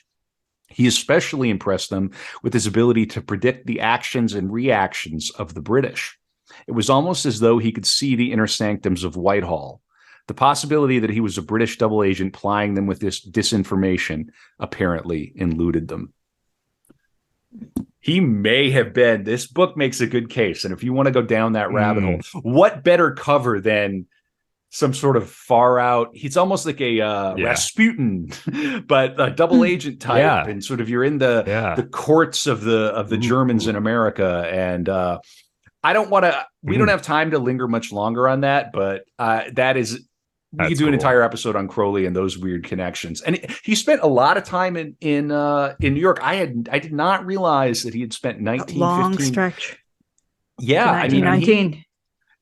And he went up the Hudson Valley and all sorts of things. So I'm gonna keep going. So 1915 June, the journalist James Keating introduced Crowley to the American vaudeville and character actress Helen Wesley. Again, these theater people.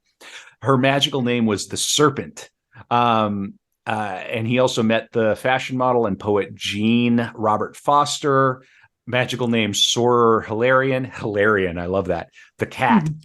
Crowley had magical and sexual relationships with both women, but Jean was one of Crowley's great loves. He wished to marry her. This did not come about. They toured the West Coast together in Vancouver, the headquarters of the North American OTO, Ordo Templi Orientis.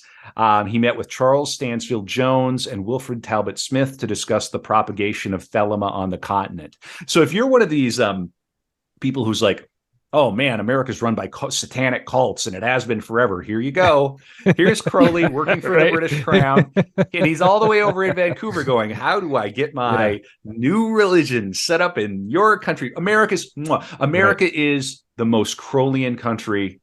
America is a country of Crowleyans, whether you know it or not. You live it's more Crowleyan than Catholic, I'll tell you that for sure. At least popular culture, without a question. He met with Charles Stansfield Jones and Wilfred Talbot Smith to discuss the propagation of thelema on the continent. In Detroit, he experimented with your neck of the woods, Brad. He experimented with peyote at Park Davis, then visited with the Seattle. pharmaceutical company. That's what it says. Is Park Davis? That's a pharmaceutical company. All right. That's weird. Okay. Now we don't have to stay there. What? Yeah. Okay. Yeah. Okay.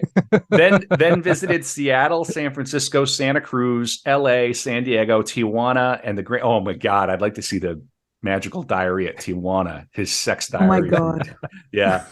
And the Grand Canyon before returning to New York. There he befriended Ananda Kumaraswamy and his wife, Alice Richardson. She was this is Ratan Devi.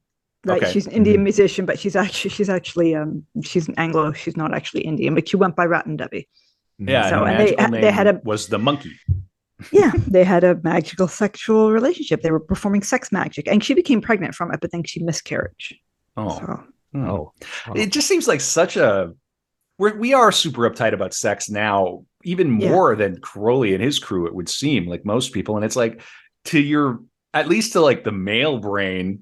It's sort of like, wait a minute, should I get into this and just have an excuse to just like, I mean, it does sort of baffle the mind. I guess the fact that he's known as this prophet and he has all of these writings, it's almost like it's kind of assumed, well, this is what we do.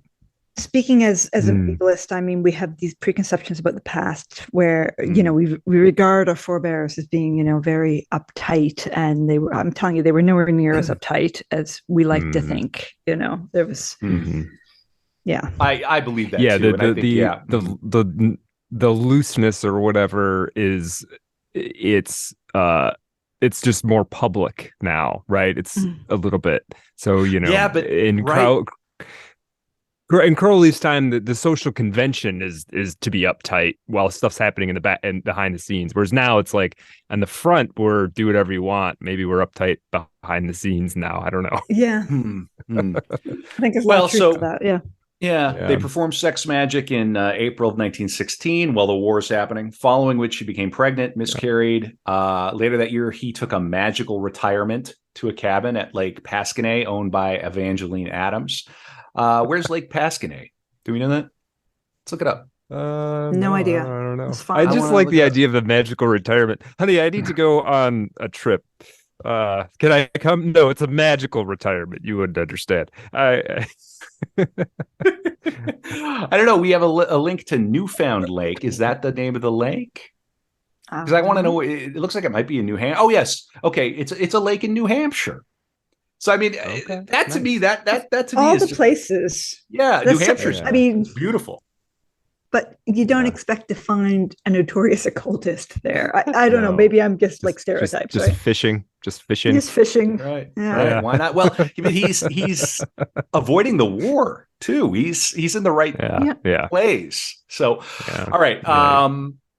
There, he made heavy use of drugs. Oh, I've been on lots of magical retreats, or magical retirement. Is that all it's involved? Oh, and undertook a ritual. But this doesn't sound like a magical retirement. After which he proclaimed himself Master Therion. So I've taken lots of drugs. Now I have a new name. He also wrote several short stories. This is Greek. It means beast. He's the master beast. Oh, okay.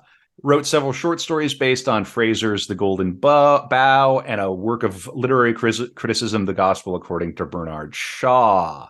One other additional thing is that he has a character that he wrote a series of short stories about called Simon If. His fiction's terrible. He's not a good prose stylist at all. He would only ever use the prose to proselytize Thelema and his ideas. The first novel is about to come out in like 5 years from where we are in the timeline. I don't know when the Simon If stories were published, but I could look it up real quick. But his Simon If stories are like if Arthur Conan Doyle was a Thelemite, like he solves good. So I've got right. So now I have a good instinct for this, right? Publication history. The Simon If stories were written during a visit to New Orleans in December 1916, primarily as a means of alleviating Crowley's financial hardships. The mystic was verging on bankruptcy, a result of his lifestyle and extravagant self-publishing, while having never earned a wage. He's like the original Neat. The initial collection, Frater Neat. The initial collection of 6 stories which Crowley penned would be labeled The Scrutinies of Simon If, and it's If with 2 F's. Crowley would later write 12 more stories under the title Simon If in America, 6 stories as Simon If Abroad, and 2 final stories as Simon If Psychoanalyst. And they were published in 1917, 1918, under the pseudonym Edward Kelly, presumably a nod to Edward Kelly, the Elizabethan alchemist and Enochian magician. Who he was a reincarnation of. Right. And Simon If also...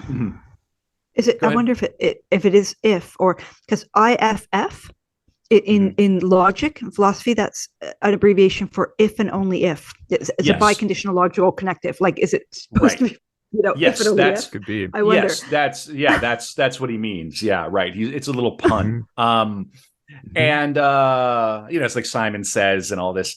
That character would appear in Moonchild. I mean, he basically wrote detective stories, right? Stories typically revolve around an apparently unsolvable crime, which is eventually untangled by If's magical and psychological logic. Crowley explained the method of crafting a Simon If story in simple terms. Think of a situation as inexplicable as possible, then to stop up all the chinks with putty, and having satisfied myself with no explanation was possible, to make a further effort and find one. So basically, it's mysteries that require magic to be solved. And it was Carnacki.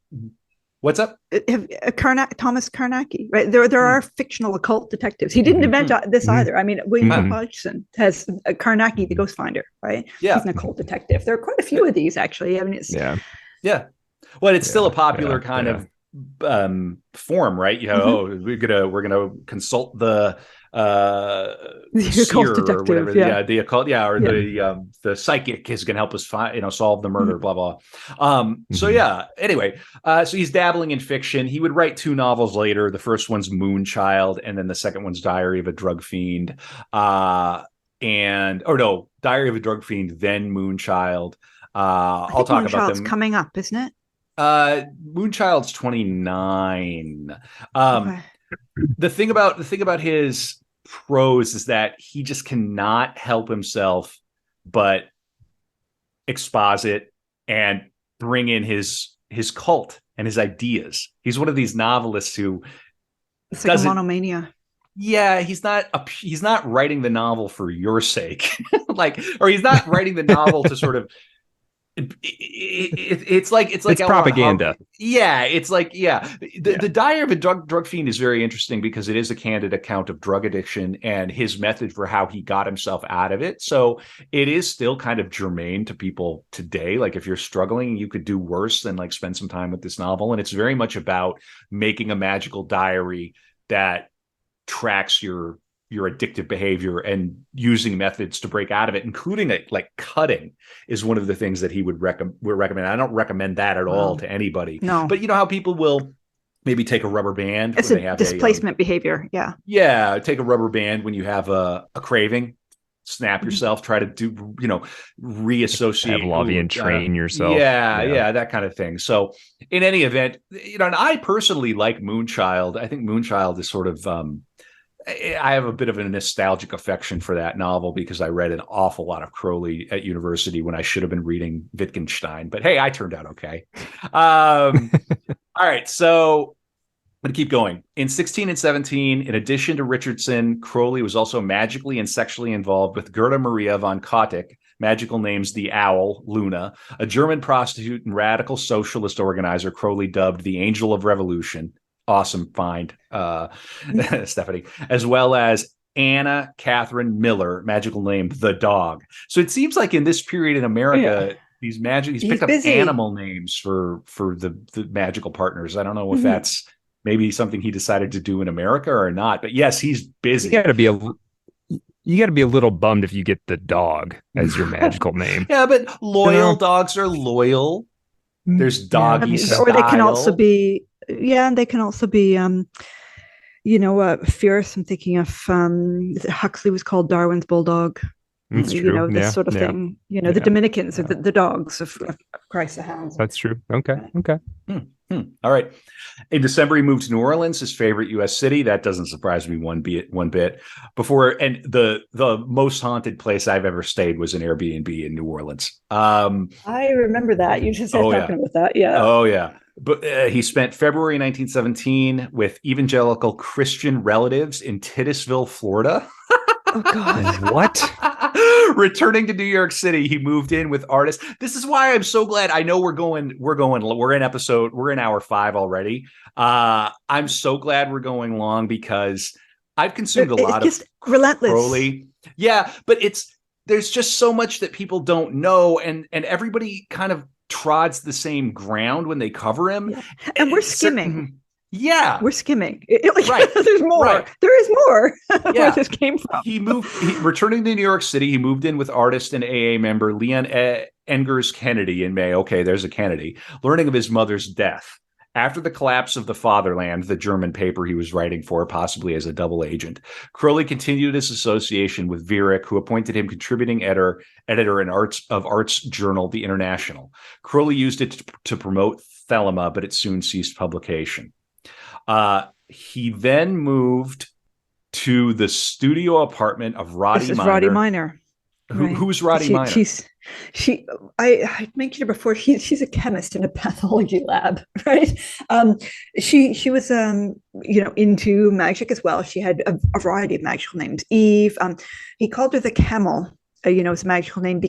Quote, because she carried me through the desert of my life, right? So. I'm glad it wasn't like a hump joke or something. I mean, maybe there's a double entendre there. I don't know. Yeah, but there may have been. He's involved with a group of women at this time. He's with Roddy Miner, and there are these other women on the edges. One Eva Tanguy, she's Scorpion 1. Right, she was a vaudeville star. Then there's this Russian immigrant, this woman from Odessa, Marie Lavrov. She's Scorpion 2. And then there's Dorothy Troxel. She's a musician. She's called 333 or 888. And there's Elsa Link, and she's Scorpion 4. I'm guessing Dorothy was maybe also Scorpion 3, but I couldn't find that anywhere. So all of these women, they're in, and I should mention about Roddy Miner. She's a chemist in a path lab, but apparently she was also a registered pharmacist, so she would have had access to drugs, which is always helpful. And she became a Scarlet Woman at this time, and a close partner. And all these people together, they're involved in this series of rituals. And I'm going to mispronounce this. I am so sorry to any Thelemites who are listening. The Amalantra working, I think it's called. And this is these ceremonial sexual magic rites that they got them furnished rooms in Central Park West. And what they were trying to do is they were in communication, they thought, with this intelligence called Lam. And Crowley thought it was extraterrestrial, that it was what we would call an alien. And they were trying to get it to manifest physically. right? And so through these rituals, really Roddy Minor was acting as a kind of medium during these rituals. They're really, really interesting. And I believe they're published, it's Liber 97, De Melantra working. So you can read it if you want. It's fascinating stuff. There's even a sketch that he did of his there's being. a drawing. Crowley has a drawing of a gray. It looks like a gray alien. Yeah. It's pretty weird. Very interesting. Well, so he in 1918, Crowley went on a magical retreat in the wilderness of Esopus Island on the Hudson River, which is north of Poughkeepsie. It's sort of north of West Point in that area. That's some of the most beautiful country in the world.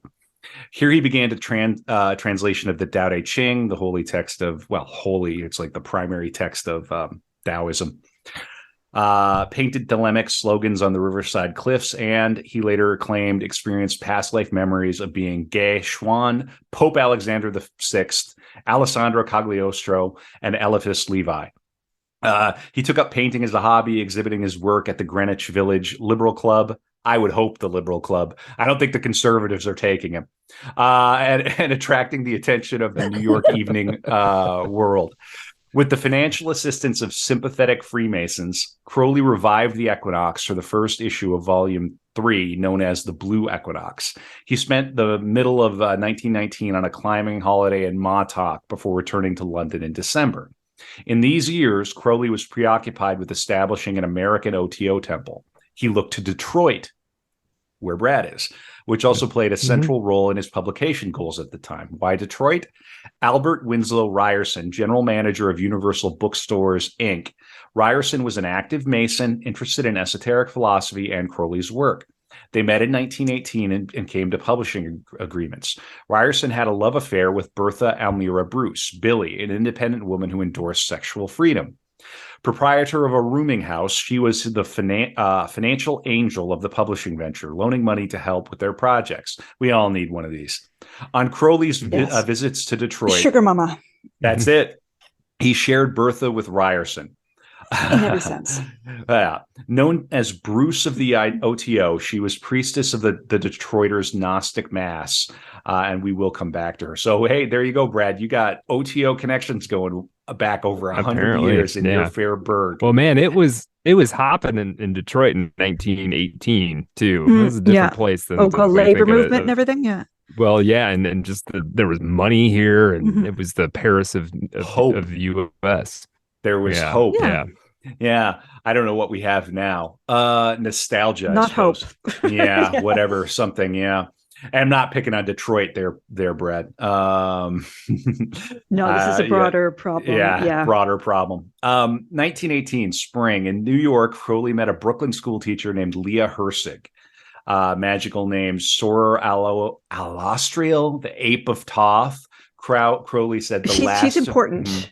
Yeah, the last of the officers in my initiation, right? So they meet in spring. I think I forget, it's a social event or something. They sort of meet in passing, and she, kisses him on the cheek, sort of thing. And then in January they meet again, and they immediately fall into bed, right, and commence this really intense sexual relationship, right? And very shortly thereafter, he consecrates her as his Scarlet Woman again, and she held that position for 5 years. Right. So she sticks around for quite a while. And by next Christmas, he's back in England and she's pregnant with his child. So this is the next kid coming. But he's really preoccupied with her and with this pregnancy. And this is the time he's increasingly, he's into Taoism. He's consulting the I Ching on like a near daily basis. And he's always writing it down in the diaries. And get a sense there's a kind of change going on with him at this point, right? There's another child on the way, and there are hints that he seems to have been trying to be a better partner, a better person this time. So, for instance, 1920, he leaves for Paris, right? He has to leave her, he heads off. But when he arrives the next day, he writes in his diary, quote, "Don't do mean things. Try big ideas, but stay in one place. Get government job. Stick to Leah." Oh, right. That is be a decent dude, sort of. That is so heartbreaking. That breaks my heart. Listen, there's a part of him that wants to try. Yeah, I want to because I know what comes next. I want to read this again. Yeah. Crowley writing to himself this is breaking my heart a little bit. Don't do mean things. Try big ideas. Stay in one place. Get government jobs. Stick to Leah. Crowley, this is his moment on the cross where he thinks, I should be a normie for 1 minute. Yeah. And there was no way it was ever going to happen. No, But it was never going to happen. That is But heartbreaking. the impulse was there, right? I mean, she already had a son, from a 3-year-old, a toddler, from a previous relationship. They're following to Paris, right? Took a little bit longer to get there, but he heads on the 10th to meet them, right? Despite this, the next month, about 6 weeks later, his magical diaries mention Shummi. Who is Shummi? Shummi is Augustine Nanette Fro Shumway, aka Isabella Fro. She is, quote, the second concubine of the beast. So, yeah, he needs 2 of them now. He needs 2 of them now, right? So, this moving around, what's going on here, right? A fortnight after this, right? Leah Hersig gives birth. And this is the birth of Anna-Leah, right? She's born at Fontainebleau near Paris, between 11 and 11:15 in the morning. And Crowley wrote, quote, her general symbol is 41, earth of water, sun. It means diminution. One of the most obscure hexagrams of Lahey. But it might be read her mother's daughter. However, she has my mouth. The birth was fairly easy. Nanette was present, so they're aware of each other. They're all living together, right? It's like a proto-commune at this point. And her son from a previous relationship, Howard, he's 3. He wants to name Anne-Lee, this new baby, Poupée, right? The French word for a doll. She was very tiny and doll-like, right? And they went with it. Okay, so that's the name for domestic use. So they call her Poupée. Howard's father had been killed in a motoring accident. So a month later, Leah and Poupée and Crowley, they travel from Fontainebleau into Paris proper. And the 2 of them, mother and child, they head off to London. He's going to Marseille, and, Nanette is with him. And then from there, they're going to Naples. There's a reason for this trip. This isn't just, okay, thanks for the kids, see you later. This is the inception of a really big plan, right? We get a hint of this the next month. In his diary, he notes certain local gods, whom I praise one and all, without the least conceivable omission, directed me this very first morning to the Villa Santa Barbara. This is in Sicily. Okay. This is a house, a little place. There's still the ruins of it that you can see. And if you Google it, you will find it online. Nanette was with him. This is a place where he is going to establish the Abbey of Thelema.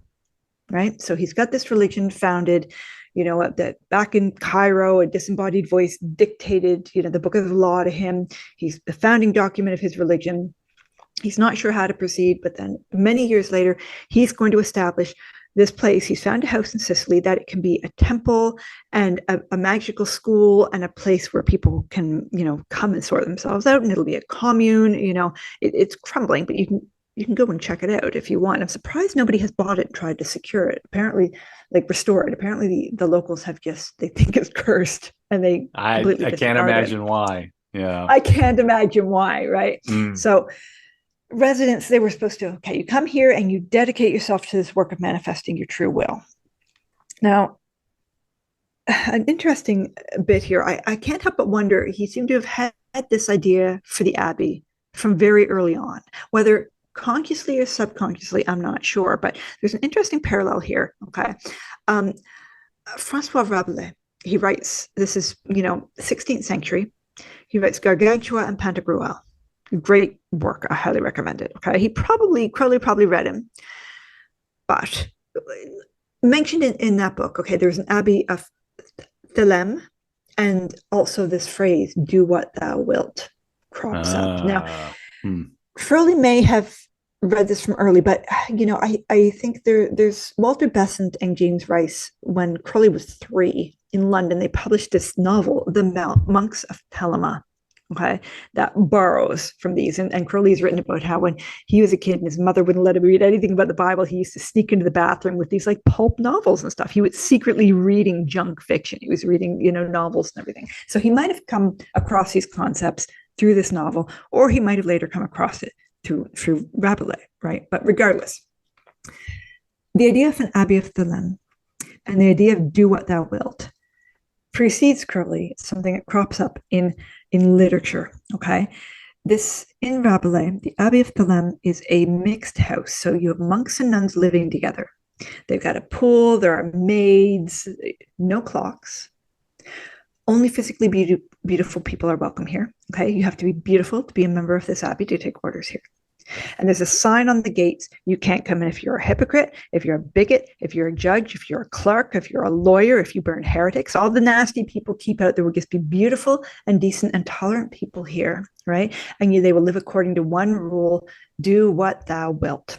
So Rabelais, he wrote, quote, all their life was regulated not by laws, statutes, or rules, but according to their free will and pleasure. They rose from bed when they pleased, drank, ate, worked, slept when fancy seized them. Nobody woke them. Nobody compelled them either to eat or drink, or to do anything else whatever. So it was that Gargantua has established it. Gargantua is a giant in the novel, and he establishes this abbey. Okay, so it was that Gargantua had established it. In their rules, there was only one clause: do what you will, because people who are free, well-born, well-bred, and easy in honest company have a natural spur and instinct which drives them to virtuous deeds and deflects them from vice, and this they called honor. When those same men are depressed and enslaved by vile constraint and subjection, they use this noble quality which once impelled them freely towards virtue to throw off and break the yoke of slavery. For we always strive after things forbidden and covet what is denied us. I mean, that sounds right up Crowley's Abbey, and it also sounds very much like these undercurrents of a Thelema. So I'm thinking these, even the name, this seems to, and I don't know if it's a conscious stealing. It may very well be, or it may be something half remembered from his childhood reading, or something of this Abbey of, well, the name Thelema, the Abbey of Theleme, the do what you will, right? He's borrowing. Fascinating. I had no idea. We've crossed another Rubicon here, maybe the final one, which is moving somewhere remote and setting up your compound. That's what this is. And it would end poorly. Badly. But first, we have, and Stephanie, I'm going to read this, Crowley writing about the routines of the Abbey. I've been thinking over the question of the routine of the Abbey, both as to daily life and as to disciples. I want a minimum of things to disturb and at the same time enough to breed order. Daily life. 1, Alastriel, Leah Herzig, to proclaim the law on waking. 2, adoration of Ra. They're going to adore the sun, right? 3, and again, this is 1920, okay?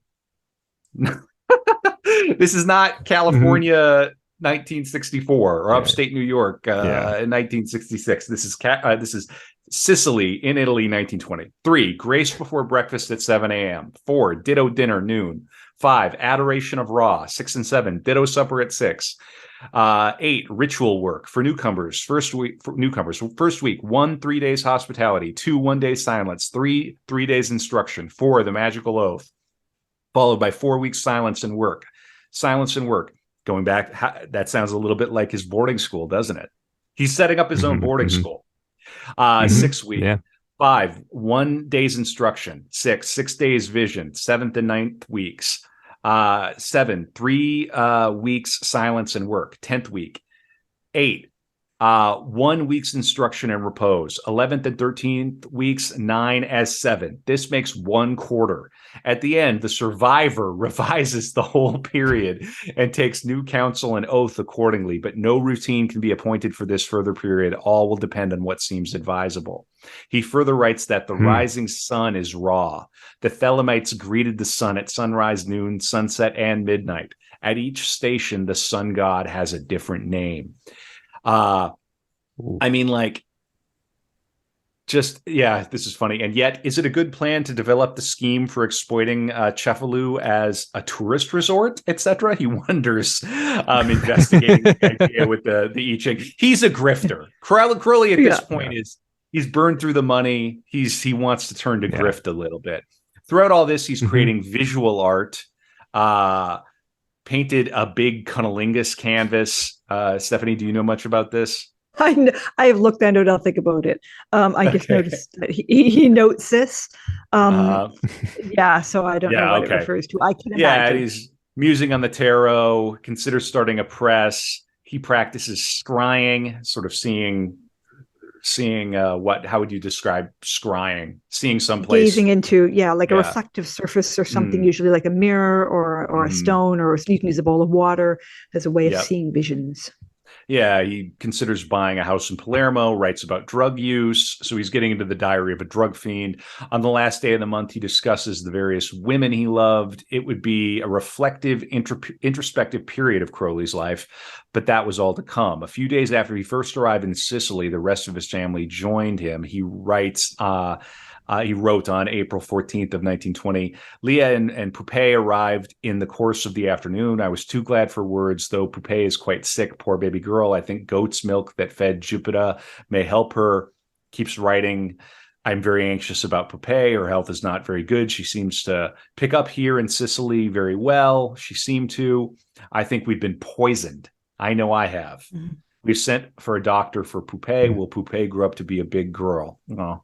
2 days later, we are desperate about Poupée. I never liked the diminution symbol, and she's literally wasting away. She can't digest any food, so she's already a little girl, and she's wasting away. Mm-hmm. And then he writes on May 12th of that year, Baphomet, Frater Perdurabo, Mega Therion, the great B666, the wickedest man in the world, mused in his diary, and I love my little Poupée, and I'm glad I wired to Naples to get Allenbury's gripe water for her, but it was all for naught. Crowley's little Poupée never did grow up to be a big girl. She died on the 14th of October, 1920, 2 days after his birthday. The 26th of the next month would see the birth, also at Cefalù, of Lula Astarte Panthea, Crowley's daughter with Ninette Shumway, the second concubine. Lula did grow up. We're going to go out of time here a little bit. She was raised in the USA from 1930 or 31 by Ninette's older sister. In 1940, then by going the name Louise, she married a man named Virgil Mueller. They had 4 children, including the jazz pianist Eric Mueller, but they divorced in 1970. She died in Alameda County, California, USA, November 20th, 2014. So we're not that far away from this. Lula had been predeceased by her half-sister, Lola Zaza, Crowley Hill. From his first wife, Rose, the one who survived, right? Right. Yeah. Right. And Go ahead. She's not well documented early on, right? She seems to have been raised by her maternal uncle, and she lived until 1990. She died on the 9th of March that year at Battle Hospital in Reading. And this is a daughter who denounced her father in adulthood. She refused to see him, even when he begged, right? Her life was pretty quiet. She seems to have been an educator or maybe a governess. In 1934, she married this guy, Frank Hill. And the next year, she had her own daughter, Elizabeth. So that's Crowley's, first grandchild. It doesn't seem that he ever met the kid. Yeah. And we talked about her before. So this is the half sister of the woman we just mentioned. So he had children living into the 90s and then all the way to 2014, which is pretty wild. So now we have this actress, Jane Wolfe, and I want to introduce her. She is an American actress. She's going to kind of get the last word on this episode in the near future. We're moving along. We're not near the end of the outline, but we're getting close. So I want to introduce this woman. So in 1918, at the age of 43, the actress Jane Wolfe. I think this is a good example of Crowley's magnetism. How at this point he was pulling people from all over the world to him. She began corresponding with Crowley 2 years later, based on a correspondence. She gave up her career in Hollywood to join Crowley at his Abbey of Thelema at Cefalù. She lived there from 1920 until 1923. Joined my cult. Moved to Italy. I've got a compound. You're a 43-year-old actress. Come on over. She took the magical name Soror Estai. She undertook various practices, including yoga, dharana, and pranayama, breath yoga, of which she kept a detailed record, which was later published by the College of Thelema in Northern California as the Cefalù Diaries. It was the custom of the Abbey of Thelema in Cefalù, where Wolf came to stay, to allow aspirants 3 days as a guest as an aid in general orientation. I can imagine you show up from Hollywood to, I mean, please. After that, they were required to work on their attainment or leave. Wolf had come there to receive some training in yoga and in magic and to discover her true will. This purpose pulled her through all of the shattering happenings, because some bad things go down at Cefalù here. Mm-hmm. Wolf discovered the little town of Cefalù, which was only about a half a mile from the Villa Santa Barbara, which had become the Abbey of Thelema. It was on a slope of the mountains lying south of Cefalù and was situated in an olive grove. The path to the town offered endless variety as it wound down among rocks and trees. Kind of feel like Crowley would be comfortable there, right? It sounds like it's kind of mountainous and rocky. The Abbey residents spent many hours climbing it for exercise and meditation. There you go, observing its overall shape, lofty peak high in the sky, and its large base. Crowley was especially fond of the south face of the outcropping and liked its steep and gently sloping sides. During her stay at Cefalù, Wolf often went mountain climbing with Crowley, who taught it. On the 4th of December, 1921, Crowley gave Wolf a certain talisman, which had a seal of the spirit Marbas engraved on it. Wolf's task was to meditate on it. Do we know what the spirit Marbas is? Wikipedia coming through. It's a demonology. Marbas or Barbas is a demon described in the. Are you calling it the Goetia? Yeah, we will discuss that in the After Dark. Okay. Yeah. Coming up After Dark, artofdarkpod.com, patreon.com/artofdark, dark pod. Yeah. So, I mean, right. I want to go on a little more because Crowley, I want to give you an idea of what Crowley would put people through. In her diaries of that period, she records that after a few attempts, she made a contact with the spirit of the talisman and spoke to him often. Okay, whoa. Her daily routine consisted of performance of Liber Resh, which was said 4 times a day, with all occupants of the Abbey participating unless they were ill. The Abbey occupants were aroused at 6 a.m. I bet they were aroused at 6 a.m. every morning by the beating of the tom-tom. For a while, Wolf found this very difficult, as it seemed a shock to the system. The work she had been assigned usually took until after 10 p.m., so she had only 6 hours of sleep. Her body demanded more than this, and many times she had to succumb or have a nap during the day. After waking up, Wolf spent 20 minutes or so in her asana, and after that, she imagined the yellow square of the tattvas, which are the tattvas, the sort of Indian symbols that you can meditate on, for another 20 minutes with varying results. Following that came visualization exercises and then breakfast. This same regimen was repeated after dinner about 7:30 p.m., starting around 10 p.m. of the evening. The after-dinner discussions with Crowley sometimes aided Wolf in understanding of the tasks of her degree. During her magical retirement on the beach near Cefalù, which lasted for a month, Wolf started asana meditation at 30 minutes each the first week, increasing it to 2 hours during the last week. 2 hours of asana meditation is hardcore. During the last week of her retreat, Wolf added a number of new asanas to her yoga practice, which she performed daily in the nude on the beach. Her other exercises consisted of going from the tent into the ocean for swims in order to relax. Wolf worked with Crowley's thelemic system of training at Cefalù for 3 years and emerged from those years with a degree of attainment, having survived Crowley's ordeals. She later worked as Crowley's personal representative in London and Paris. I think it was just so important to stop and break down what this is like. It's like a hippie retreat. It's like somebody. That's what it is, right? Mm-hmm. Yeah, for sure. Yeah, it's very new age. It's very what we would call now new age. Super new agey, doing this in Italy. So in 1921, he declared himself ipsissimus, which means beyond the gods. And this is a little nerd out moment.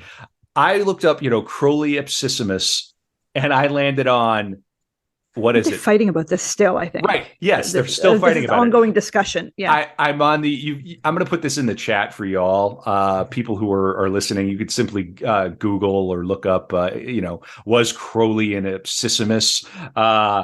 And There's literally, you got to look at this website. It's hilarious. It's the Aliester Crowley Society. And hey, shout out to the Aleister Crowley Society. I think your website's awesome. Yeah. But they got this like banner. It's all red, and there's Crowley on the right, and it's like literally was Crowley and Ipsissimus, and they are still debating it. And I think it's hilarious. I just think it's amazing. I love it.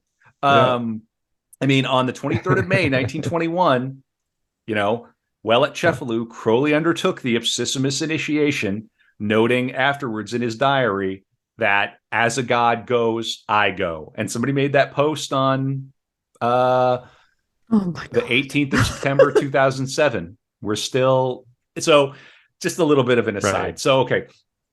Now we got to get into the scandal at the Abbey. This is super important. Oh, yeah. Stephanie, do you want to pick this up? This is wild. Okay. So he has people coming and going. Yeah. Real quick, let me just say, this is what sets up the wickedest man in the world. This is what sets the papers, the tabloids in England, which are unlike anywhere else in the world. It's absolute savagery. They're a force unto themselves. They really are. There's nothing. Yeah. Americans have no idea. In any case, this is what sets that up. So, Stephanie, take it away. Yeah. So, he has people coming and going back and forth from the Abbey. There are students coming, new people coming in all the time. This is one fellow, Robinson Smith, right? He's a retired concert agent. Crowley met him through someone else, through Austin Harrison, right? And he paid this fellow's, he paid the fare coming over to Cefalù. He's got all these people coming and going. And then there's this couple, Raoul and Betty, right? They visit in Paris. They travel to the Abbey, and they arrive in November 1922. And, the next day, this is late November, 27th November, Crowley assists Raoul and Betty to climb the Great Rock there, right? So they're climbing. In the next few weeks, they're hanging out. They're studying magical work. They perform the lesser banishing ritual every day. They do some vision work. And Raoul's showing, he's doing really well. He's showing great progress here, right? He acts as high priest during ritual work, and he becomes a probationer of the AA, taking a magical name, Frater Aud, right? A magic light. And this is on the solstice, right? Very end of December. Now, Betty did not enjoy this. She didn't like the Abbey. It's dirty. She didn't get on with Crowley. She didn't get on with Nanette. And so one day, Betty and Raoul, they go for a long walk. This is, in the countryside. They visited a nearby monastery, and, it's hot in Sicily. And now Crowley had warned them, there are natural springs there. Don't drink from them. Okay. This is not good water. I assume they had a well where they had clean water, or maybe they were collecting rainwater. I'm not sure of it. But wandering around the countryside, Raoul was very thirsty, and he drank from one of these springs. Now, he is struck by malaria. He's very weak. And, then Leah returns from shopping in town. She finds Crowley, Betty, Nanette, Jane, Raoul. They're all assembled in the courtyard. And there's this vicious fight between Betty and Nanette. It's a massive over-the-top cat fight. And Crowley's taking Betty's side. Jane is just standing there. She's not saying anything. She's just listening. Raoul is too sick to say anything. So finally, Betty called Nanette a slut. This is how this got going. Okay, so this is, Anyway, things simmered down. The beast arrives. He calls for discipline. Enough of this foolishness, right? And then going on, a few days on, Betty leaves the Abbey and asks Raoul to send her passport. Now, Crowley found her reading a newspaper, which is something that was forbidden in the Abbey, which is something we see with these kinds of groups. Even now, you come into this environment, you sort of cut yourself off from the outside world a little bit. It's immersive. So she's gone. She heads to Palermo. Raoul writes to her, trying to get her to come back. Okay. He also wrote a letter to his parents, and she posted it. Betty posted it for him. And it explained that he was quite sick, that he'd been for about 10 days suffering from, he said, malaria, right? And he had to get Betty to write this letter. The doctor, so they do have a doctor come in, is giving him various things, but he's not getting any better at all. And even Betty herself was not feeling well. You're right. She was sick to her stomach. She wasn't really able to keep anything down. And they started to think there was something in the air or the water, just something about the place didn't agree with them. So Jane goes down to the nearby village the next day. We're in February now, to call on Betty. And then Leah Hersig turns up. There's back and forth letters. It's, heaps of details we won't get into, but eventually Betty returns to the Abbey to be with Raoul, their partner.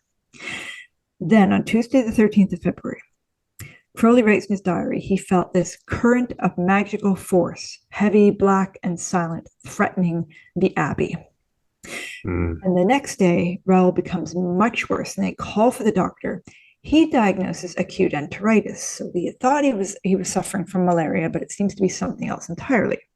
It's so bad that Crowley sends off a telegram to Raoul's parents explaining how ill he is. And on the 16th of February, in the afternoon, Raoul Loveday, Frater Odd, he dies at the Abbey. They pack him swiftly into a coffin. This is about an hour after his death. Overnight, they place the coffin in an outhouse, and Crowley stood there and kept vigil all night, uttering prayers for this young fellow. And the next day, the Saturday, he's buried outside the Catholic cemetery in non-consecrated grounds. So they go to the Catholic cemetery in the perimeter, and they bury him there. Crowley led the proceedings it's called a Greater Feast in Thelema. Betty, Jane Wolfe, Nanette, Leah, and Leah's little boy, a little older now, Howard, are all there. He's reported as the first Thelemite to die in the Aeon of Horus. His parents, of course. If I may, hang on one second. This is the only funeral that Crowley would preside over. Okay, I did not know that detail. And it's the first funeral. I'm just looking at Perdurabo right now, and it's the first funeral he had attended since his father died. So I completely forgot about that. Yeah, forgot about that section. That's all right, no worries. But yeah, you were saying so. His parents, Raoul's parents, are not going to be happy. They're not thrilled. They show up and they want the body exhumed, and they have it brought back to England where they rebury it. And after this, Crowley, I mean, the stress of this must have been unbelievable. Or maybe there is he himself gets sick, the fever. God only knows what this was. He retires to bed and he stays there for a month. So we have, amidst all this chaos, people are coming, going. There's a Hollywood actress there flaking out, doing new yoga on the beach. There's this couple coming, wandering to the countryside, drinking from springs they're not supposed to be drinking from. Someone dies, they bury him in unconsecrated ground. His parents have him, dug up. This is after a whole series of letters, back and forth disputes about what is ailing him. Whether it's from drinking from the spring or if it's malaria or if it's enteritis. Regardless, he's dead. The British press gets a hold of this. That an Englishman died in mysterious circumstances, they say, after a ritual during which he was said to have consumed the blood of a cat. So you can imagine what the UK tabloids were like with this. And the fascist press and government in Italy, they were no better. So he's kicked out. The Abbey's closed. He's established this Abbey. It's doing reasonably okay, I guess. And then it's just, that's the end of it. By Mussolini. Mussolini kicks him out. Oh, really? Yep. Oh, wow. So Mussolini's government kicks him out. So I'm going to, and there's a picture you can find. I don't know if it's online, but I'm looking at it in Perdurabo. An artist's conception of Betty May's account of a cat being sacrificed at the Abbey. And it's got big, chonky Crowley, and then some woman, with a knife and a black cat and all sorts of weird in it. But it's in this kind of like, I don't want to say, what's the style? Art Deco, sort of Art Nouveau style. And this is where he picked up. Here are some of the headlines. Wickedest man in the world. Yep. Wizard of wickedness. The wickedest man in the world. King of depravity arrives. A man we'd like to hang. And to my knowledge, not that I've read all that extensively on him, but I mean, I've read Perdurabo, I've read some snippets of some other biographies and things. I mean, there's no evidence that he's sacrificing animals. Certainly not. I'm not aware of him sacrificing a cat. No. We'll come back to that later. I'm I'm going to read this. Among those shocked by the news of Raoul's death was dramatist and producer Lance Siveking, who had just written his novel, The Psychology of Flying, and was in his second year at Cambridge. Like other students, he and his friends absorbed themselves in the newspaper accounts, trying to name Crowley's nameless rights and imagine his unimaginable horrors. Ultimately, all they managed was to revolt each other with images far more twisted than any Crowley or the press could suggest. Then, around Easter, students and perfect strangers began asking him, "I say, do tell me about Aleister Crowley. Is he really as bad as they say?" Siveking denied knowing Crowley, to the disbelief of his interrogators. This mystified him until he discovered the diary of a drug fiend contained the line, "I suppose everyone has read The Psychology of Flying" by L.D. Giberne Siveking on page 24. Although the passage explained the connection, he found the remaining text incomprehensible. It would be years before he thought of Crowley again. So Crowley's that famous. Now, he mentions you in his novel. Tell me about him. Go on, Stephanie. Mm-hmm. Yeah, I just had a thought, I mentioned a few seconds ago, that I don't think it's not true that he never practiced animal sacrifice. When he was in India, he sacrificed a goat as part of a Hindu ritual. But Right. I mean, they're not killing cats, That's at not the their temple. practice. This is not their Yeah. practice, right? So this is just the British press being the British press. I'm pretty sure he tried to get one of the Scarlet Women to fornicate with a goat at Cefalù. Yeah. So let's just be clear what we're dealing with here. Oh yeah, So, like it's not for Yeah. sure. I mean, he's not. this was not just Leah. innocent yoga it's on not, the beach. It's not like volleyball and knitting. No, he also had one of the rooms. One of the rooms at the Abbey was known as the Nightmare Room, and all the walls were painted with these really graphic and deliberately frightening murals. And as part of sort of the initiation process, he would spend time locked in there, sort of in Probably this place, on right? on probably heavy on 10 types of drugs. Yeah. I'm So gonna read. I'm not saying it's completely innocuous. I'm just saying No, not at all. like No, slaughtering cats. Nothing we ever do on Art of Darkness is prescriptive. I certainly would not recommend you live like Crowley. This isn't an endorsement. Mhm. And ditto Marlon Brando. Marlon Brando is, the whole point is it's Art of Darkness. So It's Art of Darkness. Yeah. Retweets are not endorsements. Exactly. But Right. so I'm gonna after Raoul, and this is from Leah Hersig's. Well, I'm gonna read a couple things here, and then I'm gonna start to blast through some of the bio because we're into a 6th hour now. Are we really? New record. Yes. What? Well done. Yeah, by far. It had to be done. Crowley wrote one of his most confronting poems, Leah Sublime, which has been called alarmingly obscene in her honor. In Leah, Crowley found an ideal magical partner. He called her vagina the Hersig patent vacuum pump. Listen, God. if good for you, God. Leah, good job. If you got the great beast saying that about you, you got something going on. After Raoul Loveday died from drinking contaminated water at Cefalù, Mary Butts reported in one of her journals about Hersig of an unsuccessful attempt to induce a he-goat to copulate with her at the Abbey of Thelema, emulating an ancient pagan ritual, an account corroborated by Crowley himself in an unpublished passage in one of his diaries. So, for sure. Right. She was the only witness to his leveling up to the grade of Ipsissimus. In any case, so 1924, she stayed loyal to Crowley during money troubles, and he had some surgeries for his asthma. Eventually, he broke it off.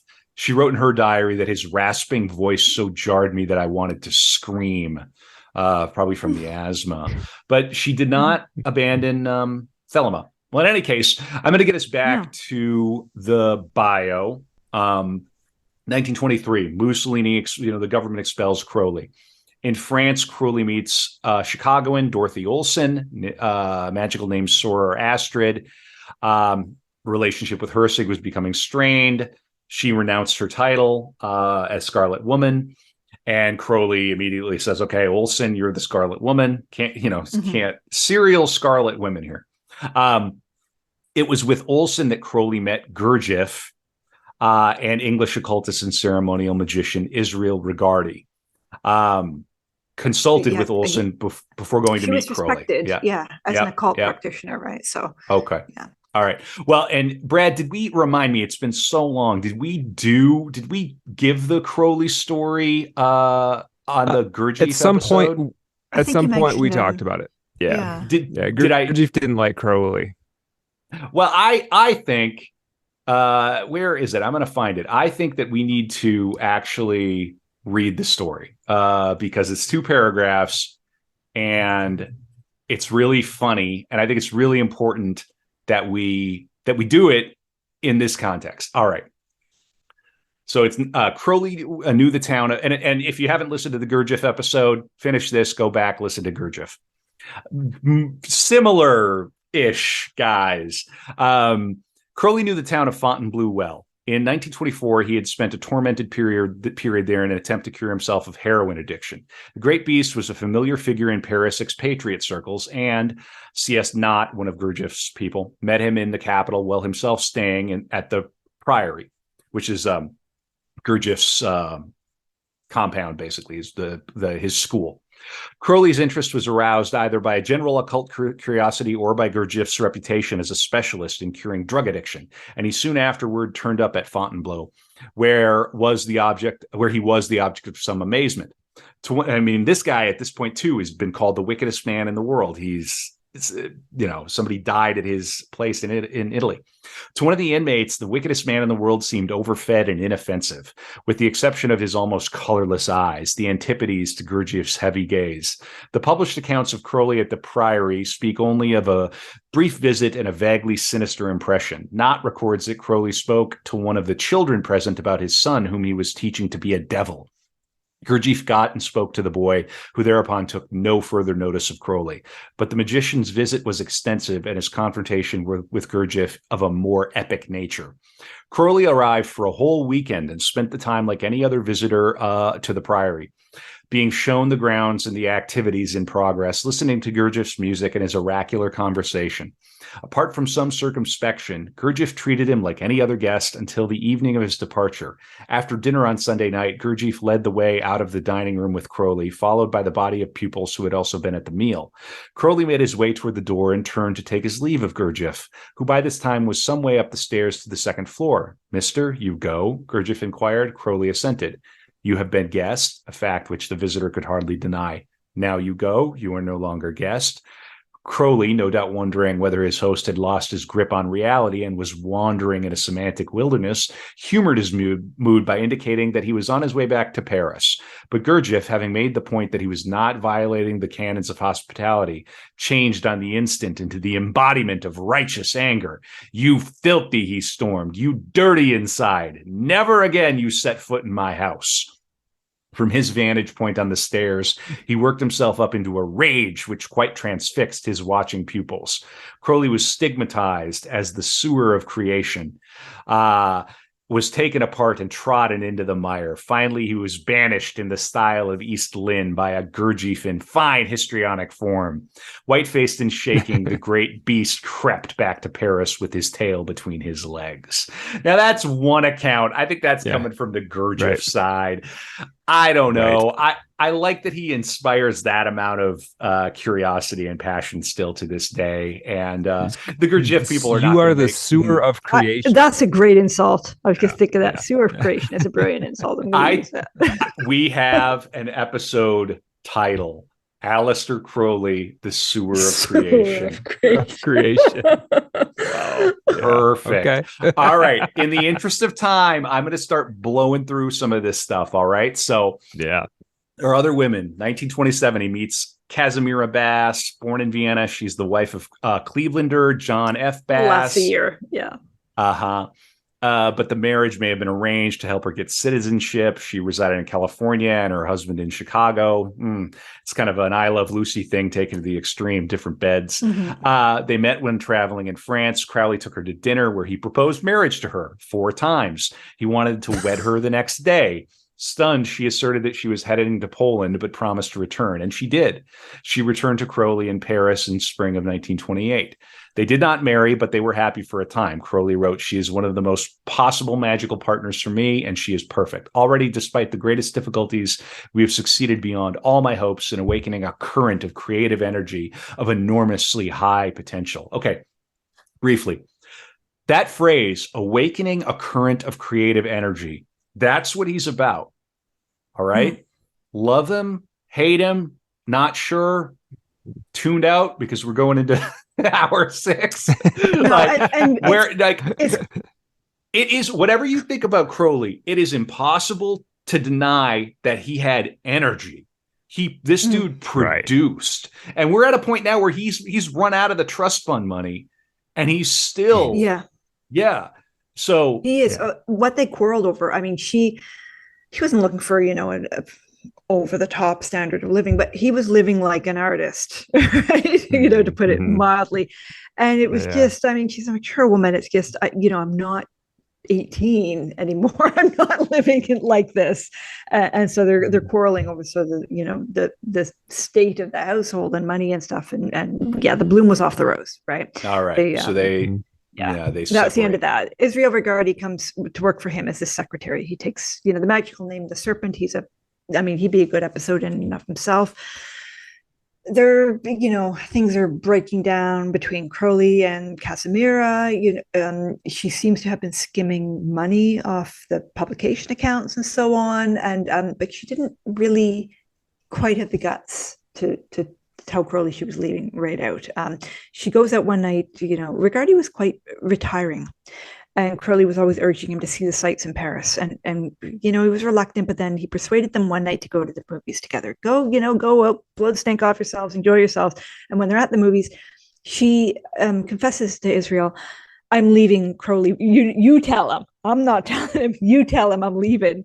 And when he did, Crowley just said, okay, he shrugged, and in his diary wrote, "Casimira bolted," and that was it. Wow. He's gone. Okay. He didn't really care. He probably saw it coming. He doesn't have any trouble finding somebody else, No, well, the next month he has this other woman, Nicaraguan, Maria Teresa Ferrari de Miramon, right? They became sexual and magical partners. But this is in France. She doesn't have papers to stay, right? She's issued the refus de séjour, right? So an order of expulsion. So now this is 2 countries that have kicked him out in a row because he's going to, right? Because his reputation, he's a druggie. There's rumors still that he's a German spy. So France decides to kick him out too. They're all together. So Crowley and Maria and Israel, they all leave. But she also didn't have the documents to go to England with him. So when they're in Leipzig at the British consul, he marries her. Okay. She became his second wife and the latest Scarlet Woman. And they returned to England. And this is when he publishes Moonchild, I think, right? Isn't this when they get back in England? Now that he publishes it. Let me look up the exact time for Moonchild. And this is a if you're going to read one novel by Crowley, maybe this one. It says it's a 1917 novel, but it was first published in 1929. Okay. So out it goes. The reviews are interesting. Aberdeen Press and Journal says, "One of the most extraordinarily fantastic and attractive novels we have read." And the New Statesman says, "Possibly the author may know what this nonsense is all about." we don't.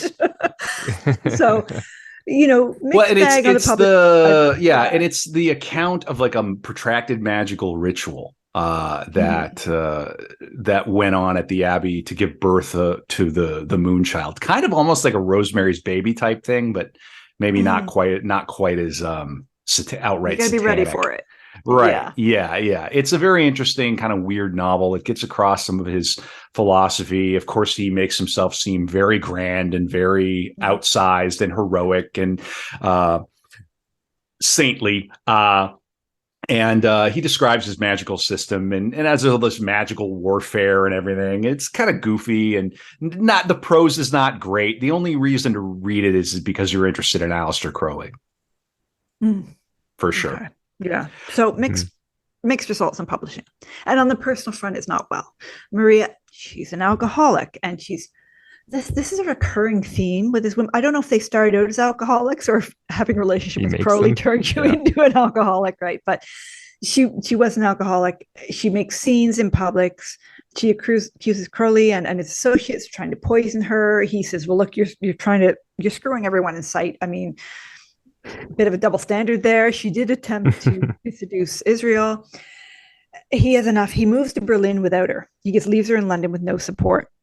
And when he arrives in Berlin, he finds this 19-year-old artist and model, Hanne Jaeger, and he takes her as his new Scarlet Woman, right? And her magical name, well, she's Anu sometimes, but she's also the monster. Oh my God. Yeah. They go to Portugal. Crowley's meeting, one of his fans there, Fernando Pessoa, I think you pronounce it, the poet. He translated Crowley and everything, right? So Hanne and Crowley, they're performing drug-fueled sex magic on the beach. And this is funny. It reminds me, remember with, Rose, where he divorces her, citing his own adultery. He writes to Maria, you had better get a man who will stand for your secret drinking and your scandalous behavior. You should get a divorce. Like, not me. I'm not going to file for divorce. So, you might want to do this. It's a strange reflection of responsibility. Right. She would later end up in a institutionalized for alcoholism, but also delusions. Apparently, according to the records, she thought she was the daughter of the king and queen of England, and that she was married to her brother. He never divorced her though, because he had already declared bankruptcy, and he was scared of the financial repercussions if he divorced her. Oh yeah. Right. So she stayed institutionalized until she died 32 years later. So. Yeah, but we're not there. 32 years. Wow. Yeah, we're not there. We're on. He's having sex magic while high on a beach in Portugal. So that's where we are now in the plot. All right. So, Are we at Berlin now? Not yet. We're almost there. Okay. We're at get us to Berlin, hysteria. And I'll pick it up when we get to Berlin. Okay, so all this is going on. They've only been in Portugal for like 2 weeks. Okay. Hanne became hysterical. She's threatening to kill herself. They're making such a fuss. Like, the people in the hotel are complaining. The hotel kicks them out. They go up the coast. They find a new hotel. Okay. And as Crowley is registering for the room, Hanne just takes off. She leaves. He finds her the next night, but she insists, no, I'm not doing this. I'm going back to Germany. And he was just incensed over this. And he tries a magical rite to force her to change her mind, but it didn't do anything. So he goes on with his trip at first, and then he decides he's going to fake his own death at the Bogota Inferno rock formation. And Pessoa helped him with this. The papers report on his mysterious disappearance. And then a few weeks later, he just reappears in Berlin for the opening of his exhibition. And I don't know what happened to Hanne. Some accounts say she committed suicide shortly after. I have no idea. So, yeah. Yeah. All right. Berlin. Now we're in Berlin, and we're gonna keep on moving. So he emerges in Berlin for the opening of an exhibition of his art at a gallery. He meets a 36-year-old divorcee, socialist and businesswoman Bertha Billy Bush. Remember her? Crowley had met her back in Detroit in 1918. Remember, this gets into that thing that Brad and I have kind of a theory now, that there's really maybe only like 50,000 people alive at a given time, and everybody else is just sort of like, it's a bit of a joke, but like Art of Darkness is just like characters reappear, and it's just very it's very, very interesting. I don't really believe in the NPC thing, but there's something to be said. There's been like 5 characters we've talked about so far that are going to show up in an episode that we're doing next. Right. It's just like these circles move. Yeah, right. I mean, it's like our podcast party circuit, though. Like, once you meet one of these people and when you go on one of these pods, they know this person. So it's not really that surprising. Later in his notes, listing his Scarlet Women, he wrote of Billy, delayed assumption of duties, hence made way for number 7. So he seemed to want her to be his Scarlet Woman back in Detroit, but it hadn't worked then. Now she became his Scarlet Woman. Crowley found her highly arousing, raving about her in explicit statements. Their relationship was ridiculously violent. They often physically assaulted one another. She even stabbed him once. And at this point in the bio, he probably deserved it. I understand. He continued to have affairs with both men and women while in Berlin, and met with famous people like Aldous Huxley, who we'll have to do at some point, who was already experimenting with psychedelics, though apparently Crowley introduced him to mescaline. little thing. Introduced the guy who wrote Brave New World to mescaline. No big deal. Here, Crowley also met Alfred Adler. In January of 32, Crowley befriended the communist Gerald Hamilton and took him as a lodger. Although through Hamilton, he was introduced to many figures within the Berlin far left. It is possible that he was operating as a spy for British intelligence at this time, monitoring the communist movement. So here he is in America during the Great War. Now he's in Berlin during the interwar, the interwar period between World War I and World War II, the Weimar period. Very interesting. Okay. 1932, 5 more pages left in the outline. 1932, Crowley returned to London. His relationship with Billy continued, but by 1933, she was unwell. Their relationship faded. Ultimately, she ran off with a boxer who reportedly forced her into prostitution. In London, Crowley met a 34-year-old woman named Evelyn Brooksmith, Pearl. She became the next Scarlet Woman. Like many of the others, she was a heavy drinker. It may be that this is what drew Crowley to these women, or they may have taken up drinking during the relationships. It's hard to say. I'm leaning towards the latter, honestly. Could be like a yes and thing. I think that, yeah, right. Yeah. So here he underwent nasal surgery, I assume for the asthma. In 32, yeah, it must have been for the asthma. I don't know much about that. I'm and assuming cocaine. of coke. Yeah, right. Actually, right. I do know what this refers to. He had to. I think he had to have his septum reconstructed at one point from the coke. Oh, yeah. David Bowie did the same thing. All right, so it was here in 32 that he was invited to be. I was going to say, don't quote me on that, but I mean, I'm saying it on a podcast. But I might be wrong. But I think that was also. People look that up. Don't assume I'm right. I'm probably wrong, but I think that's what it was. He was invited to be guest of honor at Foyle's literary luncheon, also being invited by Harry Price to speak at the National Laboratory of Psychical Research. In need of money, he launched a series of court cases against people whom he believed had libeled him, some of which proved successful. Libel laws are very serious in the UK. They don't have the Second Amendment. He gained much publicity for his lawsuit against Constable and Company for publishing Nina Hamnett's Laughing Torso, a book he claimed libeled him by referring to his occult practice as black magic, but lost the case. The court case added to Crowley's financial problems, as in February of 1935, he was declared bankrupt. During the hearing, it was revealed that Crowley had been spending 3 times his income for several years. And this is Justice Swift in that libel case writing about it, the one he didn't win. I have been over 40 years engaged in the administration of the law in one capacity or another. I thought that I knew of every conceivable form of wickedness. I thought that everything which was vicious and bad had been produced at one time or another before me. I have learned in this case that we can always learn something more if we live long enough. I have never heard such dreadful, horrible, blasphemous, and abominable stuff as that which has been produced by the man, Crowley, who describes himself to you as the greatest living poet. He did not get on the side of the judge. No, apparently not. No. Crowley noted that Evelyn Brooksmith had frequent visions and that 2 of them were psychically connected. He also claimed she exhibited signs of insanity, throwing tantrums when he slept with other women. This woman's insane. Yeah, right. Yeah. Take my wife. Take my Scarlet Woman, please.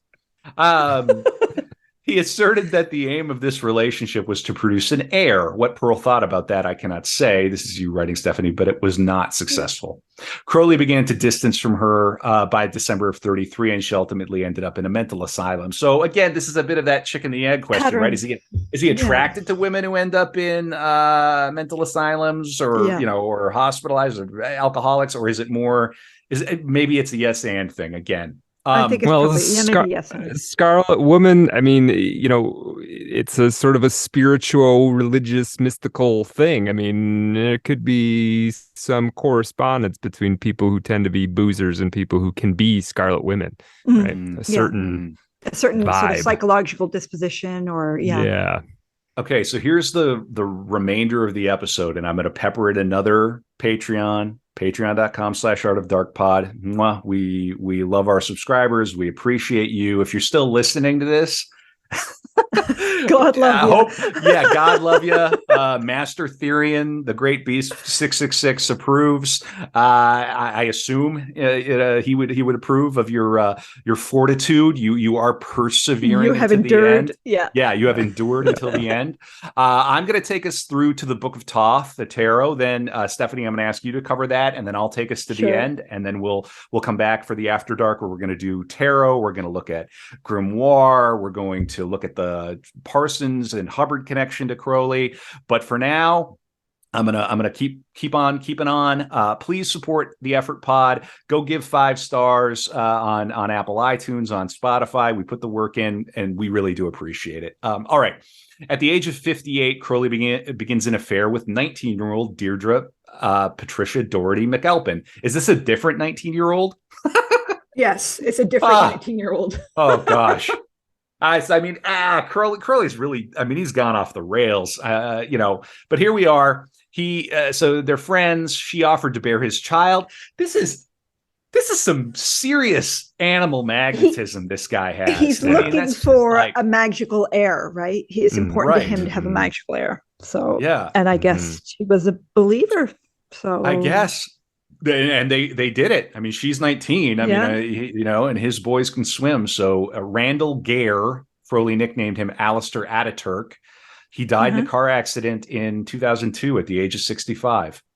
Crowley continued to... Interesting fellow. Oh, was he? Oh, yeah, he is. Did I add it in here? Okay. He... this is a fellow, I think we discussed this long ago when we were first talking about this episode. In 76, he attempted to take over the UK government by persuasion. So he argued that there was this sort of supreme council. He argued also that everyone should sit at the bottom of a Cornish mine shaft and be transformed into a super being when shafts of sunlight struck them. But he walked into, I can't remember the exact details, it's been probably a year since I've read it, but basically walked into some government offices and proclaimed himself basically the leader of England. And you can imagine how this went over. I just thought it was ridiculous. But so he was an odd fellow, a little odd, but it's an interesting life story. Yeah. Anyway. Yeah. So many rabbit holes we could go down. Really. So Crowley, it's 34, 37. So in 36, he publishes his first book in 6 years, The Equinox of the Gods. It contained a facsimile of the Book of the Law. He's giving lectures on yoga in Soho. And he's living off of contributions supplied by the OTO's Agape Lodge in California, led by rocket scientist John Whiteside Jack Parsons. So now they're sending money back to him. Crowley was intrigued by the rise of Nazism in Germany and, influenced by his friend Martha Kunzel, believed that Adolf Hitler might convert to Thelema. When the Nazis abolished the German OTO and imprisoned Germer, who fled to the U.S., Crowley then lambasted Hitler as a black magician. It's always Hitler. Everybody you don't like is Hitler. Yeah, Hitler is a black magician. So in this case, well, yeah, Crowley's ego just knows no limits. All right, so now everybody you don't like is Hitler. In this case, it is Hitler. Right. Especially when it's Hitler. Literally Hitler. Yeah. Literally. And meanwhile, Artaud is writing magic spells, jabbing at Hitler. So yeah, very interesting. Everything is driving us toward one day, the episode that will kill Art of Darkness, that will put the stake through the heart of not for a long time, but we know when it's time to retire, after we have 10,000 Patreon subscribers and we've done it all. And you bought your compound, your island. Right. After we've rebuilt Boleskine and resettled Cefalù, the private jet, all of it, then and only then, Brad, do we do our episode on Hitler and drop the episode and disappear. Yeah. But not for a long time. That's right. We'll do the episode on the not that great artist. The mediocre artist, watercolorist. Yeah, you're going to be waiting a long time for the Hitler episode. Is the joke that we're making? Thoth Tarot, Stephanie. Yes. Talk about it. 38. I have a deck right here. We're going to throw it on the After Dark. So do I, actually. Yep. Right awesome. here. And it's beautiful. I've been reading tarot for decades. It's a beautiful work of art that you It is a can beautiful deck. carry with you. I love the Thoth Tarot. So yeah, it's tell us gorgeous. about it. I mean, so, well, for those who aren't familiar with tarot, and I mean, Brad, I won't say much, Brad is expert on this. It's a form of cartomancy. So divination using playing cards, but these are special cards, right? They're not like a regular deck, although you can use a regular deck for divination. People do. So Crowley had been reading tarot cards for decades and pondering his own understanding. And he, around this time, he sets out seeking an artist. He's going to make his own deck. And initially, it was going to be quite traditional, right? He's directed to this woman, Lady Frida Harris, who, was also an occult practitioner. She was an artist interested in occultism. She was involved in, co-masonry and Indian mysticism and so on. And by 37, she had developed an interest in ceremonial magic. And she became Crowley's disciple in 38. Mid-May. She joined the OTO, she joined the AA, and Crowley started to teach her divination. And that summer, she bought an issue of his Equinox that included some writings on the tarot. And the two talked about it. And he said, okay, look, I've been thinking of my own deck. Why don't you design it for me, right? She was a bit reluctant at first. He had, thought he was producing a fairly traditional deck. But as they talked back and forth, I guess Nietzsche realized the other had a particular vision, and there was a lot of scope for creativity here. She agreed. And it was supposed to be a 6-month project, but it consumed 5 years, kind of like this podcast episode. So she created oil paintings for every card. And when I say every card, when you're dealing with tarot, you have first the minor arcana. So these are 4 suits in the Thoth deck. They're swords, wands, cups, and pentacles. And each of them runs ace to 10, princess, prince, queen, and knight. So there's 2 female court cards and 2 male court cards because he wants to balance those of energy. And then, of course, there is your 22 trump cards, right? These are the major arcana, as they're called, a whole other set of cards that are kind of like their own, suit. And they're concepts like there's a lover's card, death, the hanged man. You've probably seen pictures of some of these. People who aren't familiar with tarot, I'm sure you've come across images. Anyway, Harris made oil paintings for each of these, and they're really, really beautiful. It's an kind of Art Deco style, beautiful, vibrant colors, but they draw on a variety of artistic movements of the period. So you get constructivism in there, futurism, Ryanism. She's quite the artist. And they were exhibited in London in 42, but the deck wasn't published until the 60s after both of them were dead. I'm not sure why. It's a really beautiful deck. And you can still sometimes, the original paintings crop up from time to time on the art market. Right? They're really interesting. Now, Crowley made some changes to the cards, to the traditional deck. So within the minor arcana, the suit cards, he changed knights to princes and pages to princesses. Like I said, he wanted male and female balance. And in the major arcana, there's a traditional sequence of cards here running from 0 to 21, and they each have a traditional name and iconography and meaning. And he altered a few of these. So there is one card, it's 11, strength is what it usually is. And you've probably seen, it's usually a picture of a woman, a young virgin prying open a lion's mouth. Crowley changed this to lust, and this is a depiction of his Scarlet Woman. And then there's a card, temperance, which is 14. So this is balance. It often shows a figure, sometimes blinded, pouring liquid from one goblet into another, or it might show scales or something. He changes it to art, which preserves some of that imagery, but he takes it in a more explicitly alchemical direction. It's really, really lovely and interesting. So I think all of us, the 3 of us, are at least familiar with this. I know it's your primary deck, Kevin. Do you have any kind of thoughts to add on it or anything? I just think it's the only tarot to throw. I mean, for me, I am just a huge fan of it. I think it's beautiful. It's a great piece of art that you can have in your home. The cards are always revealing something new. They seem to have a real authentic power. They're beautiful. And it is the most beautiful deck, probably. Yeah, definitely. Yeah. Yeah. And having spent way too much time reading Crowley and being immersed in Crowleyana many years ago, it just, to me, it almost seems I don't know, any other deck, it just seems silly to me. And I understand tarot's a very personal thing for people. So it's like, do what works for you. But if you've never seen a copy of this deck, like, wow, I mean, get a copy. It's beautiful. Okay. So are we satisfied with the coverage of the Thoth Tarot? We're going to end up talking a little bit more about it in the After Dark. After Dark. Good. All right, so we're going to blast through the twilight years of Crowley, and we're in the twilight years. I think I promised a part 3. I think we're well into part 3. I think it's sort of like after that death that we forgot to mention. Yes, yeah, we're well into the third part, which is the death of Raoul and the aftermath of that, and the remainder of his life. So we're definitely at the twilight period here. So this is going to cover 39 to 47, which is when he expires.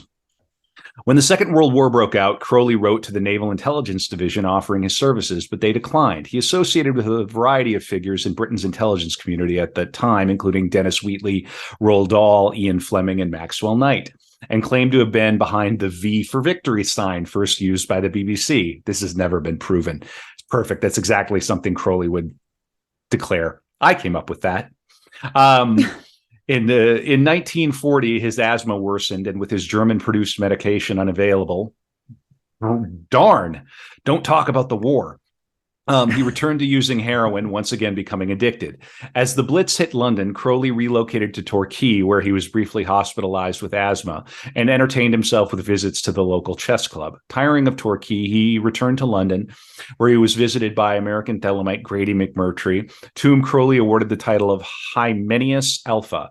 He stipulated that though Germer would be his immediate successor, McMurtry should succeed. Germer as head of the OTO after the latter's death. With OTO initiate Lady Frida Harris, who did the deck, Crowley developed plans to produce a tarot card deck. We've already done this, designed by him and painted by Harris. Accompanying this was a book, which is important, published in a limited edition as The Book of Thoth by Chiswick Press in 1944. Get the Crowley deck if you're into this. Get the Book of Thoth to correspond with the Crowley deck. To aid the war effort, he wrote a proclamation on the rights of humanity, Liber Oz, and a poem for the liberation of France, La Gauloise, Gaulois. Crowley's final, I have no French. Crowley's final publication during his lifetime was a book of poetry, Ola, an anthology of 60 years of song. Another of his projects, Aliester Explains Everything, which is so funny. Aliester Explains Everything. Yeah. Was that his reality TV show that he did? Or can you imagine? Oh my God. There's like a movie about Crowley coming back today. It is insane that a Crowley biopic hasn't been done, by the way. Yes. That is insane. That needs to happen. They couldn't get it into 2 hours. Who would you play him? Right. Well, you could do, the HBO 10 hour. It'd be a good series for like Netflix. It'd be amazing. Yeah. Who would play him? Who would you cast? It would be so cool. You could do it over like 8 different phases of his life and have 8 different actors play him. That would be very cool. Yeah. Vincent D'Onofrio plays the old. Right. Aliester Explains Everything was posthumously published as Magic Without Tears, and we'll look at a little bit of that here shortly. That's a good read. That's like a good intro to Crowley, intro to magic book.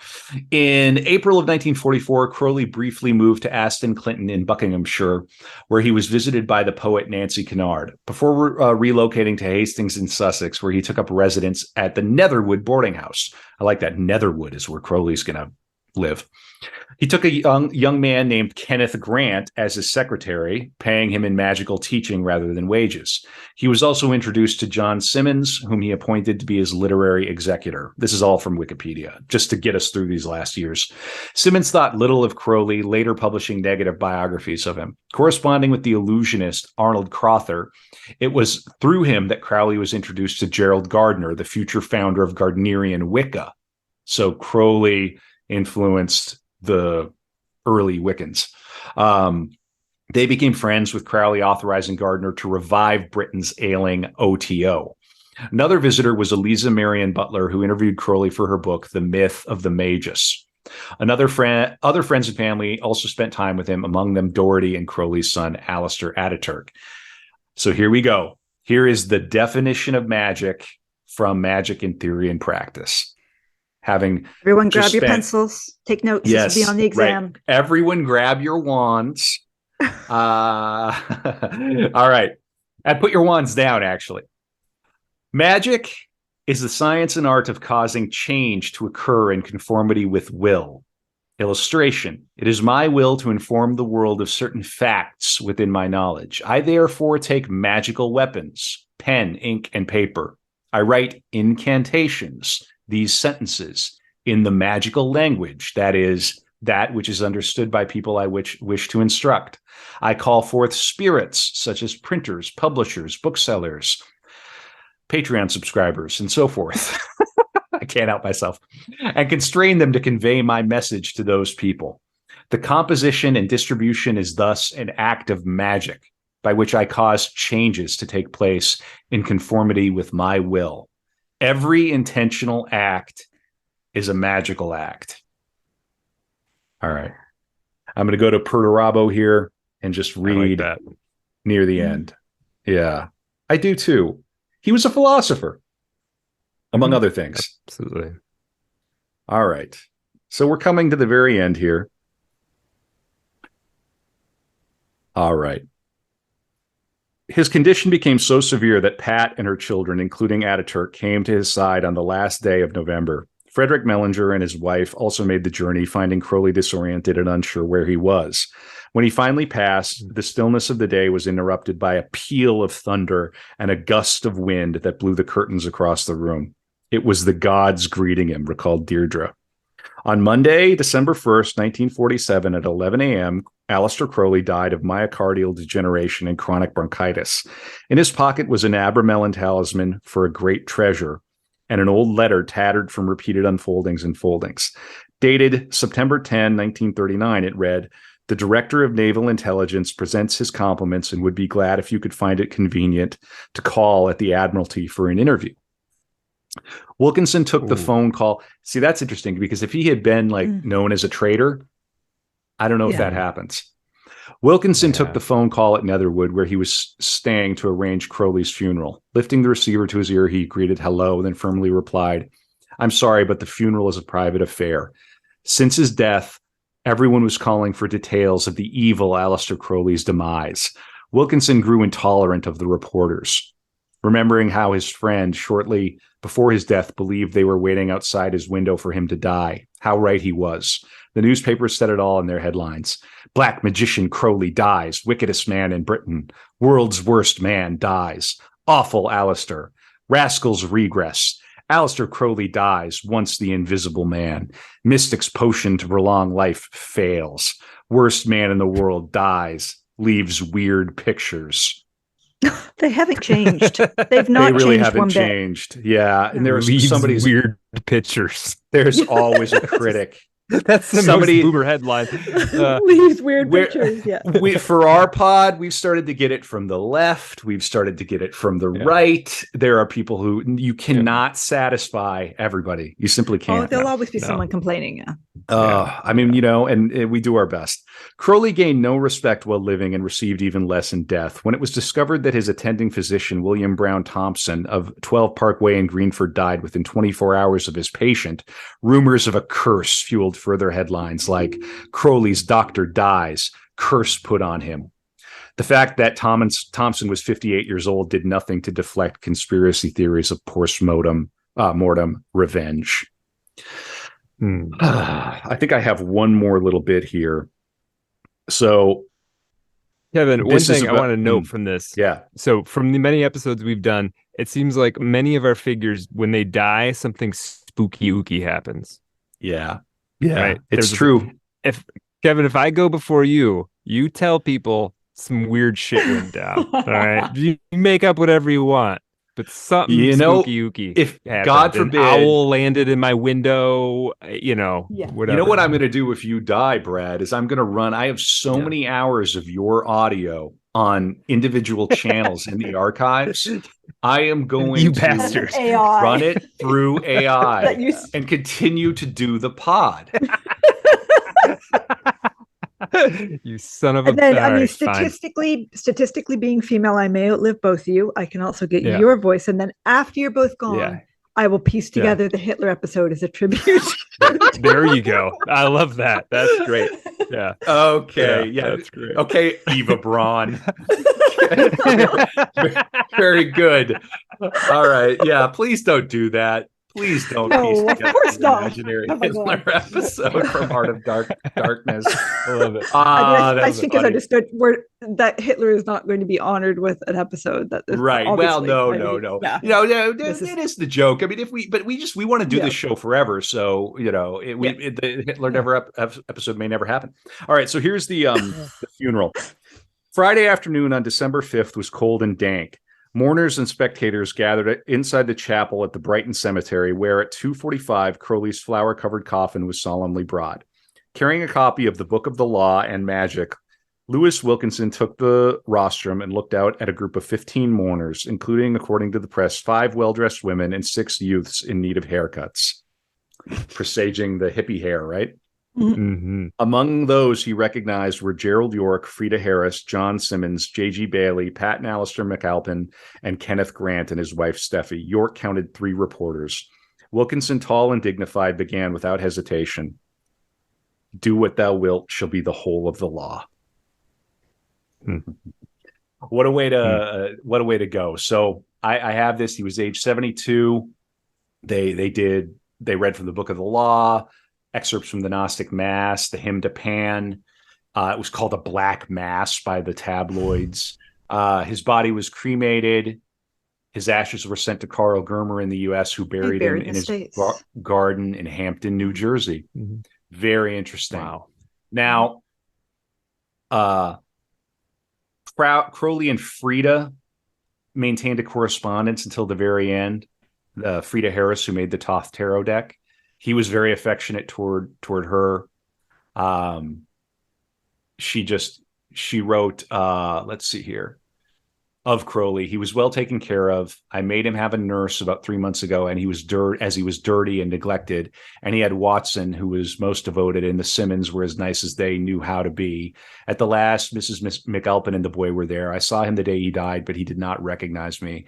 I think Mrs. McAlpin was with him, but she says there was no struggle, just stopped breathing. I shall miss him terribly, an irreplaceable loss. Love is the law, love under will. Yours sincerely, Frida Harris. And in their correspondence, that's how they would correspond. Do what thou wilt shall be the whole of the law. Love is the law, love under will. I mean, these were cultists of a high order and a great deal of intelligence and compassion and foresight. And they saw and invented a great deal of the world that we now inhabit, whether you like it or not, particularly through the culture of the 60s. I'm going to wrap us up here real quick by reading from, do you remember Wolfe? I think it was Jane Wolfe, the actress. Wolfe. Yeah. Yes. She helped found the Agape Lodge in California, in LA. On the 6th of June, she took Phyllis Seckler as a student, making her a probationer of the AA, which later started up the Soror Estai AA lineage / bloodline. So these people are still tracking this stuff. Like you would have. Agape is still there. Yeah. Like a serious, like a karate man tracks his sensei, his dojo thing. They take it seriously. So this is what she wrote about Raoul at Cefalù. A vilifying report of what took place at the time of the death of Raoul Loveday at the Abbey of Telema and Cefalù, having come to my attention, leads me to write a brief account of that unhappy event. As I was not only there during Raoul's brief sojourn at the Abbey, but I took care of him on his deathbed. He arrived in Cefalù from London late November or early December 1922, pale and anemic, and had just recovered from a rather severe septic throat. The weather at the time was sunshiny and warm. Raoul basked in the sunshine, spent much time out of doors, and soon showed signs of improvement. By January, he was taking long walks, and on one of those occasions, being thirsty, drank water from a small stream which was polluted and was therefore taboo. No one round about touched this water, and Raoul had been cautioned about it, but forgot it, no doubt, at the time of his thirst. A diarrhea set in, which after 10 or 12 days became suddenly acute on the day of his death, causing a sloughing off of the mucous membranes of the intestines. Terrible way to go. During this period, he had been under medical care, but without avail. That ceremonies of a sensational or ridiculous character were performed during the passing is a part of the desire of some people to defile whatever they touch. As a matter of fact, no ceremonies of any nature took place during his illness or at the time of his death. Signed, Jane Wolfe. So I believe that was written during Crowley's lifetime, but she just wanted to set the record straight. And I wanted to put that at the end too, because they put it at the end of the hagiography as a reminder that no, they did not, as far as we know, sacrifice a cat and force Raoul to drink blood. Crowley was a bad man by most any set of standards. But he delivered some very good and very interesting ideas and material. And if only looking at the productivity he achieved, forget about the Twitter influencers selling you courses on how to maximize your revenue stream. Read some Crowley. This guy got stuff done, and he had energy, limitless energy, the kind of energy it takes to produce a 6-hour podcast with the great Stephanie Lahey, the great Brad Kelly. Such a joy. I'm going to give the final word to Frater Perdurabo, but not until we briefly just touch on the value and the legacy of Crowley. He's on the cover of Pepper. The Thoth Tarot deck still sells probably as many copies as anything except the Rider-Waite deck. I don't know for a fact, but it's out there. Yeah. You can find it. Yeah. There's still Crowley sections in every witchy bookstore in every city across the country, around the world. There's still Crowleyana happening. Like Crowley said, 1,000 years from now, Crowleyanity will be on the lips of people after I'm long gone. It's been a while already. The band Tool, my favorite band, Danny Carey, the drummer, is a very, I don't know if I would say Is he a devoted. He's very, very interested in Crowley, and he I did uses. not know that. Yeah, he uses Crowley material. He collects the books. Yeah, I don't know. I can't speak for Danny Carey. Danny, might if not Danny be Carey ever hears initiated, this, but come on the show, Danny. Would love to have you. Talk about Crowley. You can do a 20-minute drum solo. Whatever you want to do, buddy. Yeah, but it's everywhere, and people are still writing biographies frequently. And honestly, some of these people, if you know, Mr. Kaczynski, your fantastic work, any of these other people who actually know what they're talking about would love to come on and correct our errors. I've inevitably made any. I acknowledge that. It'd be, come on for a dark room. That's why we do those. Yeah. These core episodes are the spine of the show, but then we have these dark room episodes. And for the dark rooms, I think we're going to have to get you back, Stephanie, because you've been so instrumental in this. Organizing you two is like herding cats. I don't know. Well, we have our method. We're just not. I'm not accustomed. There's a reason Brad and I were both jettisoned like failed initiates from academia. Right. There's a reason for sure.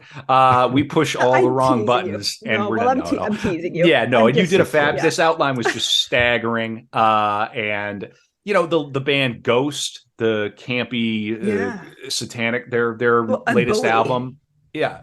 Their latest album has the picture on the front that's clearly a reference to Crowley. It's everywhere once you start to look for it. And maybe you grew up in a household where your parents say, "Hey, we can't have that album in the house. That's devil music." Now you can tell them, "Mom and Dad, you were right. I'm still going to play this. I'm still going to play this music. I'm going to play it anyway." Yeah, it's that Bill Hicks about like I think I want to go to hell where the good albums are. So that's just a little bit about the legacy. We could go on and on. We'll talk a little bit about that on the After Dark, artofdarkpod.com, patreon.com/artofdarkpod. And I'm going to read one last thing from Crowley. This was not written at the end of his life, but it was. It's at the end of the Confessions, and I feel like it's an appropriate way to conclude. Before I do that, though, just one final thing. Stephanie, do you want to give any plugs? Do you have anything that you're pitching? Are you grifting anything, or are you're an established academic, so you don't have anything to grift? Yeah, I wouldn't say I'm established yet. I mean, I'm a postdoc. No, I don't have time or energy to grift. So that's the way to be. It's all good. Yeah, it's all good. But I'm delighted to be here. This was great fun. I mean, I tease you guys, but I enjoyed it immensely. It was really, really interesting. It's so much fun and really rewarding. So I think it's appropriate that we're going almost exactly 6 hours. So I might have to. We are exactly 6. Well, we started yeah. a minute or two Close. late. Yeah. So We're right here. It's going to be right at the 6. So there you go. Crowley would approve. Here he is writing one last paragraph. Just a reminder on the Patreon. We're going to do the tarot.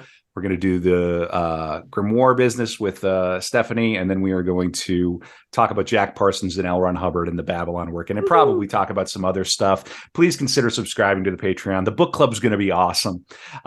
People, there's not another podcast out there doing what we do, and we're not for everybody. We're not trying to be for everybody, but if you enjoy this show, if you're listening to these core episodes, please support the pod. Chuck us some bucks. Help us buy these books, if nothing else. yes, all the biographies. We're buying a lot of biographies. And again, 2023, we're going for 333 or more Patreon subscribers, and it's going to go up to $5 on January 1st. All right. Here's the last word from the Master Therion, the Ipsissimus himself, Aleister Crowley, the Beast 666. It is heartbreaking to have to write on this matter. So much to do, so little done. I am so overwhelmed by the multiplicity of urgent work. I need the cooperation of a whole cohort of specialists, and my helplessness lies heavy on my heart. Yet the word which I uttered at my first initiation, Perdurabo, still echoes in eternity. What may befall I know not, and I have almost ceased to care. It is enough that I shall press towards the mark of my high calling, secure in the magical virtue of my oath. I shall endure until the end. All right. And you made it this far, so you also endured till the end. We're going to come back for the After Dark. Brad, love is the law, love under will. Do what thou wilt shall be the whole of the law. Stephanie, that was amazing. You're so good. That was great. You guys did awesome. Awesome. All right. So much material. Oh my God. That was just so much to cover. I don't know how we got the stuff we cut out. Yeah, right. I mean, you could do an entire podcast on Crowley indefinitely, and that would be a niche thing that people, really there are podcasts, but that's not our podcast. We are the Art of Darkness, artofdarkpod.com. We love you. Thank you for listening. And we're going to come back on the After Dark for Patreon subscribers in a little bit. See you there. All right. I'm going to try not to pick up a Scarlet Woman during the break. I can't help What's that? Try not to find a new lover on my way downstairs. Yeah, right. A couple Scarlet Women here in the bathroom. Yeah.